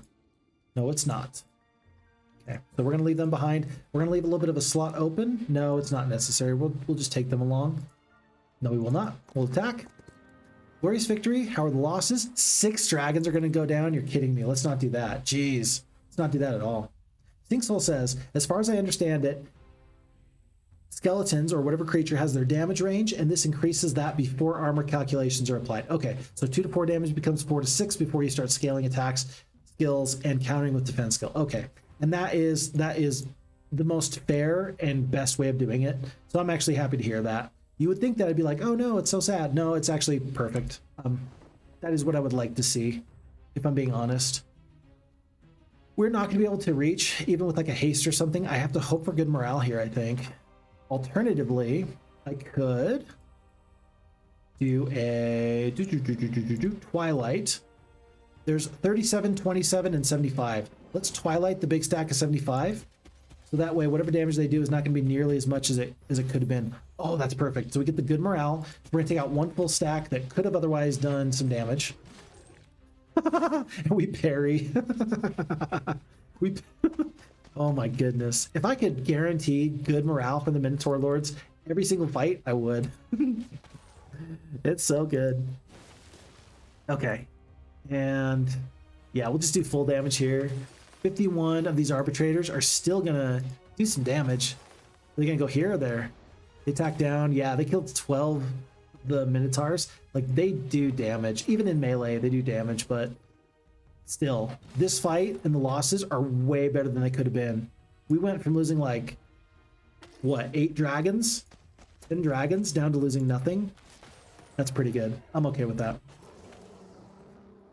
And Skur says, I really like the music, but units and art style not so much. Super Dead. I think that... How about this? Does it fit? Do the Horn of the Abyss factions fit with the style and the aesthetic of Heroes of Might and Magic 3? That's kind of the most important question for me. And I think that they fit. I think that, for example, Conflux doesn't feel as grainy as the art style for Heroes of Might and Magic 3 Horn of the Abyss. I think that, I don't know how to describe it. Grainy is the only way I can really put those 3 factions. It fits within the thematic and art style. Yeah, it fits within the art style. More than that, I can't really say. There is, and maybe this is just the version I was playing on, because I recently uploaded or really downloaded the Good Old Games version, so it has the automatic uploader for Horn of the Abyss. And I don't actually love the Good Old Games version for some reason. I don't know why. The heroes move weird, and I'm a creature of habit, and it's made some changes. But overall, I did notice that it felt a little bit off. The art style, again, is correct, but something about, again, it's just grainy in a way I don't know how to explain. And I wonder if that has something to do with the HD version that they're trying to incorporate into that version that I just got from Good Old Games. I don't know. More than that, I can't say. Warrior says that's a lot. It's a lot. It's a lot of damage. That's a lot of damage. Tiehye, have you tried Temporal Spheres on 7-tier low stacks? I have not. I have not. So you're talking about the Temporal Spheres. That's the spell that should like kind of stop them in their tracks, right? Hold on. There we go. Temporal Sphere. Oh, I was thinking of Spatial Snare. So tier 1, the 3 invisible traps when stepped on deals pure damage. Oh. Well, that's exceptionally good. No, I have not tried that. That is great. I love that. Holy kittens. Yeah. Yeah, for a second I thought you were talking about the snare ability, but yeah, I didn't realize it did 400% of one unit's max HP. It scales exceptionally well. It's 3 invisible traps. You don't get to pick where the traps are, do you? If you get to pick where the traps are, this is low-key OP, and I love it. Now, granted, we are at max rank on this, so it starts off as basically it'll kill 1 creature, but when you get this to max rank, yeah, it'll kill 4 creatures of a tier 7 creature. That's awesome. And more of the reason why dragons, for example, are so good. If you're immune to magic like that, like like BS like that, that's a good reason to have dragons. Huh, that was crazy.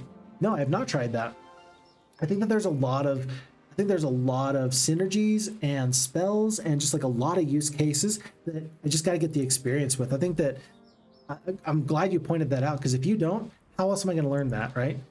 In fact, I feel like I need to find a way to disable certain features of games so that I find the things I rely on too much in Heroes of My Magic Olden Era, and then I remove those piece by piece so I'm forced to find new ways to play. That would be the best way to learn, and yet, will it happen? I don't know. We'll see. We'll see. Okay, folks, there's these Abyssal Envoys. They're going to join us. I've got space. I don't have the gold, though, so we have to wait. I'm going to hit end turn here. I don't want to waste my time, though. Where's Anastasia? Get a little bit closer. I just want somebody to join me for free, okay? We'll flee. It's time that we head out in this direction. I don't want to get these Abyssal Envoys to join so I can just send them up here to the Chimeologist and just pay to trade. I'm going to get a lot of gold if I just wait one day. No, because a lot of that gold is then going to be spoken for with an upgrade. I think I need more gold. I need to expand so I get more gold, is kind of the way this is going at this moment. After. Let's do that after. So we're going to wait here overnight. We're going to hit end turn. On to a new day. Phixfox, you got a lot of heroes that haven't moved a lot. Yeah, it's true, but we're 4.5 hours into this playthrough, and there comes a point where Phixfox just gets tired. Like, I'm much better in the first 4 hours of a playthrough than I am in the last 4. I'm very, very much impressed with the people that can just play for hours and hours and hours. I used to be that person. Not anymore. Not anymore. I'm getting old and decrepit. My bones are falling apart. It looks like we do need to run up here to the alchemical lab. Let's just send Talaris up there. Tell you what, for the hero that's been here the longest, Talaris does the most running around. Have you noticed? Have you noticed? We do have some opportunities. Crystal storage here. Haven't picked that up yet. John Johnson's heading back so he can just stay put. Dawn picked up that crystal storage, and we talked about heading up in this direction for some free ore. And Typhona, heck, I think we've got dragons up here. Yeah, 1 dragon there. I think it's 3 dragons down here. Well, I didn't even pick that one up yet. 3 here? Yeah, 3 here. I got dragons everywhere. I need to get them all to the front. But again, I do want to get this upgrade. So let me wait one more day. I think that's actually going to give me... I think this is actually going to give me... Nope, I didn't get any faction law points. Okay. We will just trade for the alchemical dust as necessary. Talaris, make this happen. I'm missing Mercury. I cannot believe I never picked this up. I can't believe I never picked up this Mercury. I'm gonna just let these guys go. And then there was gems over here. Again, can't believe I've never picked this up. Anastasia's gonna just check to see if these Hydras will join me. They will join. I got plenty of gold. Let's let them do that.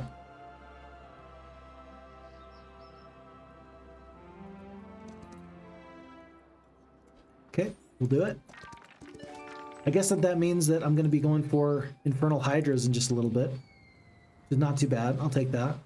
Says it's an easy fight. Says that they're going to join me. I'm not going to let all of you join me. Will I let any of you join me? It's so expensive. 7K for one Phoenix. I'll do that. I'll do one Phoenix. Oh, I don't have space.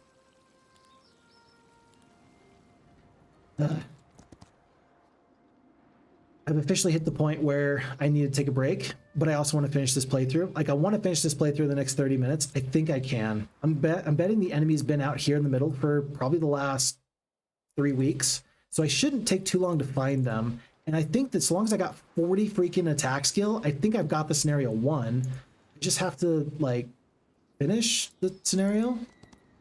Really, we just got to go find our enemy. That's kind of it. Oh, wait, this is not like single hero mode, though, so you actually got to go find your enemy. We're gonna have all of our adventure map spells. I think we got everything we need. No, not yet. Okay, we're gonna work on getting adventure map spells. So let's trade for what we need. A little bit of crystal. Okay. And then, yeah, as soon as we got Dimension Door, I don't think it's gonna be too big of a problem anymore. I do want to send a few heroes to grab few important things. For example, we talked about getting dragons. Let's keep John Johnson there for future resupplies. So, Typhona is ready to pick up dragons here. That means that Adon is gonna go grab these dragons. I know he just walked all the way up here to get 6 ore, and now I'm sending him back the other way. I know. Una can grab that. But at this point, like, I hate to say it, folks. I hate to say it. And I know I've been playing the game for 4 hours, and so I can't expect the game to do really, really well at this point. But at this point, the game feels kind of bad because the logistics are so... There's so many logistics involved in this when I just kind of want to finish the game, right? We are going to finish the game. Don't worry about that. But it just feels... I don't know. It feels off somehow. I wish I could describe it for you. Okay, I don't care about these guys. I'm going to attack them real quick. Losses look not acceptable. We're not going to lose 145 infiltrators. Let's full send. Basically, I'm just trying to get the points, the faction law points, so I can get some additional bonuses. Let's go here. Yeah. The Abyssal Envoys, 10 of them are going to do a bunch of damage. How many do we lose? Oh, the parry just completely destroys them. Great. All the Bewitchers are going down. All of the Arbitrators are going down. Not going to lose a single Infiltrator. See, but this is what I'm talking about. I don't feel like I should have had to fight this fight. All right, that just feels, that's kind of meh. Okay, here we go, finally. Relocation spell. That's the spell I need. So we're going to get... Let's see... Wait. Do I have 2 levels here? I just didn't realize it? Let's do direct supervision. Hold on. Do I have an extra level? I haven't leveled up yet? No. I thought I was getting expert there. Okay, whatever. But that was level 3, and so now I don't feel bad about taking Alchemist Code 2. That'll get me what I need for... Cave Palace 2. It's day 7. I think that everybody's pretty much where they need to be. You're sitting here for some reason. She's kind of where she needs to be. 6 ore. You're where you need to be. I think I need another hero to be ready to take forces to the front. Typhona's where she needs to be. And then Glass Door needs to back up just a tiny bit. Okay. Alrighty, folks. This is the final moment here. So we're going to get a 5th level Mage Guild right now. Perfect. New week. So we're going to exchange resources. We're going to get a level 5 Mage Guild right now. How much crystal do I need? I think it's not that much. That's plenty. Level 5 Mage Guild. We got all spells access. We got intelligence, so that's not even an issue there. We've already upgraded to Cave Palace 3. And so now our upgrade is going to be this, where we're going to need lots of gems. 25 at least. So let's trade where we have to. Everything else is just going to get poured into gems here. And there. And there. Okay. Last game we went for black dragons. Let's go for ashen dragons at this point, just to mix things up. We'll just do a full purchase. We only have 7k gold available after all of that. So the upgraded dragons was very costly, but now with the ashen dragons, I feel like we should just go, go, go, go, go. Let's find our enemy, and if we lose, we lose. But we got a 40 attack skill Devir with the leadership and so many other wonderful things. I think he should be enough. He can't win the fight. Nobody can. Watch as these enemies just completely destroy us like that. Okay, here we go, folks. Skur says, portable grail. Yeah, with those boots that give you the plus 50%. Holy cow, I love that. Love that so much. Stinksoul says, I took the Chronomancer speciality on the Necromancer, so Necromancy applies to any unit, and used the Chimerologist to turn a couple thousand skeletons into peasants, and then started raising peasants. Each peasant is 10 gold per day if they are in the hero's army. Keep breaking the game. I appreciate that. I really appreciate that. Tundar asks, have you had the chance to play Heroes Hour yet? No, I have not, but I will get there eventually. You can place them, Tiehye says. All right, let's give it a shot, folks. Level 2 spell, Temporal Spheres. Let's just here and here and there. That's going to be 12. Potentially, this spell is going to kill 12 of these, not Hive Mothers, but it looks like it's going to be the Hive Queens. Let's see what happens. Okay, they all waited. Waiting. I'll wait. Okay, we'll all wait. After you, my dears. Nice. Wait, is it AoE as well? Dude, that's a sick spell. For a level 2 spell, that just did so much damage. That's crazy. I love that. We got staggering blows, so we're not going to take a retaliation. Very good. Might as well take the AoE damage. Oh my gosh. I don't know why I wasn't in a stance. Minotaur stance, we're up to 50. We're up to 54 attack skill. That's pretty good. Where I come from, that's pretty good. Don't want to lose any Minotaurs. I don't think I can help it. Like, you're going to take some losses here. Like, this is just a big enemy. You got to do some damage. And then... On this tile set, it's really hard for me to tell how far enemies can move. I don't really enjoy that. A bit concerning for me. It killed so many enemies. That's so freaking good. I love that. I wish I could do the butt smush. Actually, maybe after this. Maybe I will be able to. We're gonna kill 2 full stacks here, pretty much. Retaliation is okay. It's all right. We'll kill 14 to 18 here. Tons of damage. Are we gonna lose a dragon? Maybe. They're gonna attack. No, they're gonna go for the dancers. We lose 30 dancers. Feels bad, man. Feels bad. We'll do a whirling dervish attack. Oh yeah, that feels pretty good. I do wish I got the hydras upgraded. That would have been really, really nice.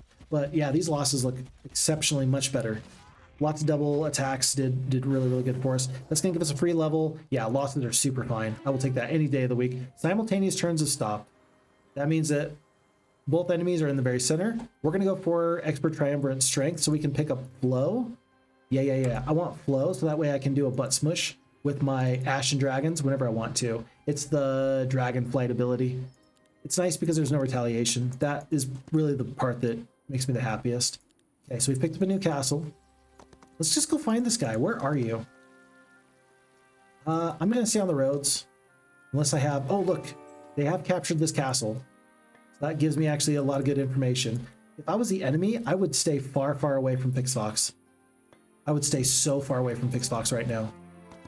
Then again, if they attack me and if I lose this starting hero, I'm actually probably going to just accept it because, you know, we've been streaming for 4 hours and I'm tired. And it kind of begs the question. So you're going to have a clock when you do play multiplayer against other players. Is that going to be enough? Or are the games still going to be absurdly long? I feel like you can't help it. I think that a good quality game of Heroes of Might and Magic just takes forever. Oh gosh, why did I hit battle? Did not mean to do that, but we did. Okay. But I just think it's going to take absurdly long one way or the other. And number one, is that fun to watch? And number two, is that engaging long-term for a player? Because like, if I did one Olden Era game per week, I think that I would have my fill. Because of how much effort it takes to do one full Olden Era game. I could play multiple Heroes of Might and Magic 2 games in a week and have a great time, right? I don't know if I could play multiple Olden Era games in a week and have a great time. If that makes any sense. And again, maybe that comes down to pace. Maybe that's something else. I don't know exactly what goes into that, but something definitely goes into that. Let's increase the Hydras and then Dragons. Perfect. Day 4. So by the end of this week, we'll get multiple Dragons. And then we can start to use the relocate spell. Like, and use it a lot. Okay, so Elite Cave Dragons times 2. I don't know who this guy is. Ice Queen. I think it's an overwhelming victory. We'll accept that. Oh, creatures want to join you? I didn't even mean to fight you. Do I get rid of any forces here? I don't think I do. 17 Phoenixes, though? I mean, those are better than 10 Infernals. Yeah, I'll accept this. Yeah, I'll pay for that. Leave behind the Hydras. Seems odd, but, you know, I think it'll work. I don't know if they've taken this Dragon City, this Dragon Utopia yet.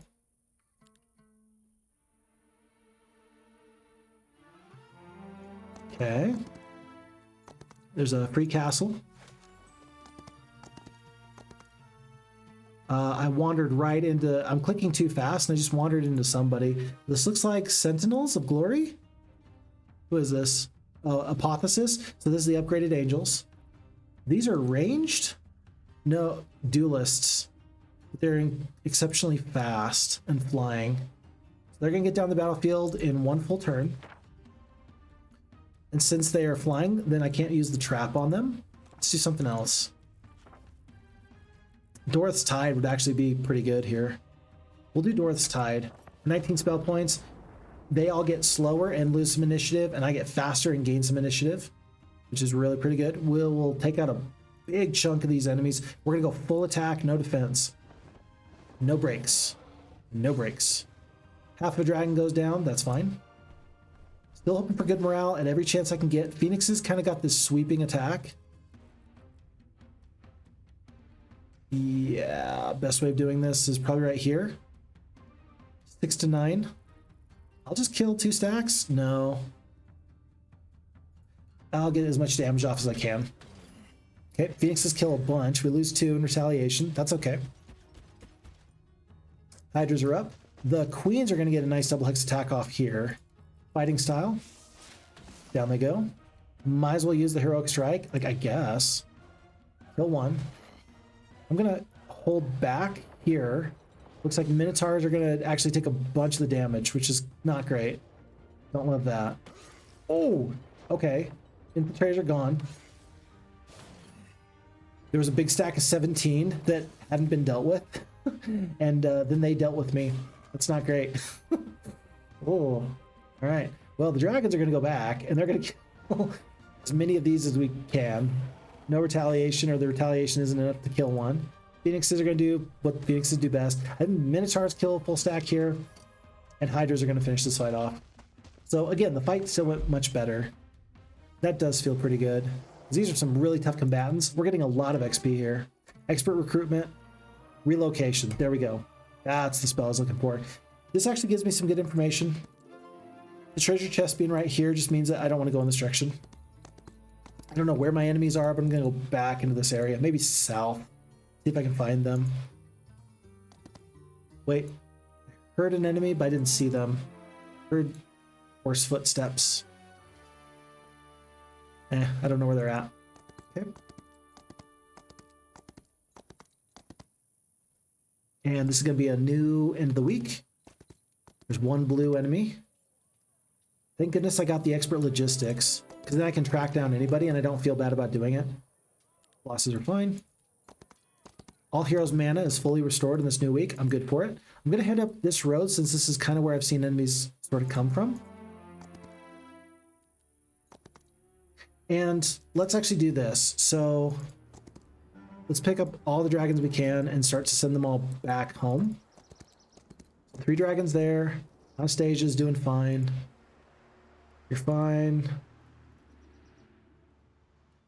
10 dragons. And we'll pick up the Minotaurs as well, and the Medusa. Those are going to be the 3 main stacks I try and, or take the time to bring to the front. Everybody else, like I could bring them, but it'll be fine. I'm not going to worry too much about it. Yeah, dragons, 10 of them, Minotaurs, cool. So Dawn will grab those. And just due to the way that the relocation spell works, it's ideal, I suppose, to do this the way I'm doing it, I think, anyway. Okay, there's 3 more dragons. We'll join up here.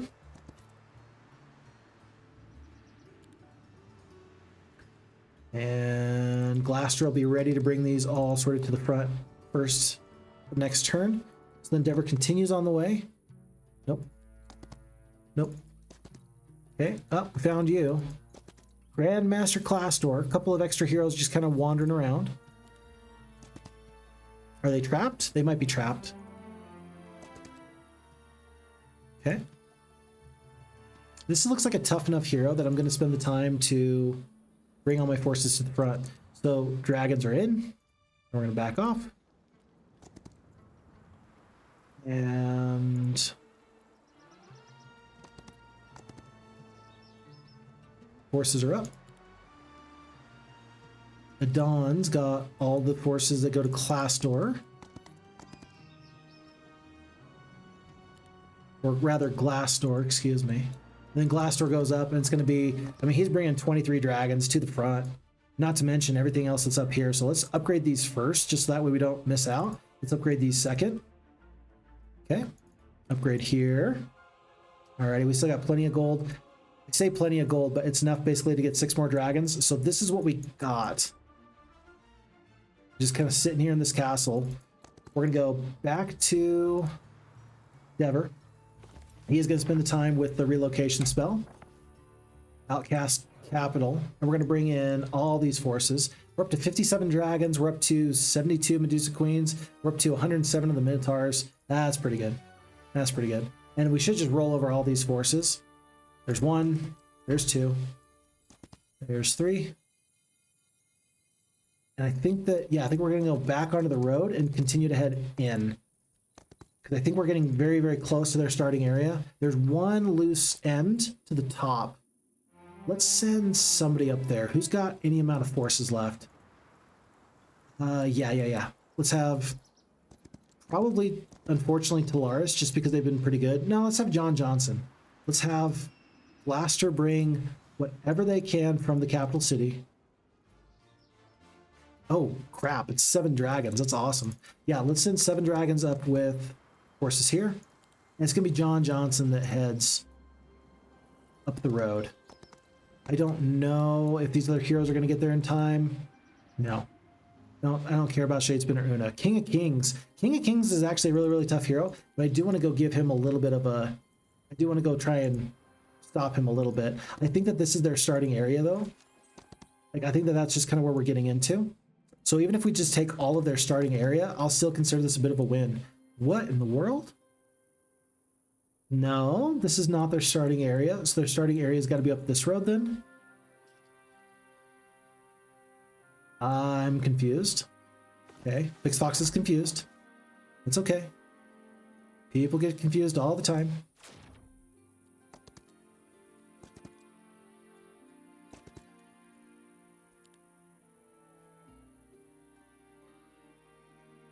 I think King of Kings went into that new area. I couldn't really tell. Dimension door to here. Oh, there's the Mirage. There's no way I'm fighting that. No. Not my idea of a good time. But I will continue to send John Johnson kind of here to the center. Did he go up this road? I lost track of him. I don't think he went up that road. I think he retreated.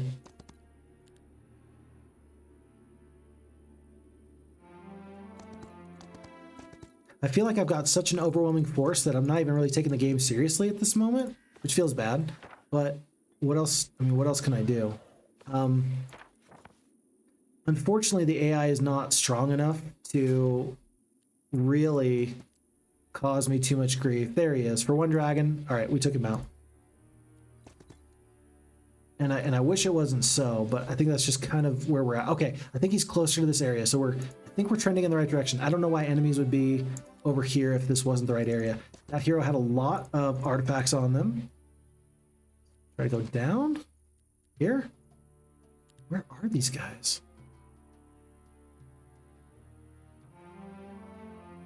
Okay, John Johnson's gonna actually go up this road and do a little bit more scouting for me.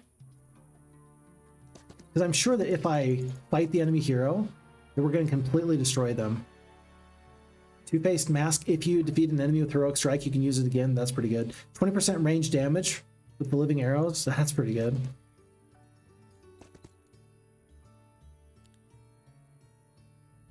And every time I hit in turn, I'm looking at the mini-map, trying to make sure that if there's an opportunity to find the guys, I do. Okay, here we are. We're in the starting area. Okay, finally, we're in the enemy starting area. I'm going to leave John Johnson kind of in the center. Okay, I'm going to send John Johnson to that top area. Let me do Dragon Growth up. Saturation. Okay, pretty good. I'll grab you. Glorious Victory, no losses, good. +1 to the attack. And John Johnson, rather than go to the south because I don't think anybody's there, yeah, let's head up here.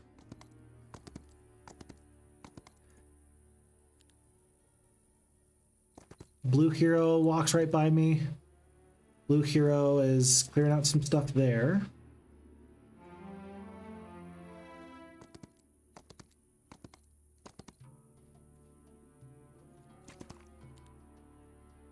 Okay.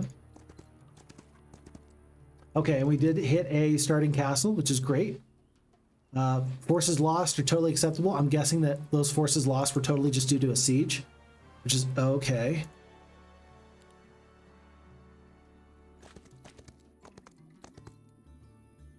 Okay, nobody in the southern region. Up the road. As fast as we can kill. As fast as our legs will carry us anyway. And if I ever feel like I'm in trouble, like all I need to do, and I mean all I need to do, is just do the relocation. In fact, at this point, how many dragons are here ready to go? 5. And then Minotaur Kings. Yeah. Okay. So before I hit end turn, just in case an enemy just reached out of the darkness and attacked me, I would like to do this just to make sure there's no problems. A couple extra dragons. Yeah, we're getting much stronger whenever we do this. I actually kind of messed up. I got regular Medusa for whatever reason. It's okay. These things do happen. And I'm going to leave John Johnson in that area that he's currently at because I think that the enemy is kind of just giving up at this point. I don't think that they're going to be trying to fight back. There comes a point, unfortunately, where in the demo, the AI just kind of stops working. Oh, I say that, and then all of a sudden I see this. And that. Okay. Oh, I didn't even see that castle there. Oh, that was my castle. So we'll go back from Melosa the Golden in a second. So can John Johnson do this? Yes, he can. So we'll accept that result. Take a chainmail. That actually makes me think that there's a castle up here that's been taken. Yeah, there we go. Okay, so we'll go grab that in a second. And I could go through the vampires, like I could. I just don't want Melosa the Golden to get away. So we'll fight this fight. 6 dragons goes down. I don't even care at this point. It's fine. But now we have finally reached the level of gameplay where I am completely snowballing this game, and it does feel pretty nice. Not always does this happen, but when it happens, it does feel pretty good. Where are these guys coming from? Oh my goodness. There's like 4 or 5 heroes up there. Am I in the wrong spot? Am I in the wrong starting location? I don't even know if my enemy was originally a Schism faction or if they were something else. I have no idea. Okay, I don't want these guys to get out. King of Kings. Oh, he's back. With 7 dragons, do I defeat this guy? I think I do. Come on, John Johnson. I believe in you. Defeat. Let me see if I can turn this around. Okay, start this fight. Yeah, we don't win this fight. King of Kings a little bit too strong. That's okay. In fact, for that reason, I probably should have... Let's see, I'm just gonna surrender. Yeah, I'll pay the gold. What I should have done is I should have... Let's see, I should have taken this castle so that Devir could get all the way back up there with a spell if need be, with a town portal. So King of Kings is probably gonna take that castle. He does not, because he's being cray-cray. Okay, I'm gonna get the Redwood Observatory. I'll see what else is down here. Nothing else, nothing else. There's a road up in this direction. I just don't want to come back. I'm gonna go to the Ziggurat. I'm gonna go end this fight here. Losses are acceptable. Okay, and that was their main hero. So the hard part has kind of been done now. And I'm anticipating that we are going to see some action in the south again. I'm pretty sure there's one more castle to the south. Maybe not. You know what? Actually, it looks like for each biome in this template, there's 3 starting castles. So actually, that was probably it. It's probably okay.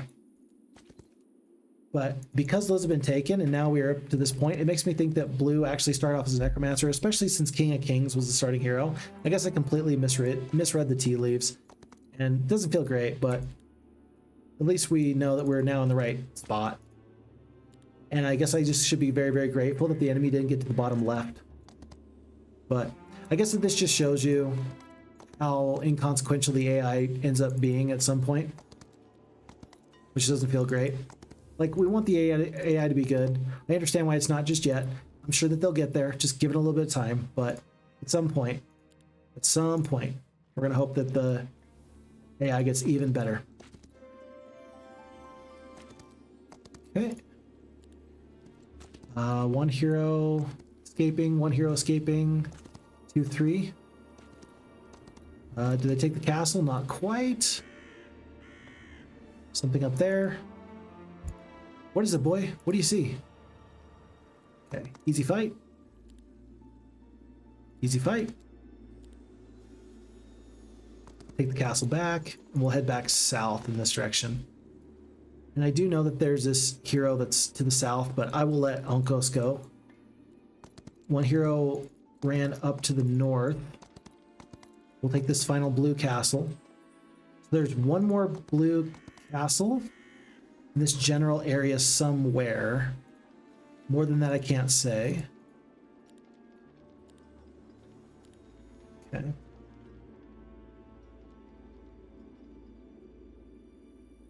Yeah, more than that, I can't say. I'm just going to purchase whatever's here. It's a bunch. On to a new day. Yeah, so one blue hero kind of running south. There's another one here.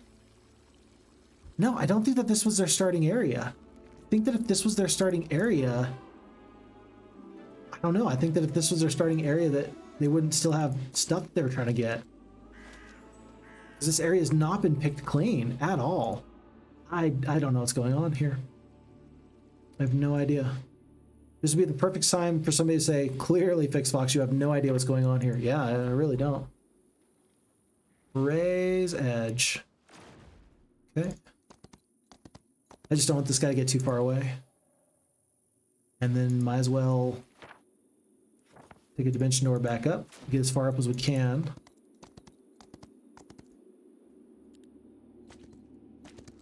Okay, there's one enemy in this castle. One enemy right there. And then one to the south. So John Johnson's going to take out the 2 heroes he can take out. 1. Okay. 2. Okay. Basic leadership. Good job, John. We're going to grab one more castle here, and then we're going to dimension door back up the way. And that might actually be it. It feels like we finally stamped out all the rats. Doesn't feel like there's much left here. Could be wrong. Second wind. Barely not going to make it. One more hero to the okay, so there's one more castle to the south. All right, we know that. Go here. Here.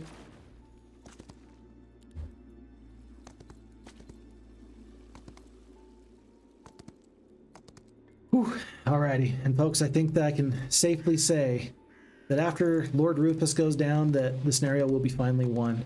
Wasn't the prettiest there at the very end, but when I said that I was done with the scenario and I just wanted to win and I started clicking really, really fast, we did eventually click fast enough that we more or less got through the scenario. So, mission accomplished.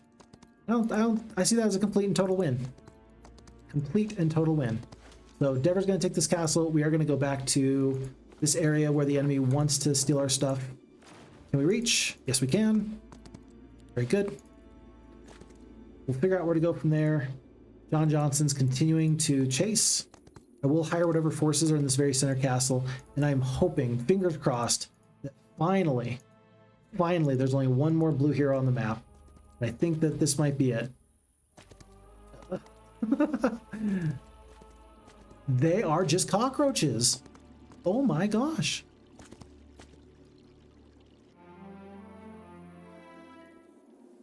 At this point, I just feel inept. You know? Like, clearly the scenario's over, but clearly the enemy is just continuing to cause me grief. Wait, does this castle not change colors? Okay, there we go. I think, let's see. One dimension door to there. Use. I will spin for the second wind. Accept it. I think I can Gate of Light just barely far enough.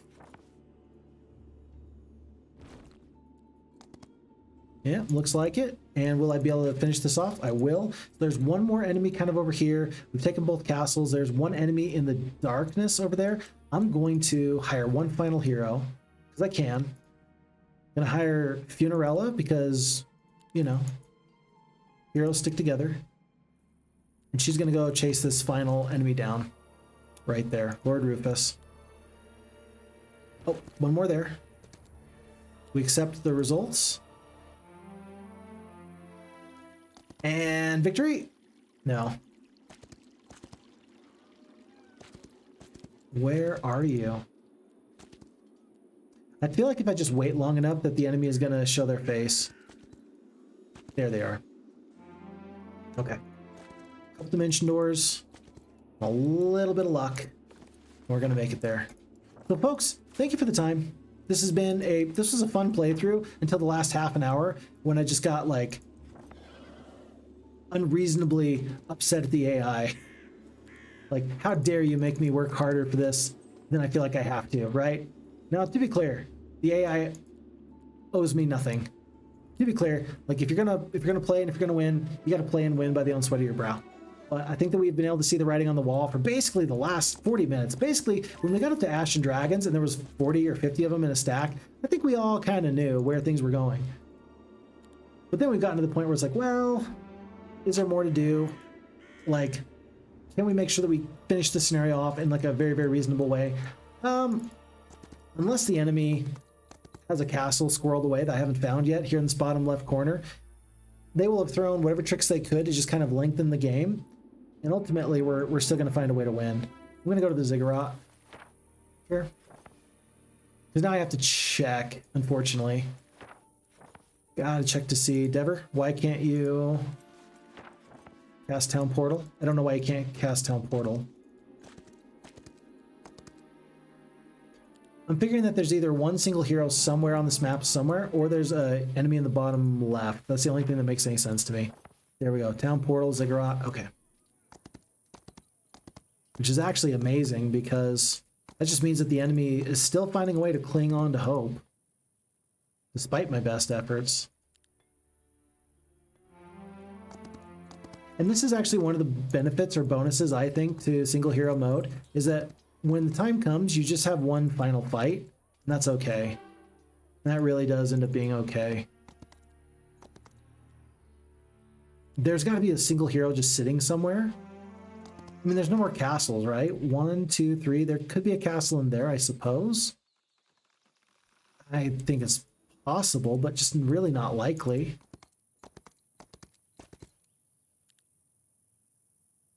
I'm getting flashbacks to Age of Empires. There is one farm somewhere out here, and I gotta find it.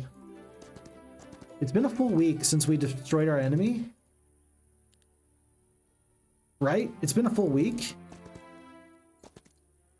And so if there was nobody else on the map, like we should have just already won the scenario by now, right? Right?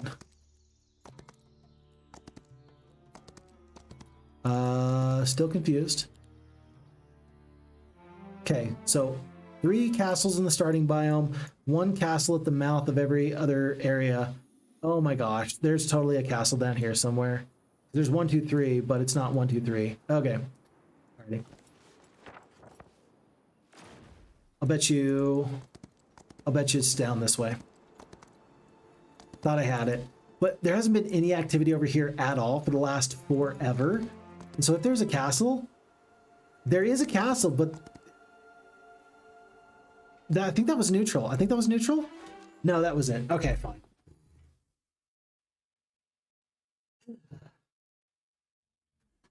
We got through it. Folks, I'm not saying we got through it pretty. Like, you know, there's like cinematic movie crying, and it's like, oh, you're crying, but you still look good while you're crying.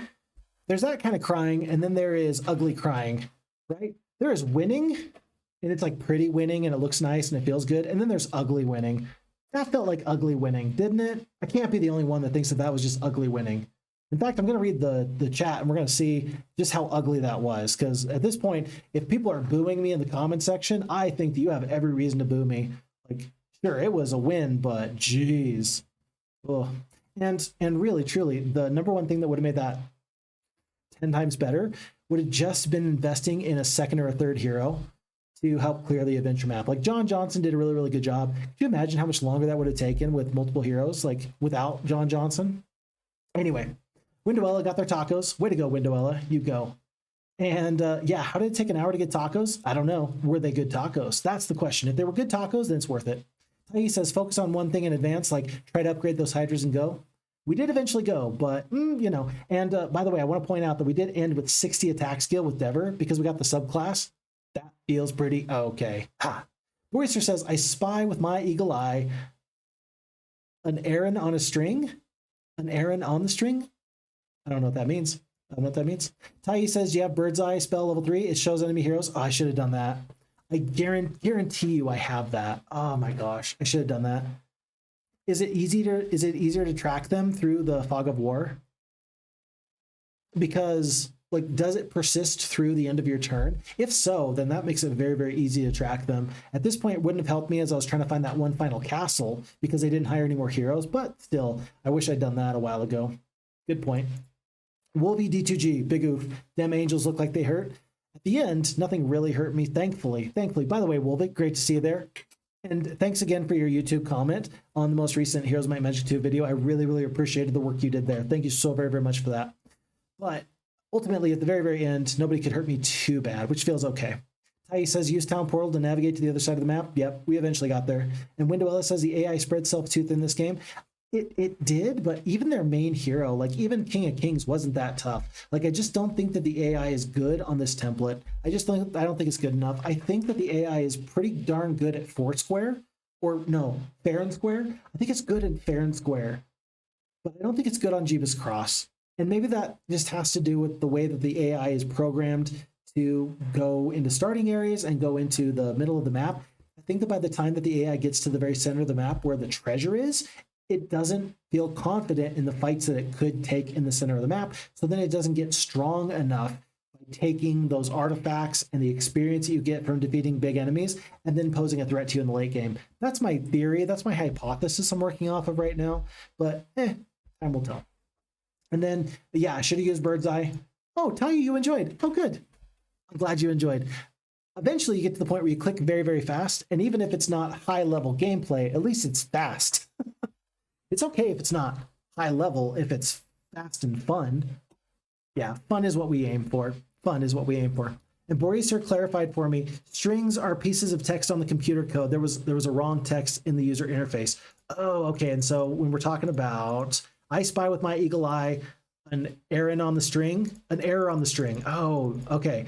On the code, there was an error. Gotcha. That makes perfect sense. I appreciate that, Boreaser. Thank you. And yeah, it's this one right here. So this is the string code, subclass dungeon might 1. Yeah, that's definitely what you're talking about. And I appreciate that. Window says the wild goose chase to stomp out the roaches. They're everywhere covering me. If tonight people try to go to sleep and you feel like there's a bug crawling on you, it feels like a roach is crawling on you, trust me, just know that psychologically the end of this playthrough got into your head right before you go to sleep. Voicer continues and says, moreover, a win is a win. History is written by the winners after all. Ha ha ha ha. Yes, it is. I'm very happy for that. I'm good for it. Wolfie says, you don't need to thank me. LOL, I wanted to do it. I was curious about what maps I should have played. Good. Yeah, I hope that that's a fun... That video is not going to be for everybody, simply because most people don't want to ruin a map that they haven't played yet. But I tried to put the ranking at the very beginning of when the map was being discussed, so that way you could just kind of scroll through and just see, oh, this is a map that's like a 10 out of 10. But what you did for the comment section made that much easier, much better, and I appreciate you for it. So I don't need to thank you, but I shall. So thank you. Tundar with the GG and the Rangels. Yeah, we got there. We got through those Rangels. Even the mighty Rangels couldn't handle us. Tiehye says, those cockroaches can't spread if you have some units and castles to defend. And we did eventually do that. I think that swordsmen and crossbowmen in the castle to the upper right in the middle of the desert template terrain, and then also in the very center. It looks like the enemy actually built the center castle up to the very max with all the necromancer troops of funeral I had. So ultimately they weren't able to do much. It was just a waiting game, but we got there. And I'm grateful that we got there, folks. Always fun to have a nice playthrough of Olden Era, go to completion. Maybe you are perhaps the type of person that personally likes to play a map until you understand and know for sure that you have won. And there's no doubt that you've won. And then you say to yourself, what's my motivation to actually complete the scenario and finish off the map? This could have been one of those times where I would have understood if you as a person would have said, We've already won. We don't actually need to prove that we've won. But again, it's very satisfying to get to the very end of a scenario with a W. Folks, that was a pretty good day. Good day of streaming. So that was going to be a little over 5 hours, and I appreciate everybody that spent the time here. So thank you to, there's a lot of great people as I go through the chat. Tiehye, thank you so much for the tips and the tricks. I really appreciate that level 2 arcane spell with the snare, with the trap. That is awesome, and I'm definitely going to use that. So thank you for the assistance. I appreciate that. Wolvie, thanks for dropping in. Tundar, thanks for being here the whole time. I think Borisar was here for like most of it. Windowella, nice to have you here. Yeah, tons of wonderful people have been here. Skur, Thinksoul's been here. Yeah, the further I scroll back, the more people I see. Mighty Eskimo, Phixfox wife, Fukidi, Chris. Yeah, I appreciate everybody that's here now, and I appreciate everybody that's been here. The patient, and so on and so forth. Roman, yes, thank you all for being here. These streams go well because you spend the time with me. Trust me, these streams would not be nearly so good if not for your input, your good positive energy, and all the vibes that so many wonderful people bring. So with that being said, then I will thank you all, and we will call it a day. Folks, do me a huge favor. I think that you know what's coming next. Look after you. Look after your friends, look after your family, take very good care of yourself, because if you don't, who will? My name is Phixfox, and I'm looking forward to doing more Olden Era in the future. Let's please hope that Unfrozen Studio takes their time with Olden Era so they can deliver a really high quality product, but let's also hope that it's sooner rather than later. With that being said, catch you later. Bye now.